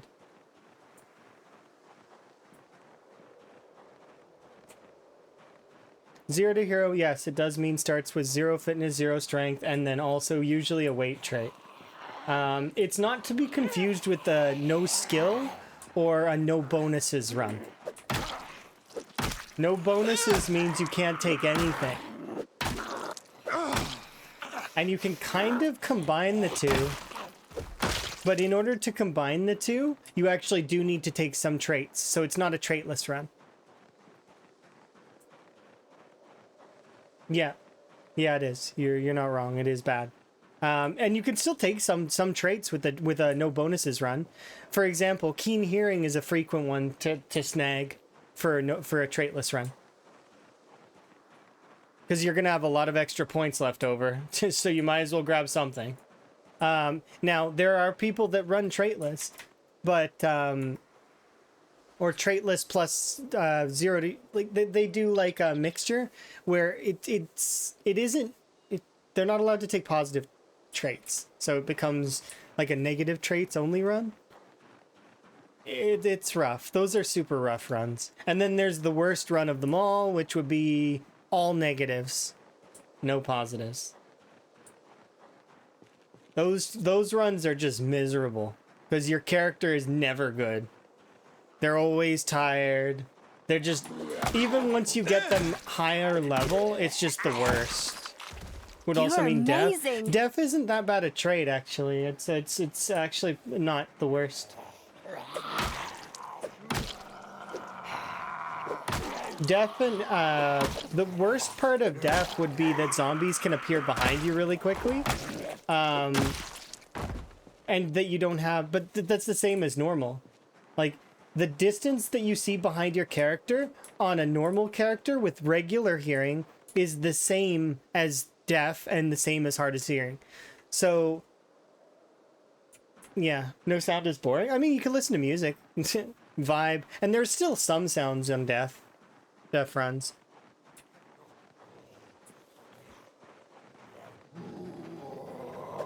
Yeah, deaf is definitely, it's definitely not the worst. I should put myself in the corner. I should go sit in the corner somewhere.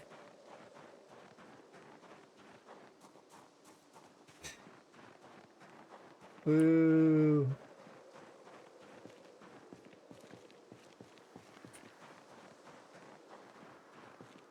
But yeah, it's not the worst. In my opinion, I don't like Sleepyhead or Restless Sleeper because those ones directly affect your fatigue and it sucks. It sucks so hard to lose so much damage so quickly and that you can never ever get yourself in a good, because you can't grow tea and you can't grow coffee and you can't like really make those things, it becomes extra pain. Like you can find them, but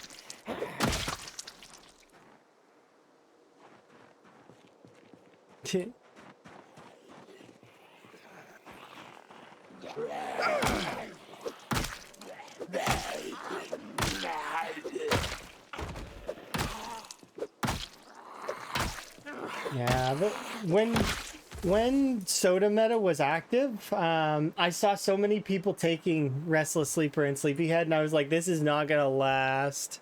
They're gonna fix that, and then, well, those runs, I don't know any of those runs that are still active. From what I understand, all of those characters are gone. But maybe there is somebody out there that's still playing on that build and enjoying the crazy soda meta. Like that they never updated their game. Because it's something that you can do is just not allow Steam to update.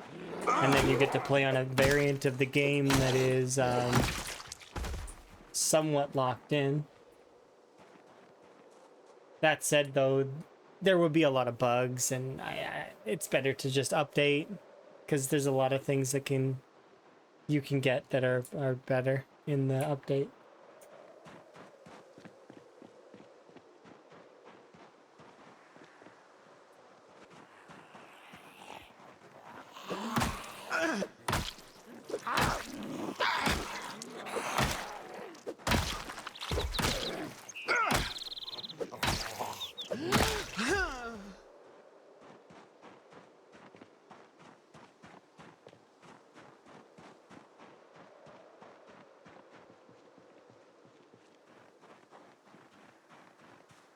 Well, me. I actually did kick it down.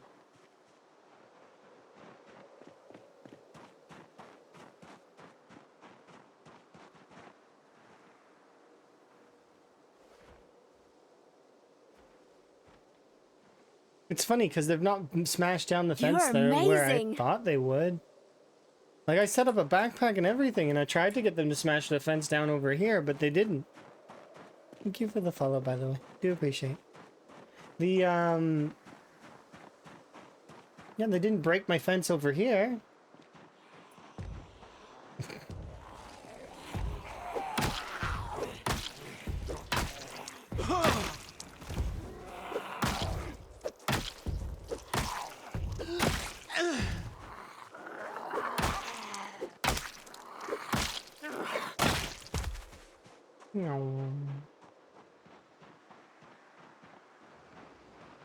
This is more than I think it is.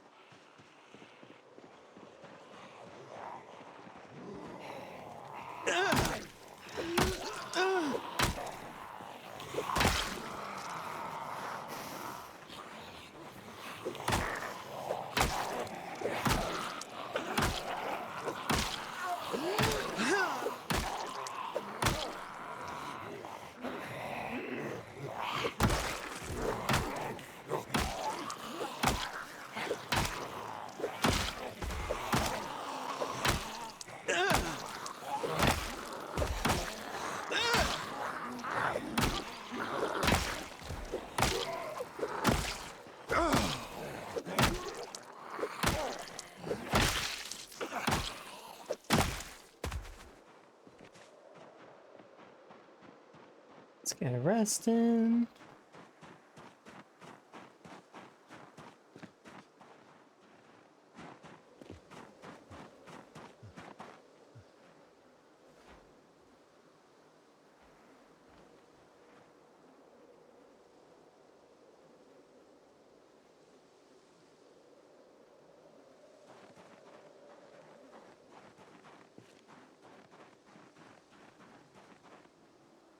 Wait, what?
This zombie noise is there, but there's no zombie.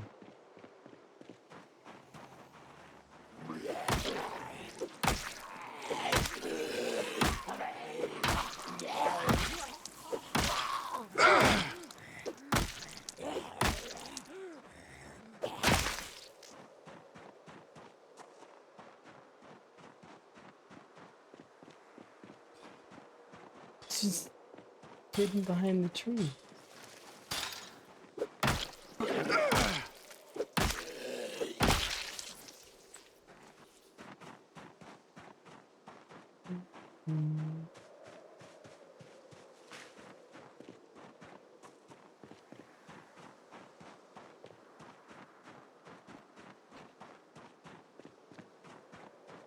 Yeah, I think that currently, at least, if I were to pick traits that I don't like, Sleepyhead and Restless Sleeper would be two of the top picks for me, followed by High Thirst and Smoker. At least at their current point value. If they got increased, then I'd still wouldn't take them. You put High Thirst to +8 points, and I'd still be hesitant.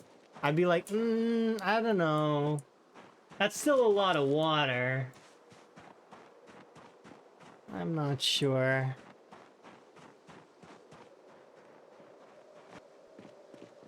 Sure, I could carry an extra 2 bottles of water around with me, but it's a lot of weight.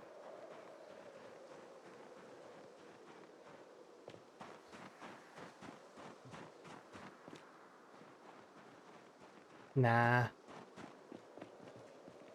But yeah, after the point nerf, no. Not even, it's not even worth like +1 point for having to maintain like almost double the amount of water that you have to drink. Yeah. No.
So right now I'm making these large bone beads so that I can make chokers so that I can level my tailoring.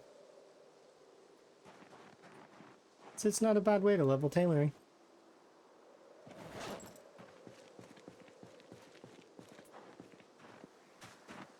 Maybe there'll be some better ones that I can use later.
Watching the bunnies run around.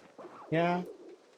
I want to get to 250 right now is my goal, but sometimes you'll notice that I don't get XP is because I petted a bunny that I've already petted, which is, you know, it's fine. There's no way for me to know that. And when you have 80 plus rabbits, like, I mean, at what point can you tell the difference? There's no telling the difference. I'd have to name them. And then, could you imagine? There'd be like a big bunch of names, little nameplates all over the place here. I would not be able to see anything. It would be like looking at like, I don't know, terms of service and contracts. 8 million lines of nothing. 3 lines that actually matter.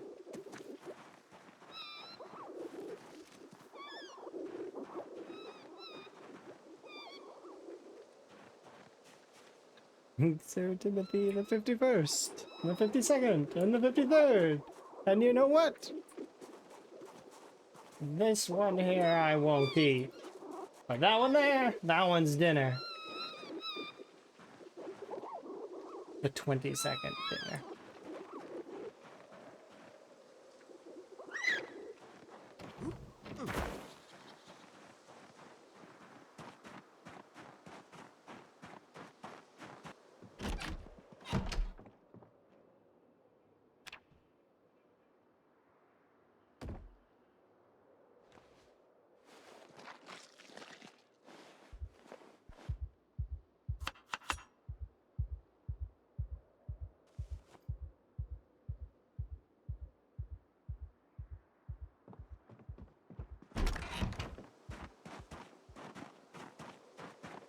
You just yoinked them.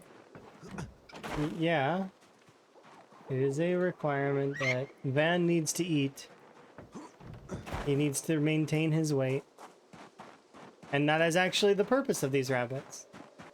These rabbits are here to feed Van. Literally their purpose. They are here to make sure that we do not lose too much weight.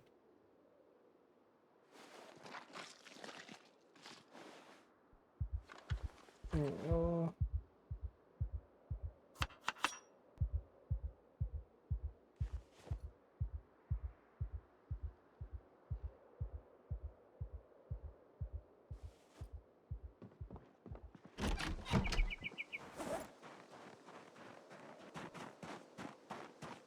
Yeah, rabbit leather's new. They added it in just recently. So, and I can... We are kind of eating the rabbits a little quickly, although... Not that quickly.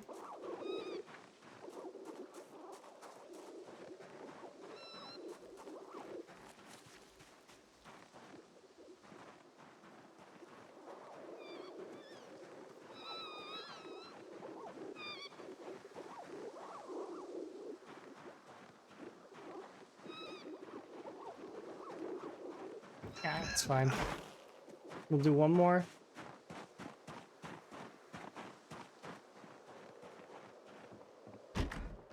I'm trying to gain, that's why I'm...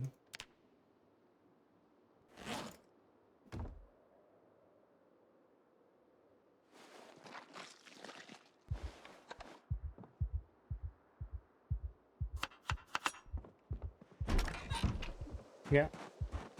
We have 80, we're weighing 80 right now, and I like to maintain being in the 80s, if I can. So, being in 81 through 84 is usually what I stick with as best I can. I'll let myself fall further sometimes and go down to 70, 77. So, sorry, 70, yeah, 78, 77. But it's I don't like being down there because you're dancing the line of underweight, and it's just you lose a portion of your damage when you do that because you lose your stamina. You like it just your character's worse overall, so it just isn't good.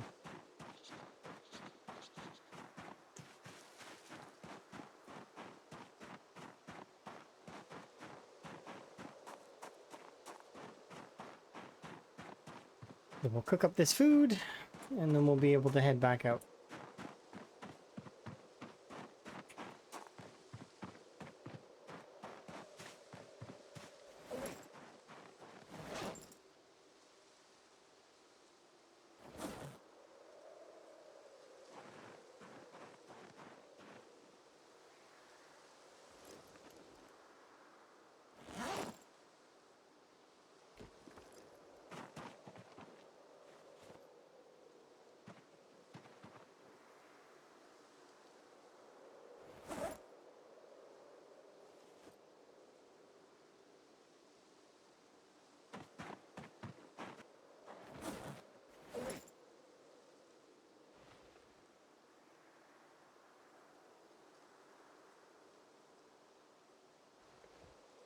Fortunately, we didn't get any prime cuts. It's kind of hard to get prime cuts off of baby bunnies, though. Generally speaking, the amount that I received just now is standard.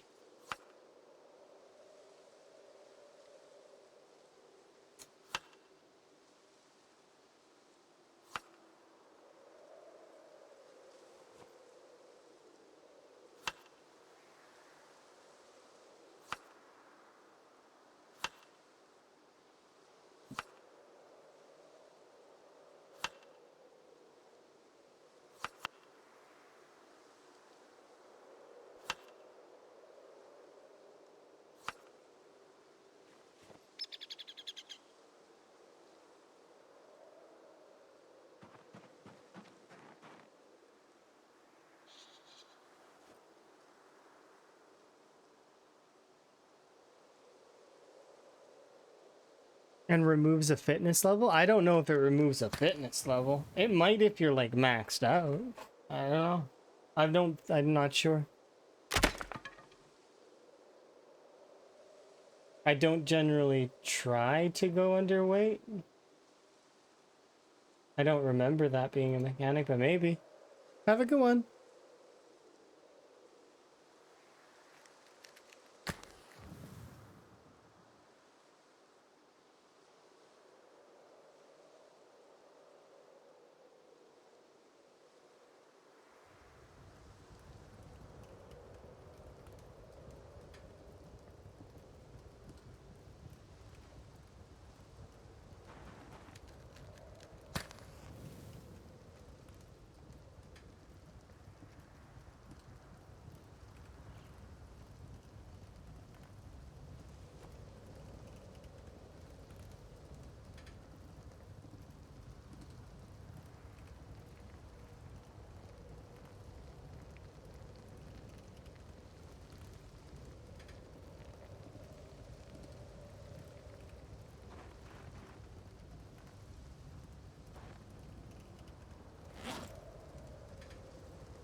It should be weight gain.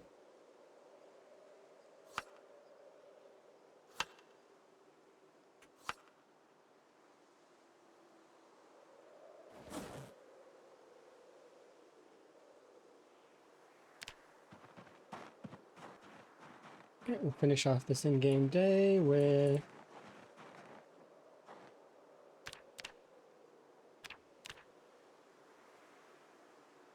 making beads to make necklaces with. And then we'll go kill zombies tomorrow.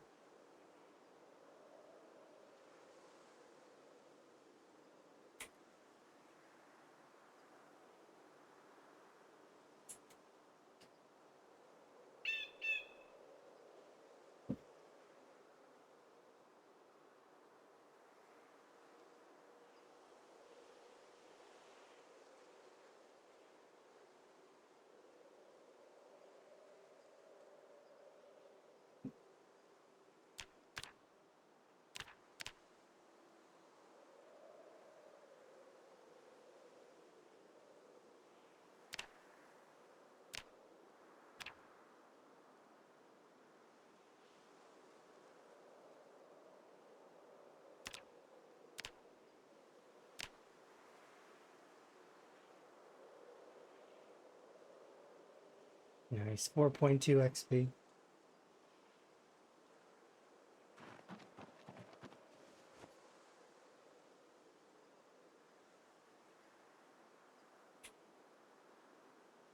Reminds me, I need to bring a Spiffo garbage can over here.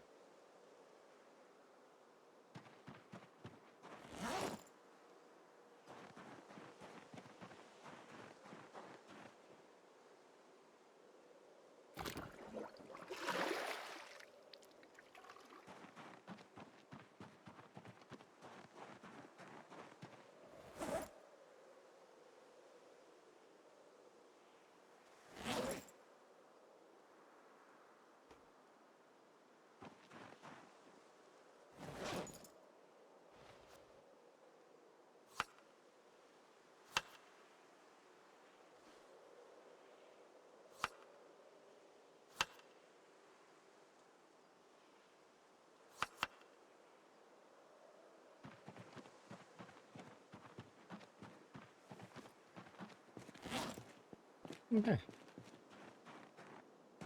I keep forgetting to grab a Spiffo garbage can.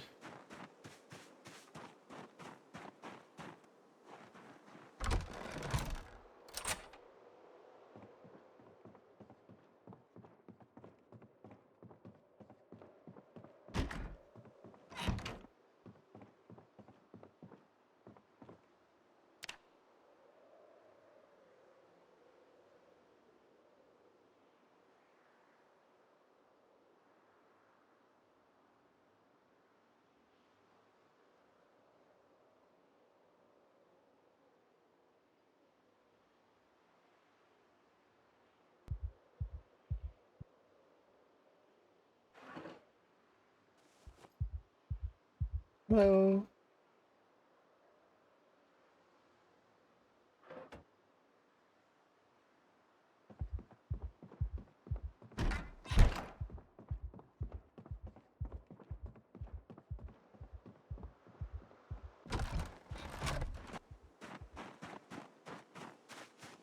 I'm playing build 42, by the way.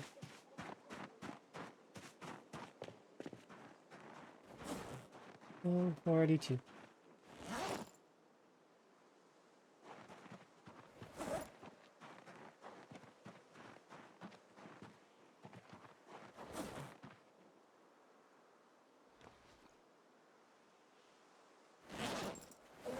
Nice big roast.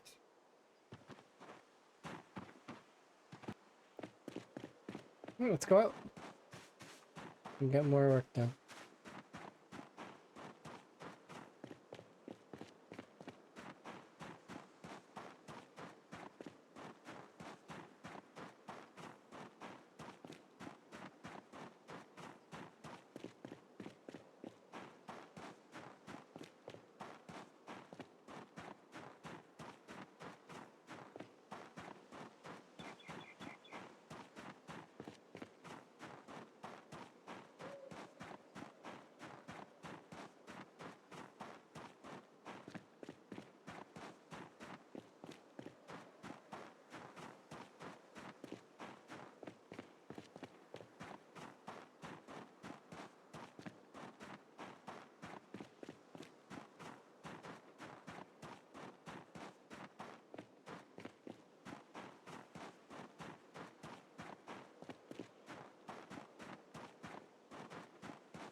Thank you.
Some fatter fish. I can understand.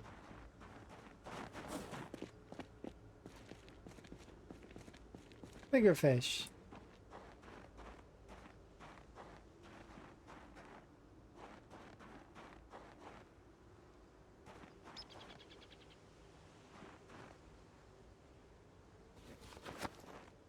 Yeah, you won't see them until like level, well, no, level 5, level 6, level 7. It's not bad. They'll sustain. They're not going to be big, but they'll be okay. You should be okay.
Whole month? Yeah, fishing doesn't really work that way as badly anymore, as far as I know. It's temperature based now instead of seasonal. So if you put a campfire nearby, you can heat yourself, but it counts as being in a higher temperature, and as a result, that gives you a better opportunity for fish. But some people see it as kind of scummy. I see it as you're trying to stay warm. It doesn't really matter at the end of the day that much. I'm not sure. Winter fishing seems to be not as bad as it used to be in Build 41.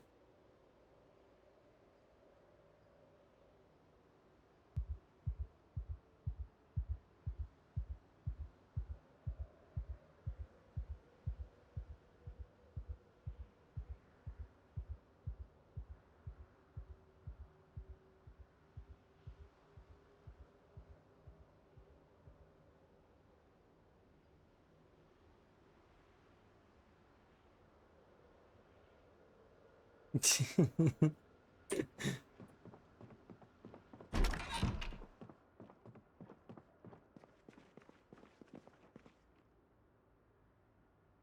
need to go grab a...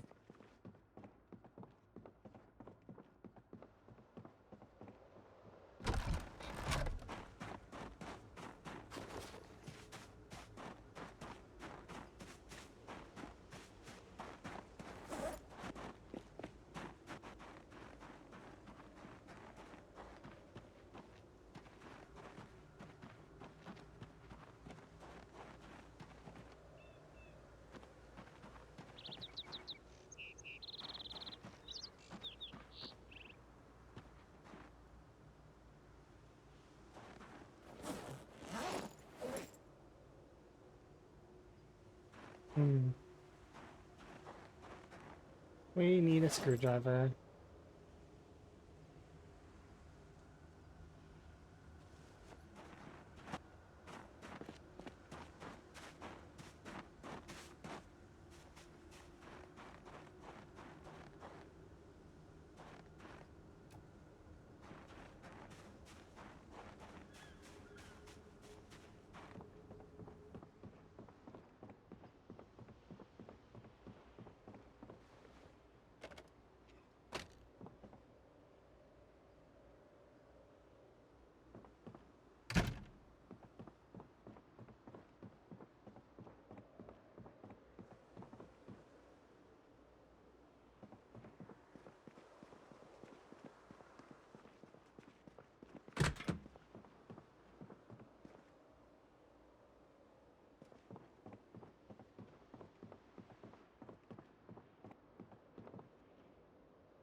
We'll draw a party at my base. That does happen from time to time. Sometimes they just decide that it's time to party.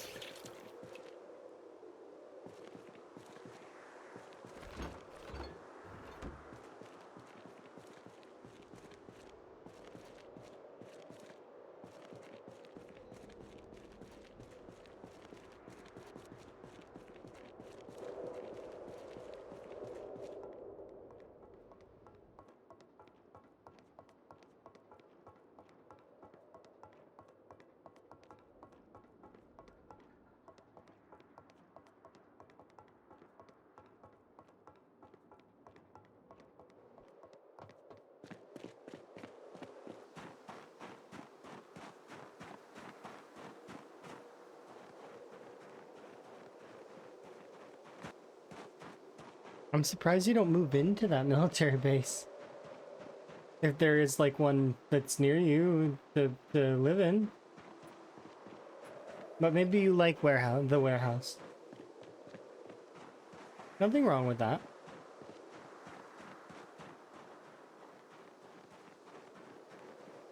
I'm just clearing out some of the Zeds at the front gate. Fair.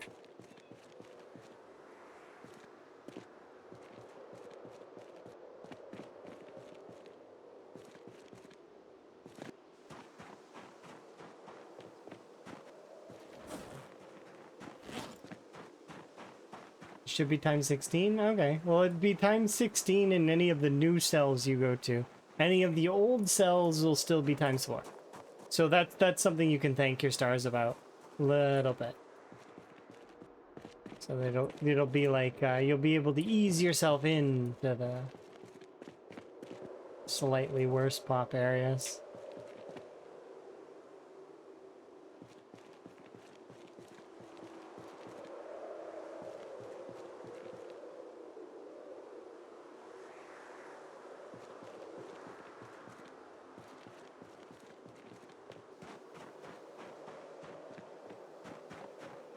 What am I looking for exactly?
Mm.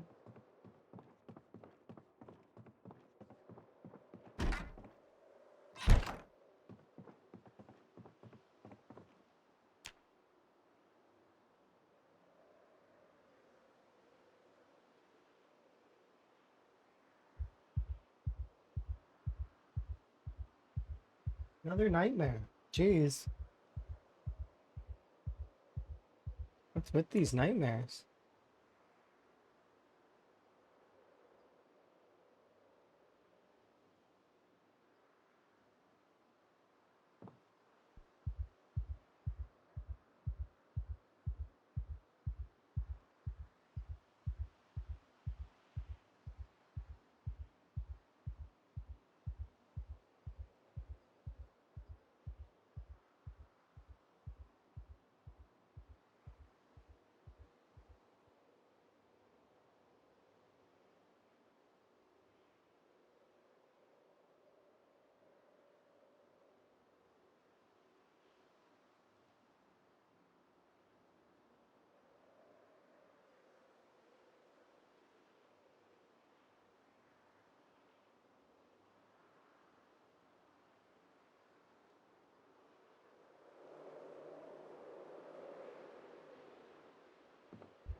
It's been having too many nightmares lately. We start getting worried about him.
You're amazing. Very much for the follow. Do appreciate.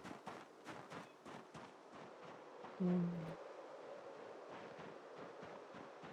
Let's see.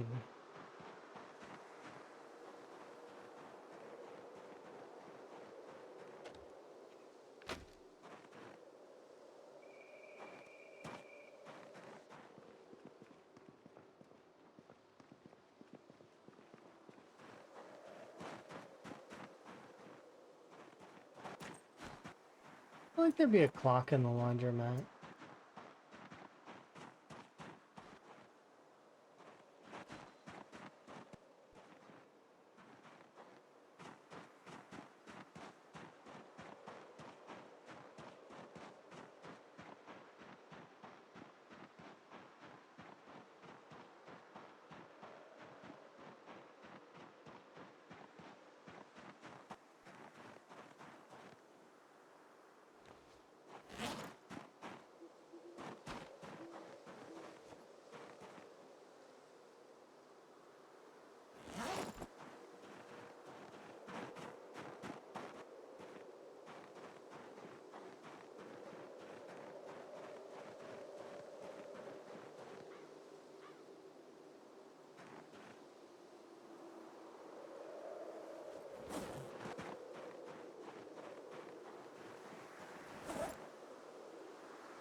Mm-hmm.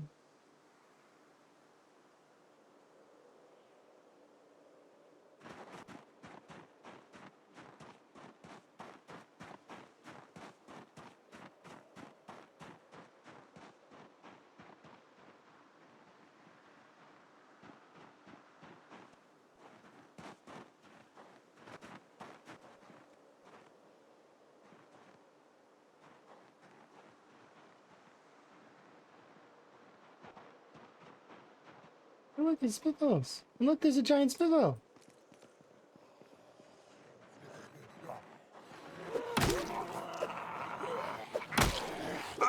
This location didn't always have that, did it?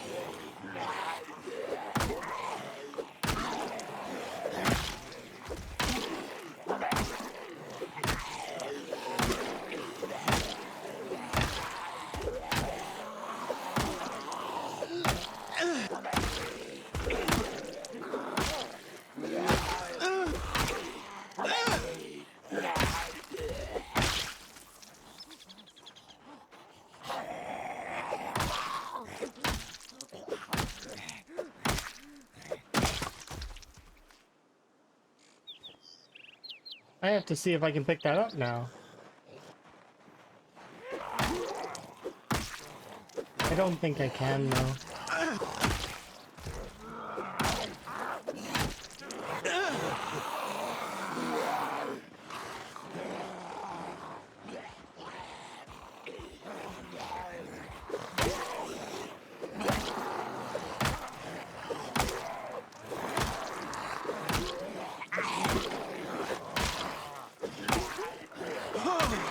It's facing a different direction, though, than the other one. The other one was straight on, wasn't it? Oh, no, no, it isn't.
Have a quick look.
What on earth is this sound effect?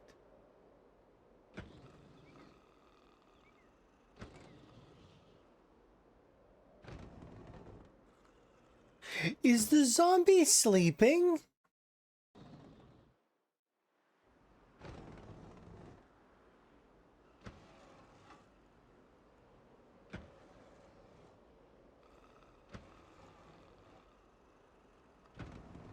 I think the zombie's asleep.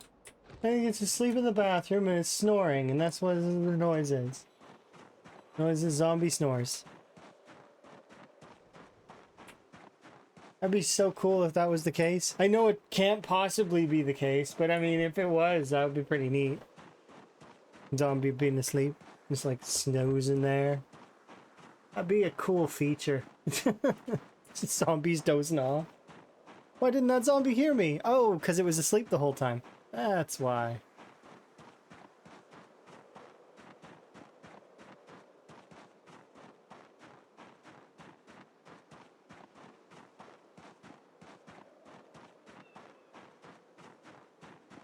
Nah, zombies can't sleep, unfortunately. Or fortunately, depending on your perspective.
This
was a survivor house, and I never went inside.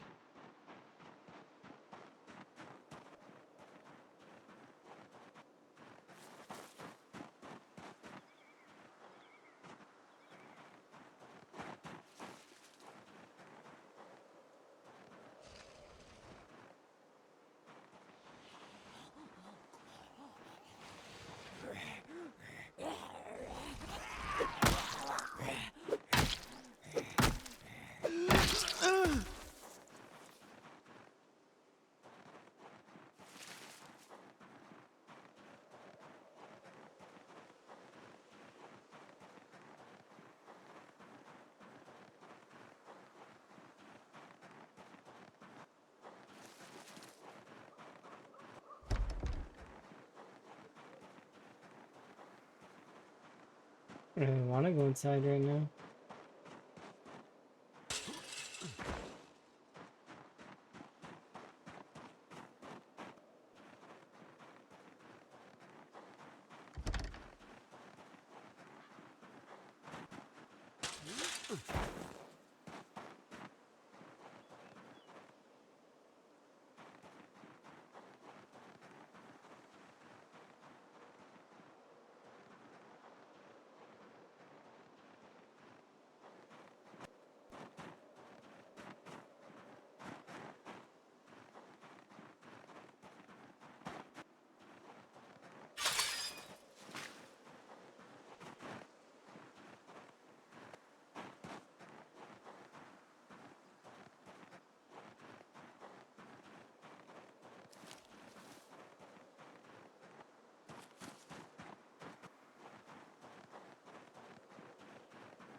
Oh, there's a key in there.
Still a handful of zombies in this area, but not quite as many as before.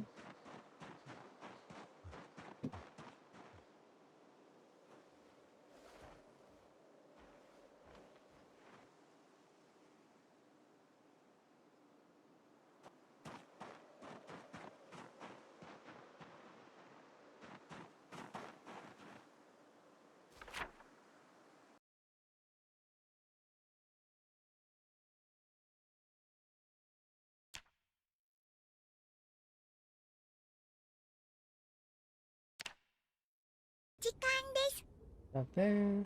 Hey, it's Yuri. Hi, Yuri. How goes? You having fun? How was your rat race going? You're amazing. My rat race is going pretty good. Woo woos. Hello. I'm just looking at the map just a little bit. Hopefully you're having a good time. Let's collect a few more watches because, well, I mean, we're getting there. We're like, what was it? Electrical. Yeah, we're at 141 out of 300. So it's slow, but we're gradually gonna get there.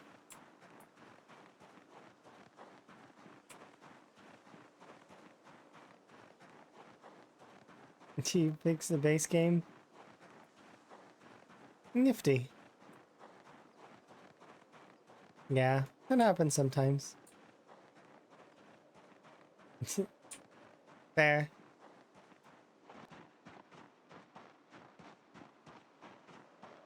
Things seem to be going good though overall. I've been having fun today. We've managed to get quite a lot of levels in terms of combat skills. The full level in long blunt, full level in short blunt, a full level in spear. And right now I'm trying to get another level in short blunt. Mass gym pack. I mean, I wish. I wish there was stuff in there. There's a lot of boxes. A lot of empty boxes. I foraged up a sledgehammer. Because I have the ability to make sledgehammers whenever I want, of course I foraged one up. Oh my goodness. It was like in my backyard too. It was like over here by the crafting area over on the other side there. It's just like foraged it up. It wasn't this session, but it was like I think a session before now. It's like just like over here somewhere or somewhere like that. Maybe it was at the farm. I just remember foraging it up and thinking that's hilarious. Yeah, because I can make them. Like I'm gonna forage it. You know, they'll never appear early on in a run, only later. Alright, Chess, I'll do my little intro thing, and then we'll continue.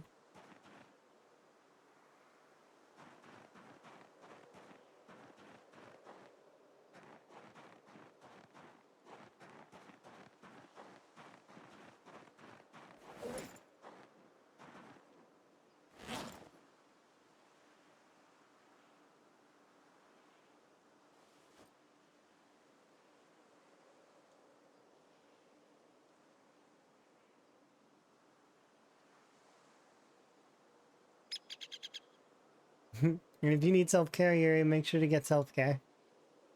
Or have fun with family, or whatever it is. Hang out if you want to.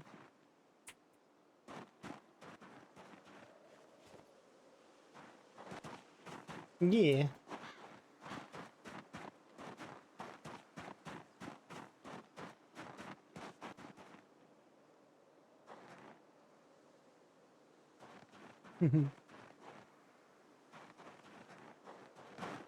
Yes, indeed. I have a lot of empty gas cans. Plenty of empty glass cans that could be full if I were to have enough electrical skill to do it. But I've got a long ways to go before that's gonna happen.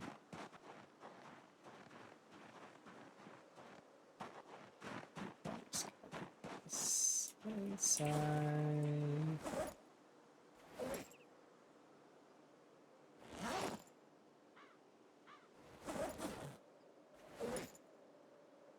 There.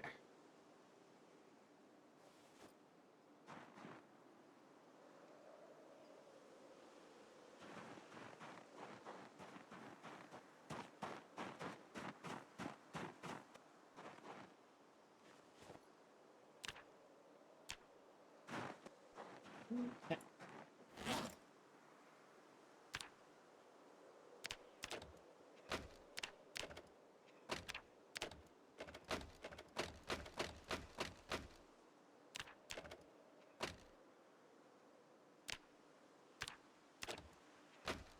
Okay, now I should be able to use that receiver.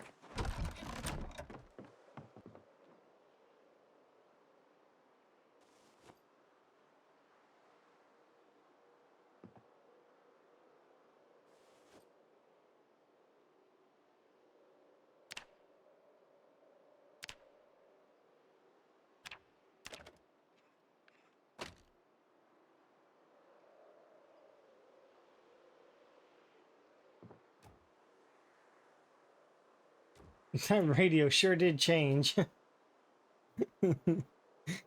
Looks so different like this. Alright, let's go. And we got nothing.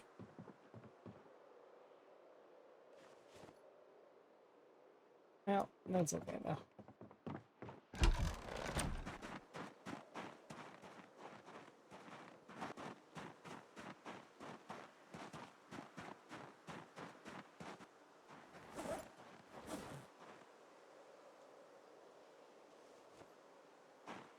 $17 more watches here.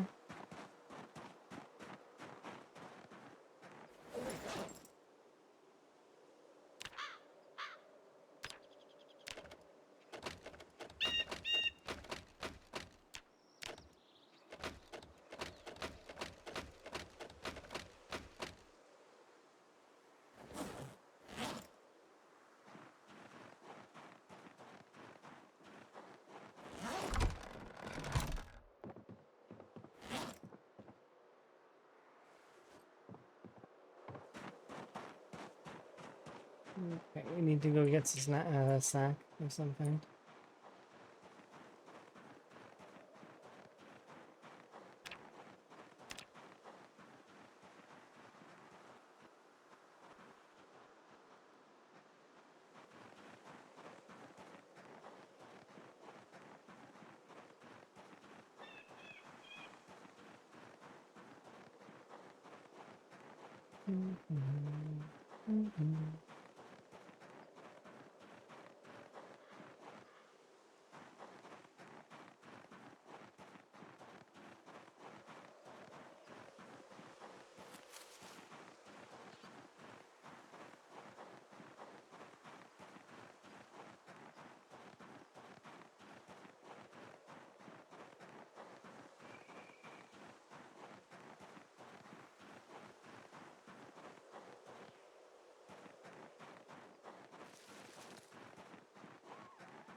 I'm not having a whole lot of luck.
Where are these chipstones when I'm looking for chipstones?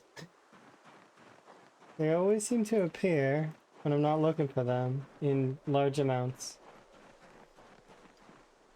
Right now, I just want snacks and gifted chipstones.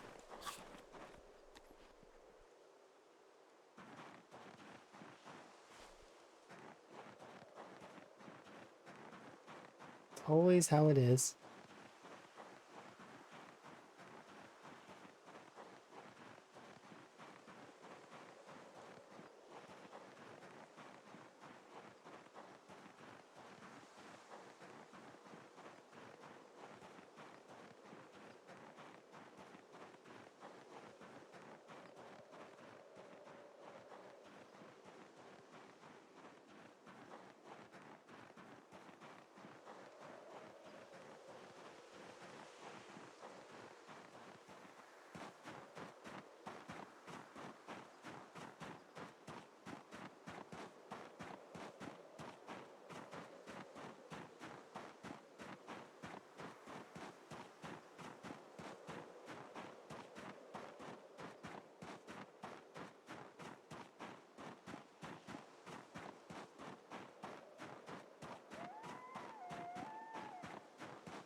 I'm gonna go back to the bunny farm.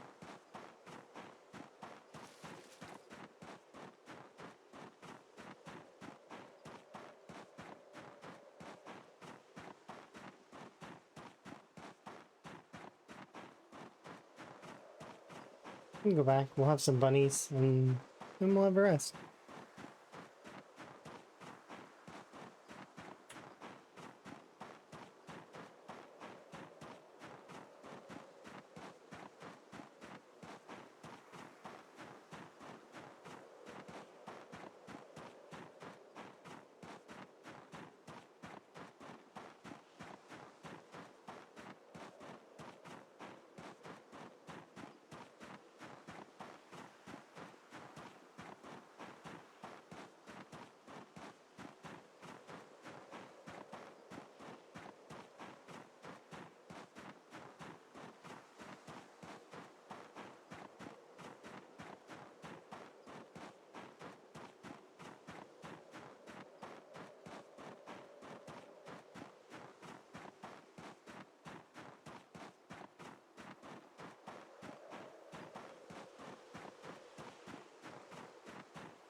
Yeah. Hi, Chili. You having a good day too?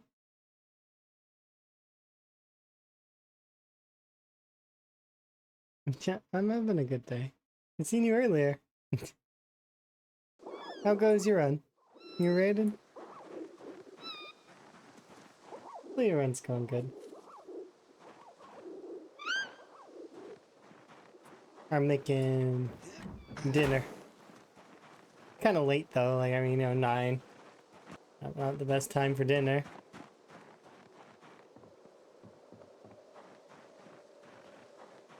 I know, love having a cold. An auto shout and I'm sleeping naked in winter from now on. But just don't get too cold. Hypothermia sucks. But yeah, I agree with you. It's not the worst thing in the world. It's just you can't shut it off, right? And if you're deaf though, you can't hear it. So I mean, it's fine, I think, right? At least I think you can't hear it. I've never tried having a cold while deaf. Is it can you hear yourself sneezing? Probably not.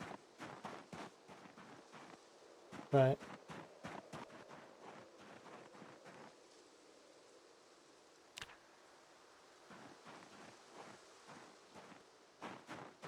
it's quiet, it's peaceful, and the zombies come after you.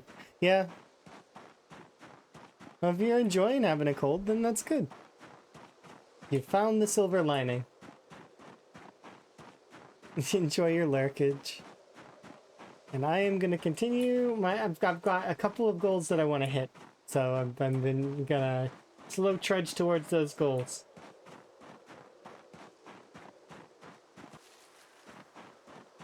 And maybe actually have hit some of them.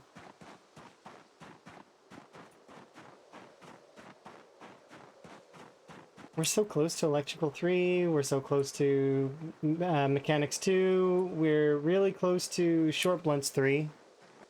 And then also 20k kills is on the horizon.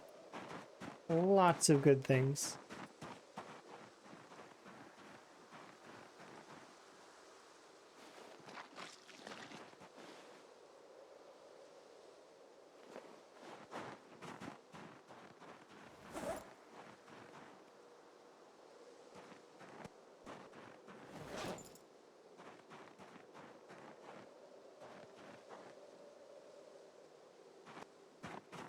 Throw these in there.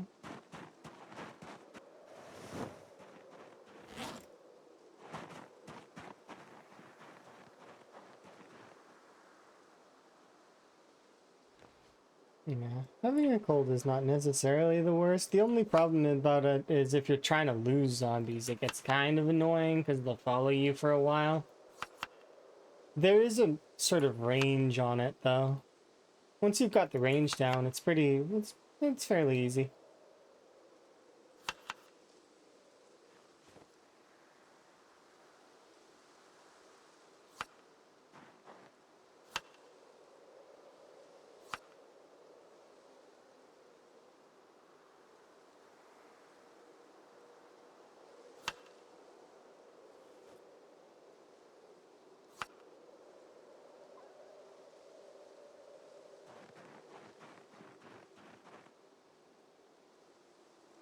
You're amazing. You're amazing. Thank you very much for the follow.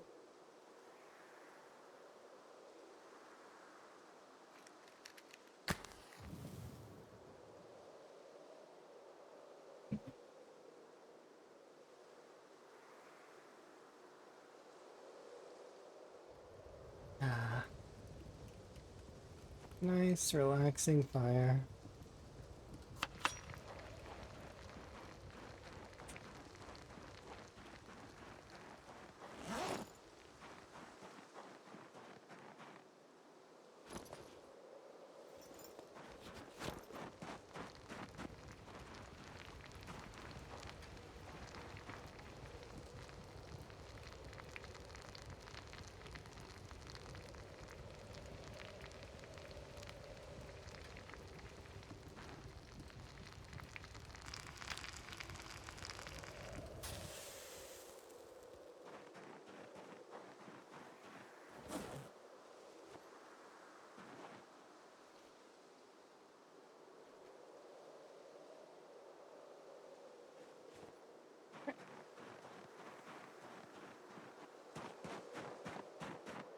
Go get our nap in. And do I have... I do. Is this enough, though? It might not be. We may need to make some.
Okay, do I want to go south or do I want to go... Okay, let's have a look.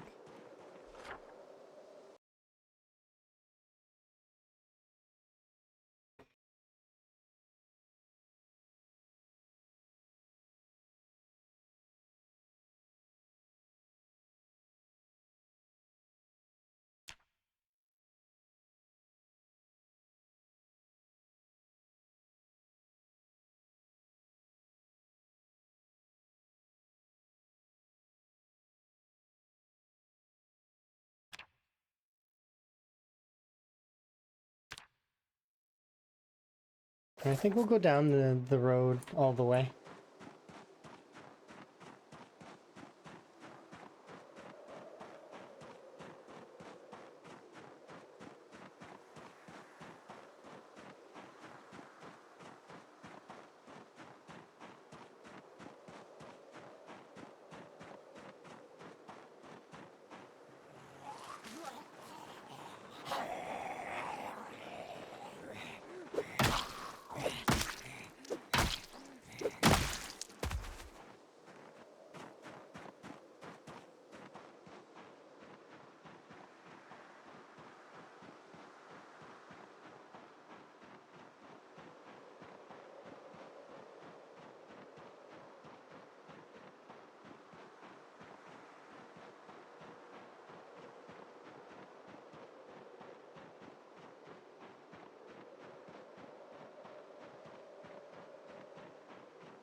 Hey! Hey!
No.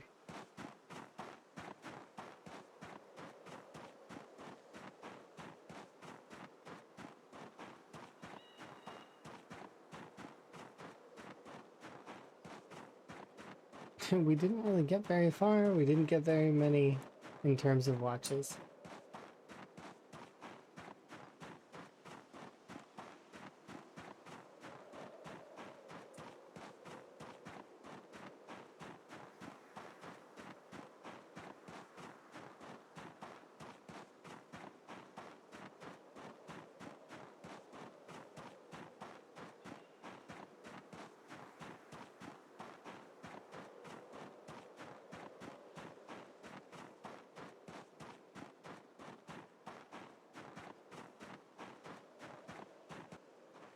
What my exercise looks like right about now. Wow, I've almost lost all regularity. It's so long since I've done it. Not squats though. Squats would be the exercise that I would want to be doing right now. because we are already level 9 strength, and level 10 strength, while good, is just gravy. We've already got strong. We don't need much more than that at the moment. And it'll come naturally on its own over time, so I don't need to push for it.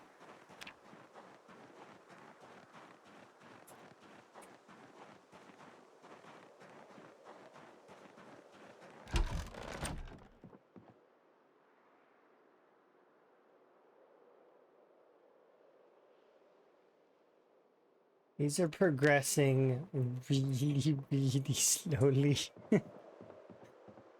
But they are progressing. This one's almost done.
That's like maxed out muscle strain. So we're gonna be waiting a bit. Was it worth it? No. The XP values were absolutely atrocious. I probably should have swapped to stomping, but it's fine.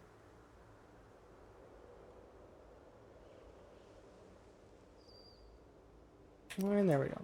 It is gold. But so long that we actually got bored. That is something.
Really drowsy already.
There we go.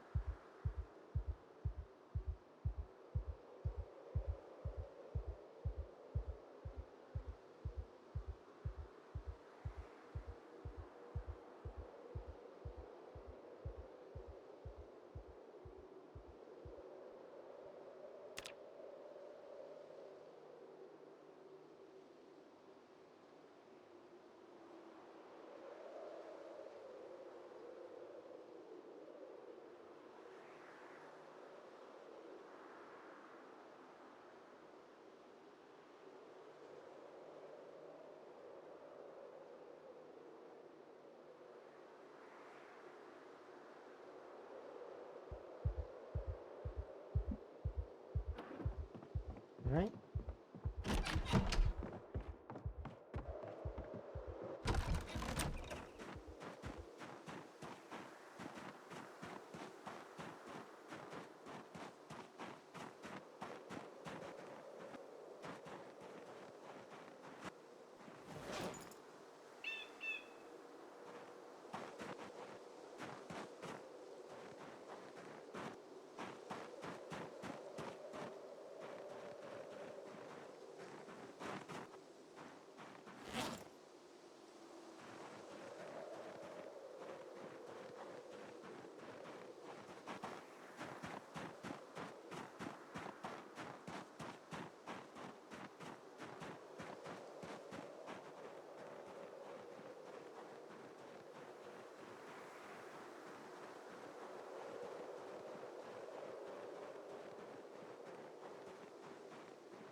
You're not the real Spiffo. Denied.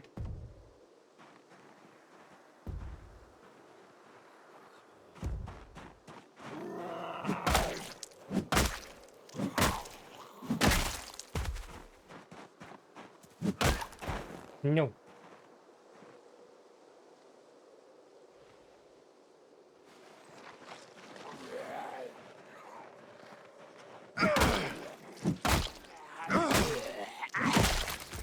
You mind?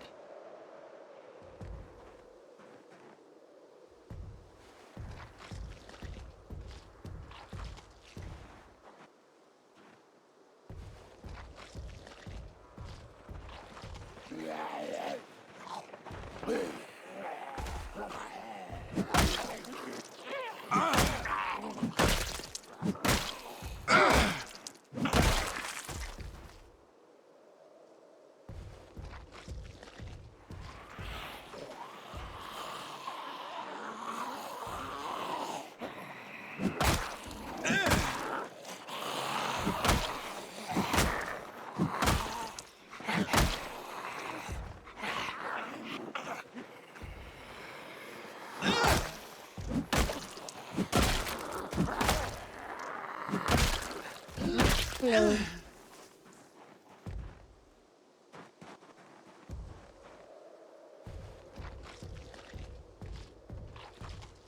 Okay, success.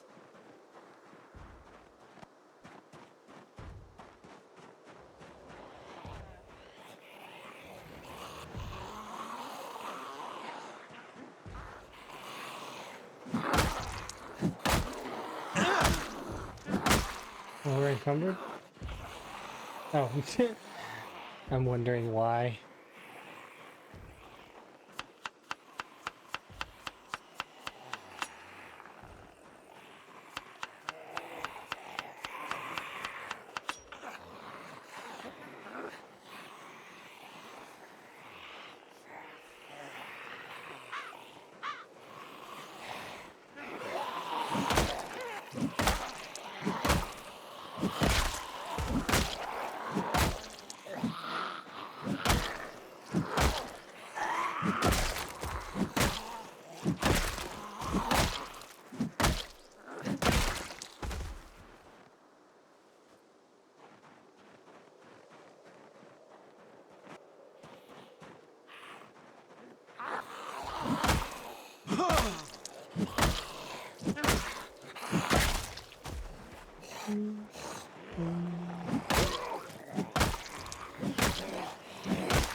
Ooh, I don't have this one. Nice.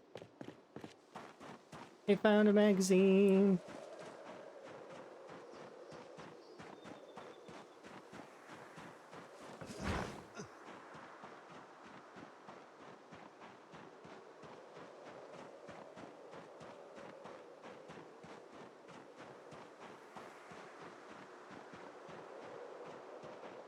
I'm gonna read it on the ground right here.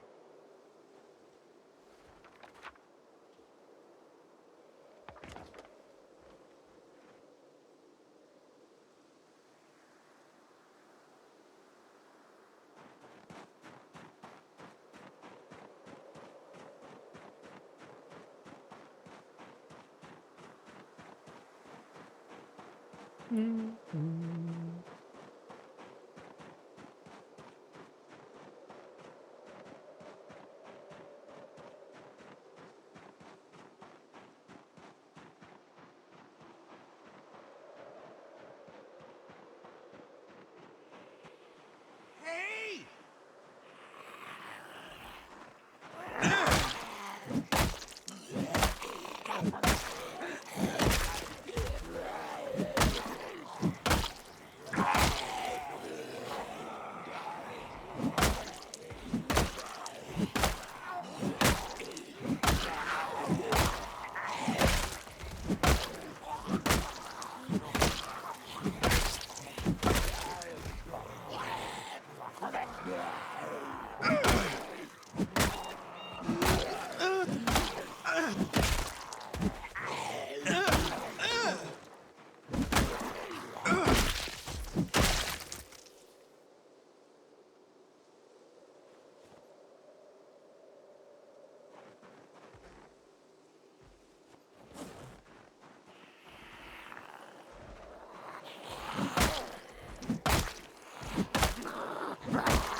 Hmm.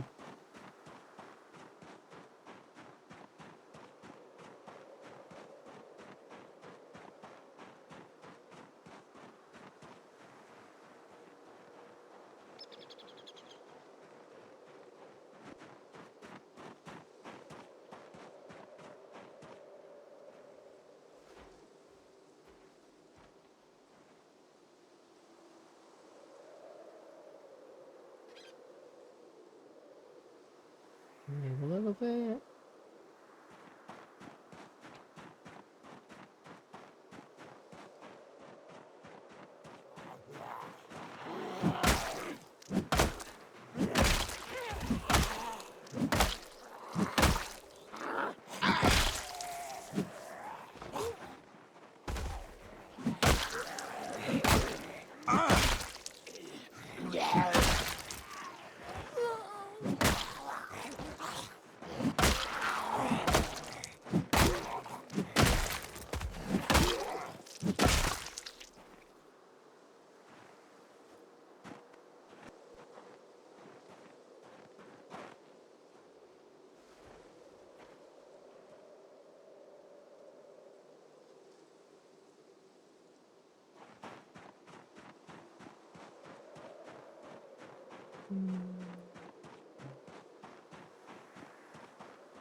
Jeez, that's a lot of wind.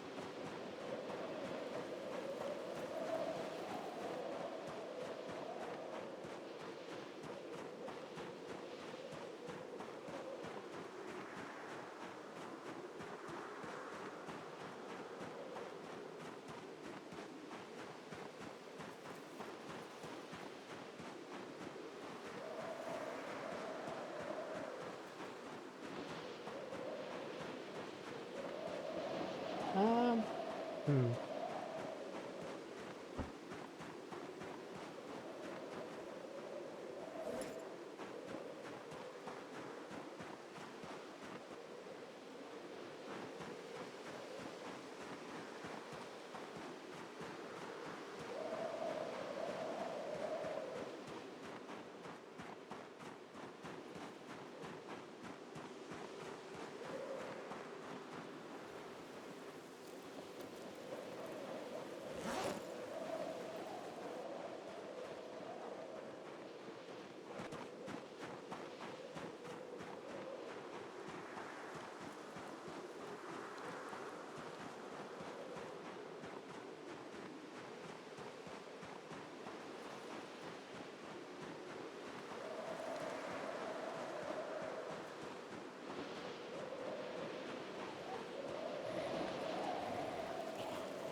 It's another. Oh, no.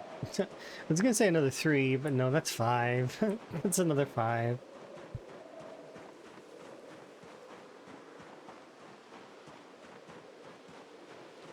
We're still not good enough with short blunts. And we won't be for a while.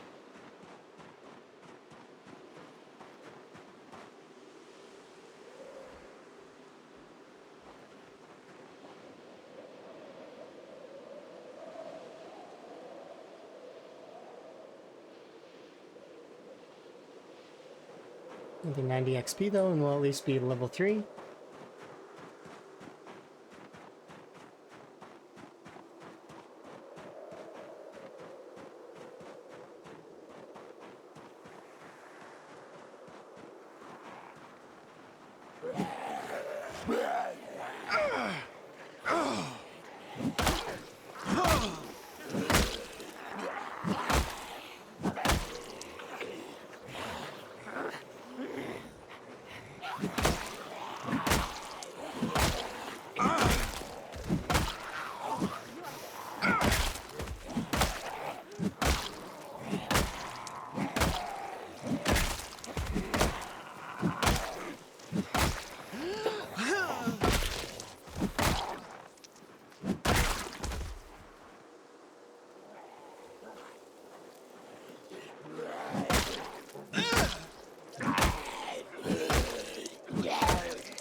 What's tonight's objective? 20k.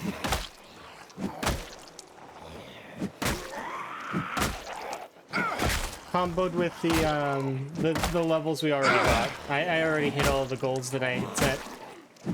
So outside of one, but that one seems like I can't get it right now, which is fine.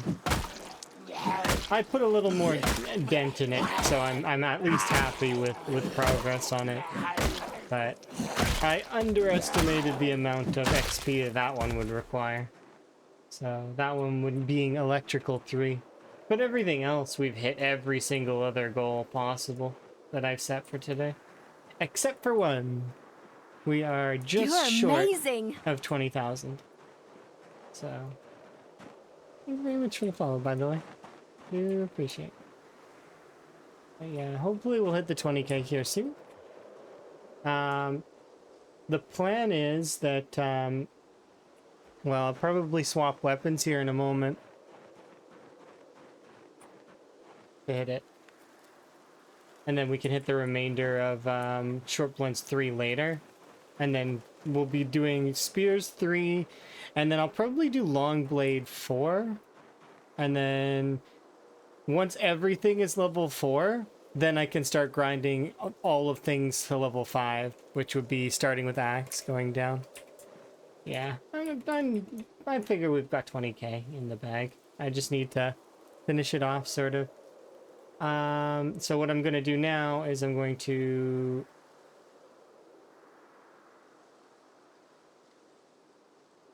recoup my arm, eat meat, and then head back, because, yeah. The wind has been cold today, as well as we're hungry, which I have food, so we'll eat. But, we're tired, and I don't fight while I'm tired, because that's bad.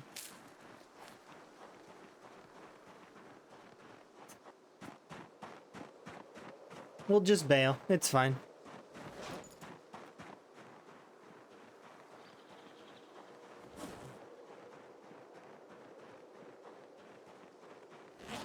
And tomorrow we'll maybe swap over to short blades for a very short time just to hit the 20k mark.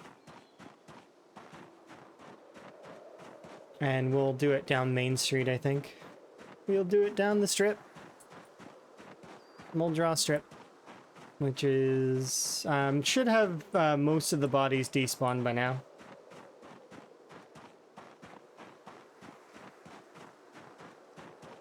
So there should be some nice clean space there.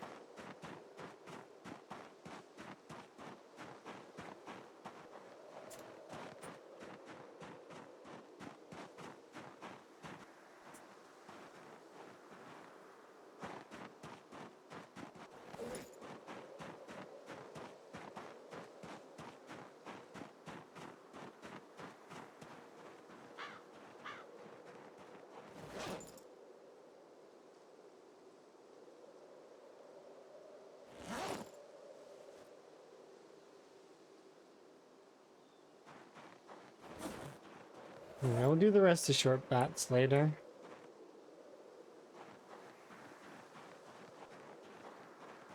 Let's put them...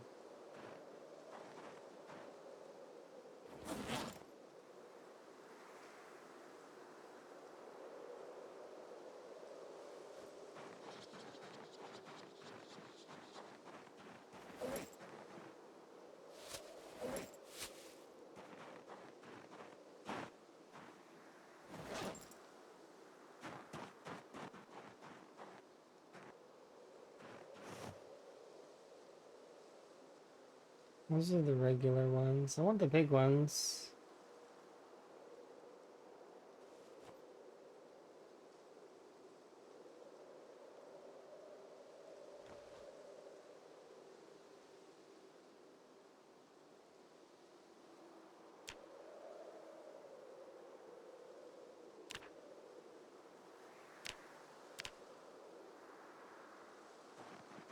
There should be a ball peen here.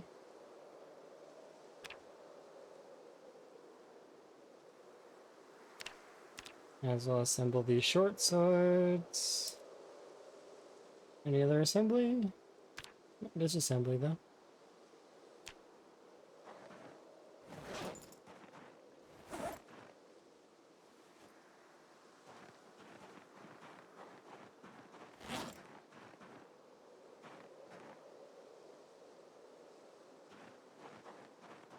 These short swords can go here.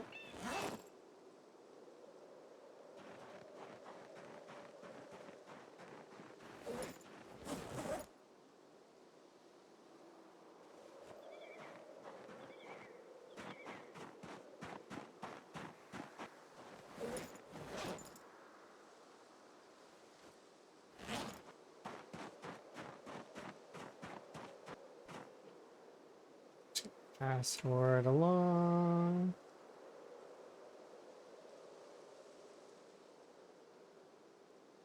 It's absurd.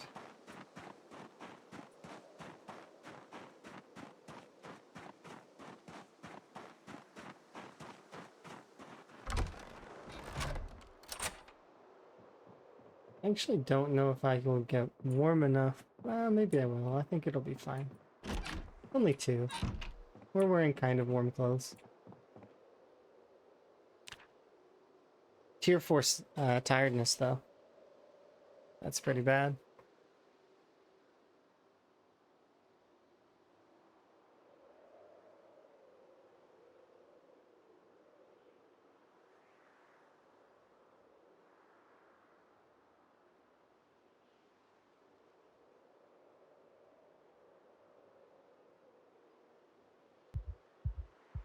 That there. Alright, let's go do this fairly quickly.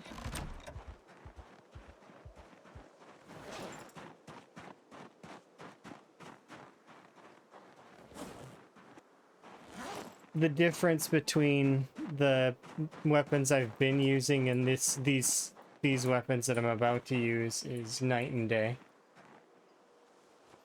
Because I actually have levels in these blades.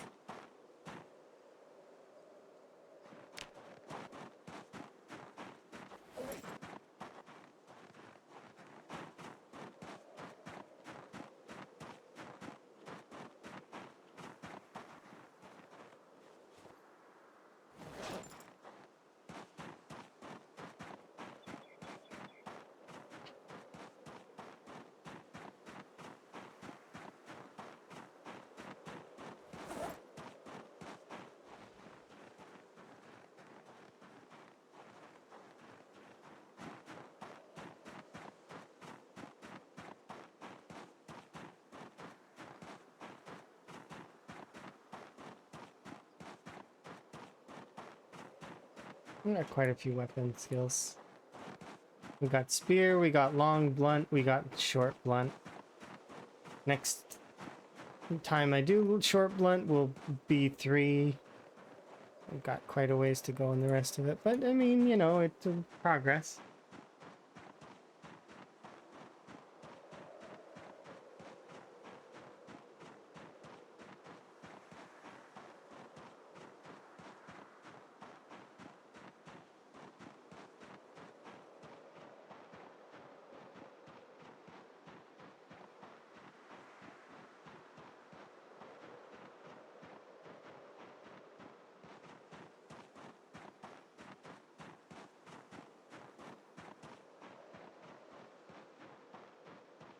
Zombie 7 time.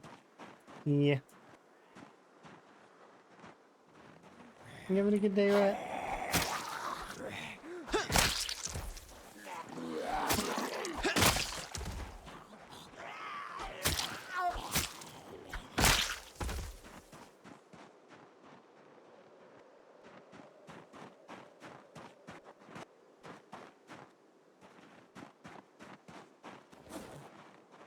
One day, Rat will be free.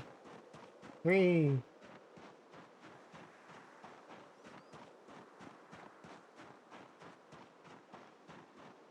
Did you move houses on the Vintage Story multiplayer server already, or are you still living in the tower?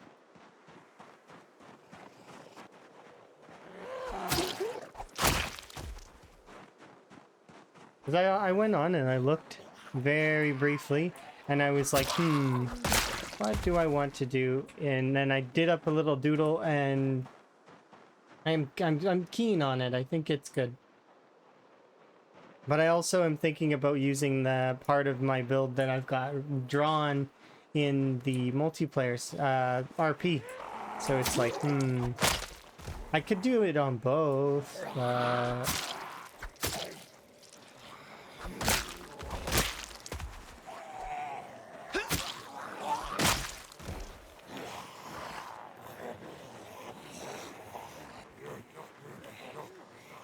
You're probably just gonna stay there forever.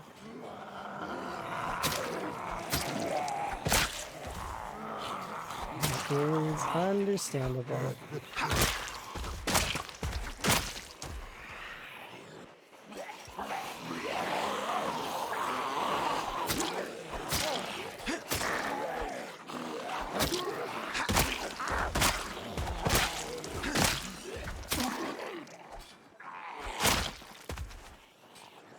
Do you ever get a dragon? It'll be perfect.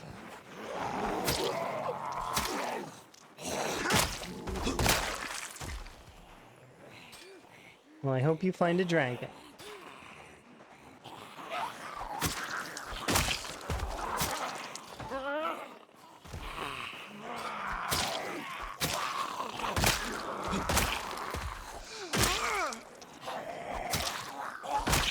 My game is laggy. It's noticeable lag, but I'm too stubborn. I want to get this done. This particular thing that I've set for myself, it needs to be finished.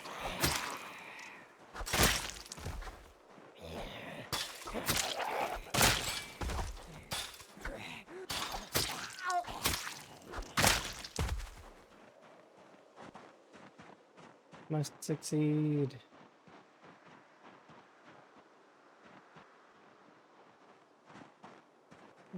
Why are we so freaked out?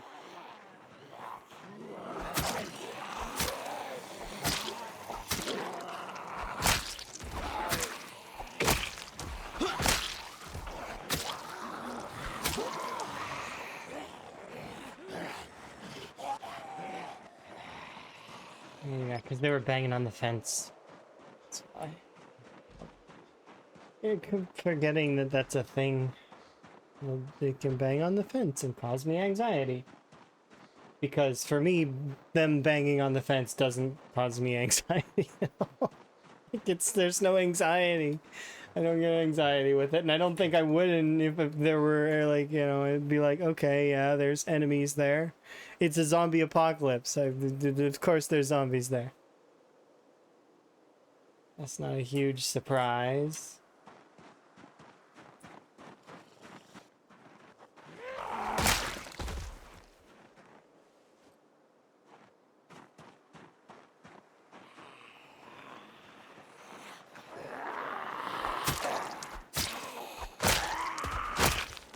You know what would be a surprise? If the deer were like up on their hind legs, banging on the fence with their that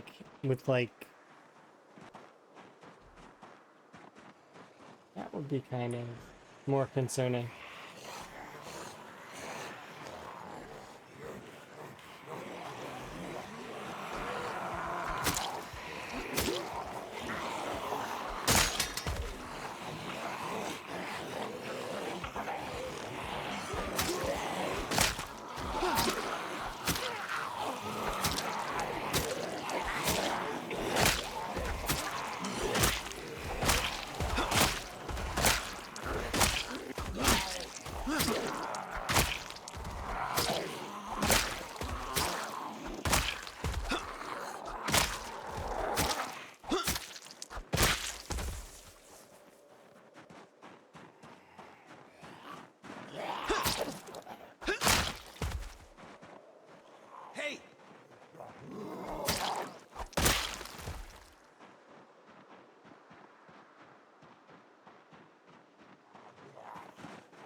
Yeah, that's more than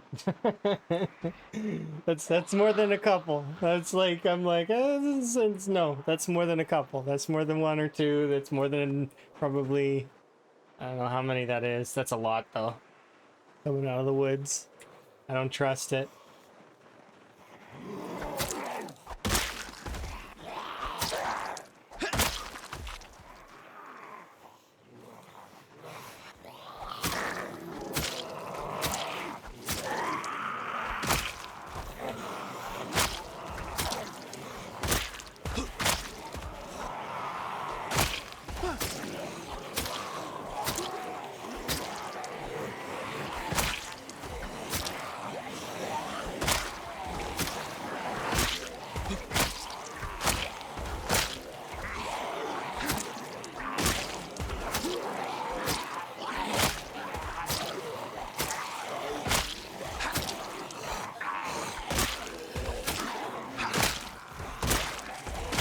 Feels nice to be back on short blades.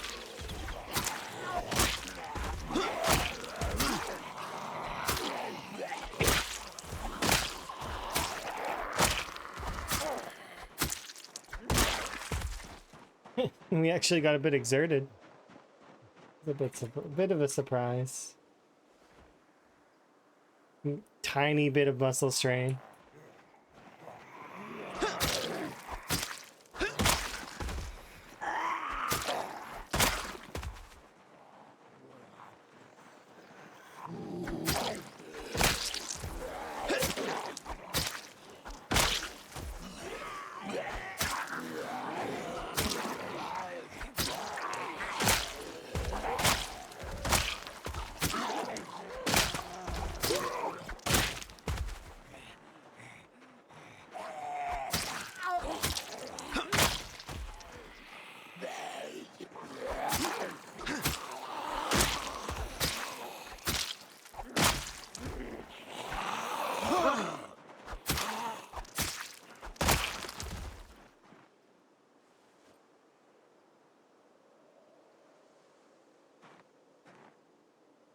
Let's go there.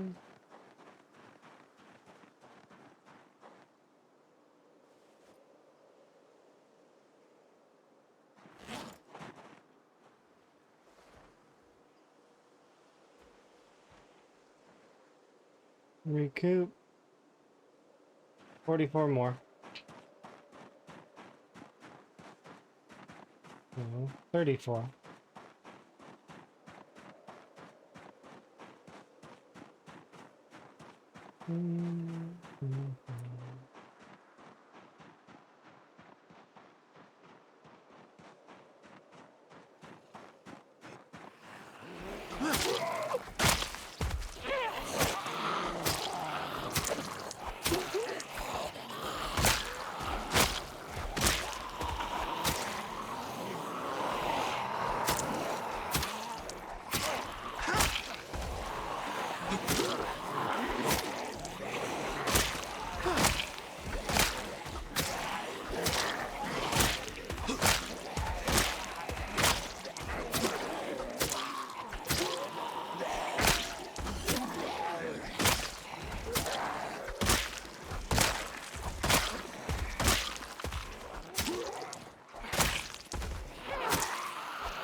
We're already past in time now.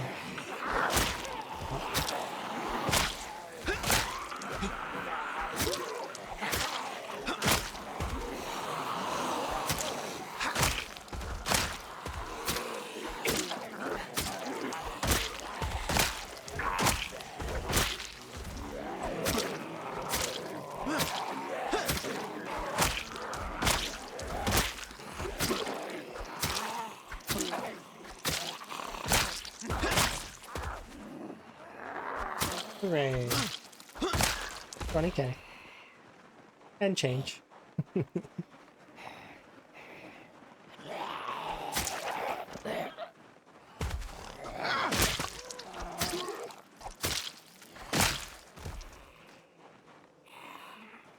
GG indeed.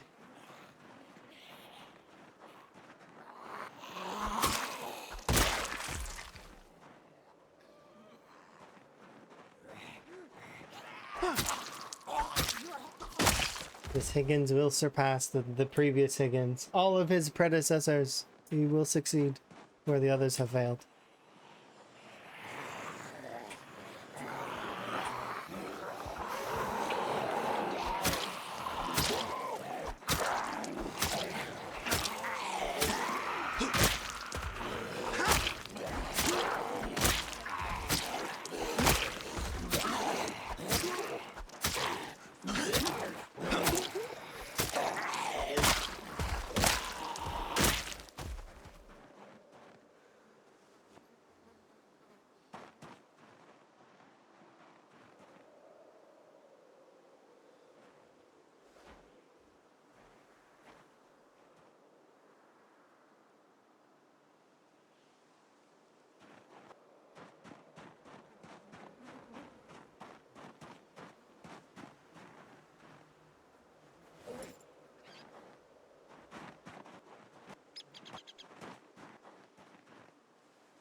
Another machete? I wouldn't have seen it.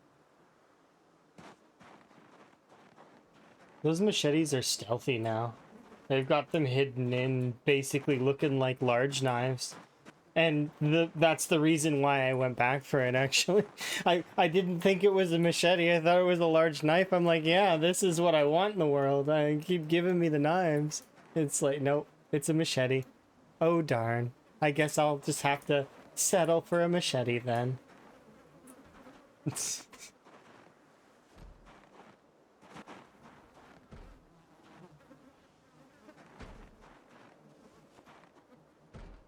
few things in once you get to a certain point in the playthrough where you start really wanting everything, but like, I mean, I don't know, knives are still candy to me throughout a playthrough. Even when I'm like close, like far out, I'm like, oh, it's another piece of candy. Another knife. Another piece of candy.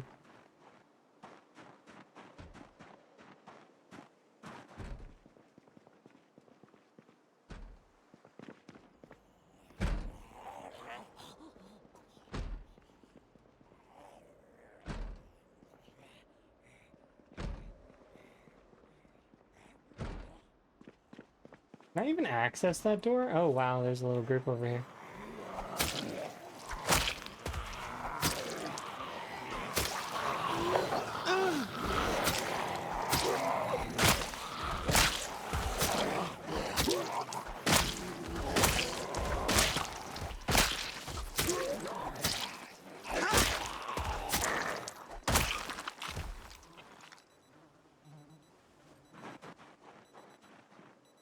Forgot that's where I put the watch bag. To see if they would break the fence, and they haven't. So I don't know how, like, I guess maybe they just aren't pathing into the fence. They were pathing beside the fence, but it's like, oh.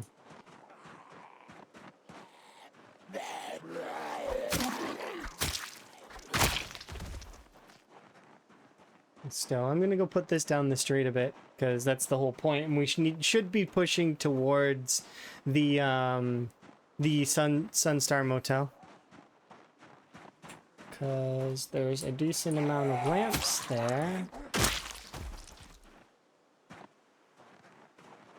That's gonna be like maybe 30 XP for electrical.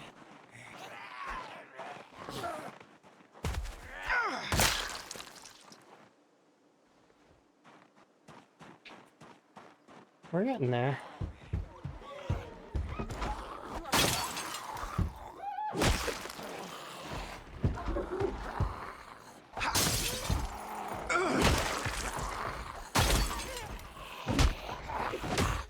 Okay. Wow, it queued so many actions back to back. If any zombies were to come up behind me like this one or that one and actually close the gap, I would have been in danger.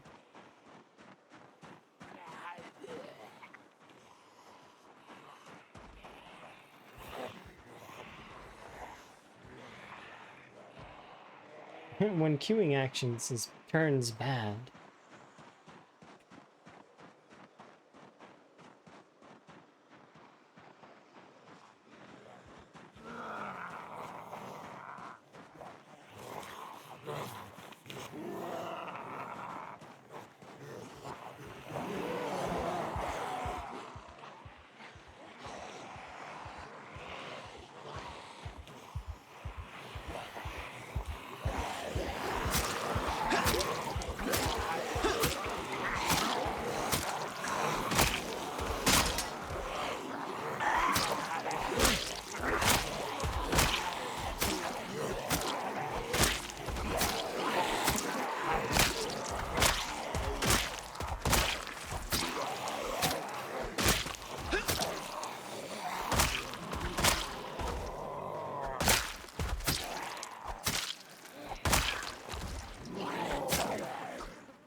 And, now walk away.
The game needs a restart, but I've been stubborn and didn't do it, so that's okay.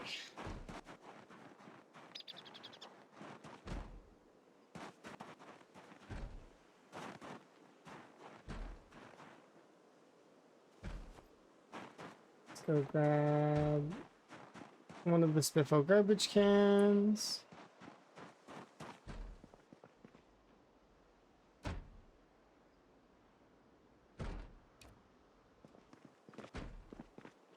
This is like one of the best items in the game. Easily one of the best. I put it up there as one of the best items. Probably my top 10. Probably my top 3, actually.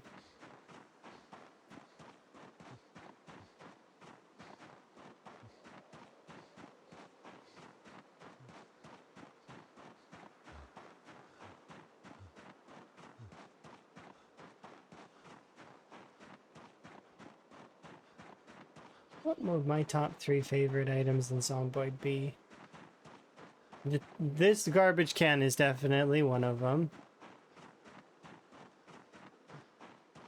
Katanas are always fun to see, no matter what. Like, they're always fun to see. The katana's gotta be up there. And given that I've held on to it for so long in terms of the amount, I'd say hunting knives would probably be my on my top amount as well.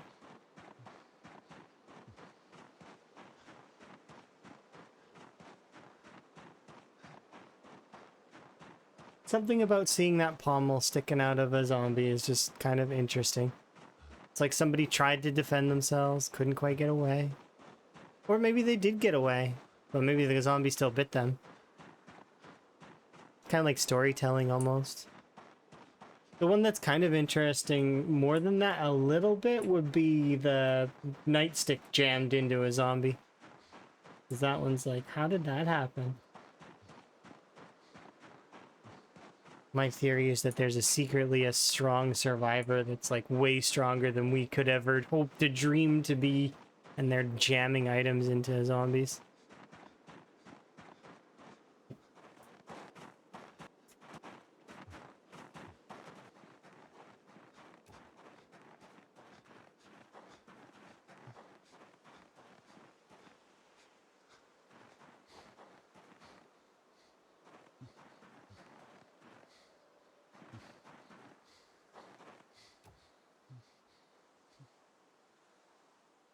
It could be decayed flesh? What do you mean? Yeah, but even if it was decayed flesh and then somebody still thrust the nightstick instead of hitting with it, which makes me wonder, why on earth would they do that? You know what I mean? Think about it. Why would they do that if that's not what they were doing the whole time? I don't believe it was somebody who was inept. Nope. Firm believer that it's somebody who's super duper strong. They fell on it? You mean like Shaun of the Dead, like getting pushed back and landing on it? It would have to like flip up in order for that to happen though, right? Because physically it would, or it'd be leaning on something. It doesn't, and even if it was leaning on something, it wouldn't be leaning that way. It would be like horizontal, wouldn't it? Like if you look at a nightstick. Oh, do I have a nightstick left over? I think I used them all. Darn it. They're like L-shaped, right? They fell on it like making traps. But why would they do that and not use like stakes or something? Like spears. Maybe they do use that too. I don't know. Just weird to think about.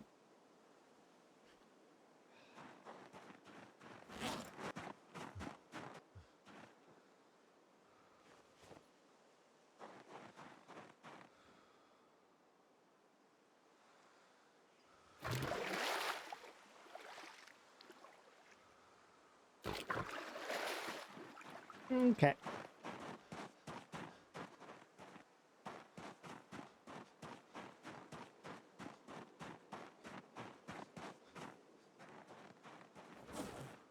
That was fun. I like using short blades. They're very satisfying.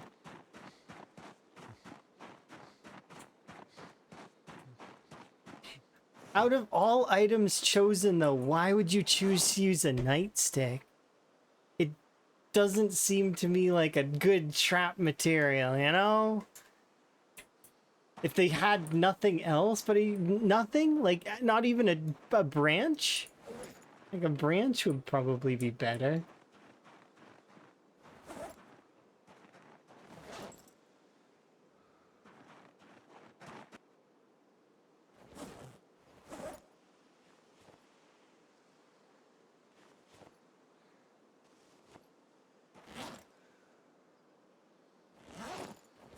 Oh, it's still...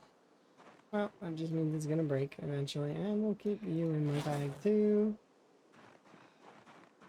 Actually, maybe we'll take you apart. I will think about it.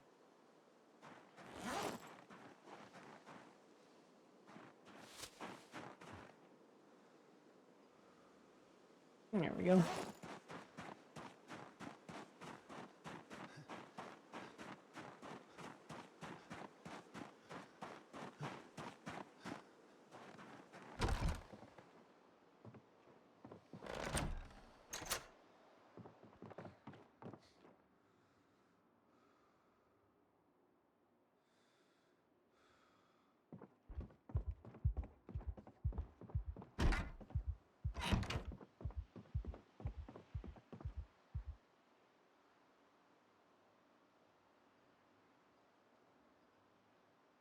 All right, let's see.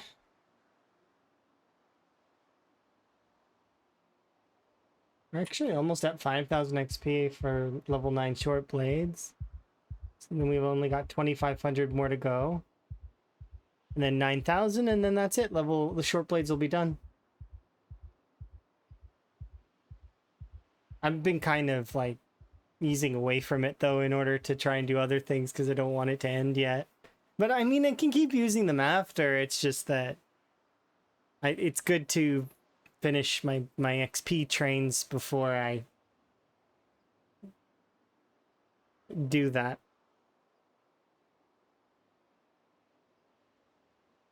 Yeah.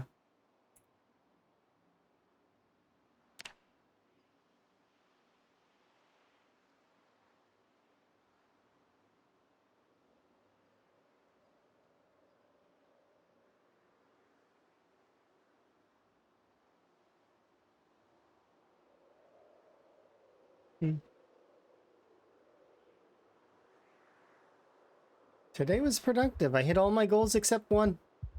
The only goal that I didn't hit was electrical 3. And I knew it was a long shot. I would have had to find 1,000 watches in order to do that. And like, that's a lot of watches. Or the equivalent. So like walkie-talkies that I could take apart and then rebuild and then take apart again and have success in taking them apart so that I can rebuild them. And because I don't have generator XP until level 3. Once I get level 3, I can start hooking up a generator and we can start having power. It'll be nice to have electricity again. Soon. Very soon. Alrighty then. I'm gonna wrap it there for the time being. And let's see who else is on. We'll give somebody a nice raid. Make sure that their day is a little brighter. Let's see.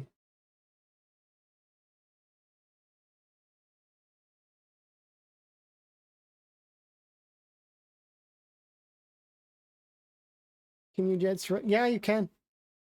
But the trick to it is that you need to...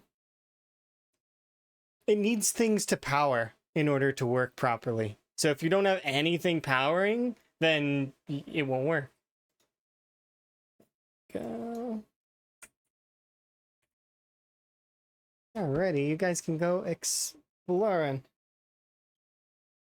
And it's been my pleasure as always. And I will see you guys next time. Which might be later today, or it might be later on. We'll see. I'll send out notifications in the usual places. So like Discord, Twitter, and Blue Sky. Those are the places that I post when I go live. So anyways, it's been my pleasure as always. Ta!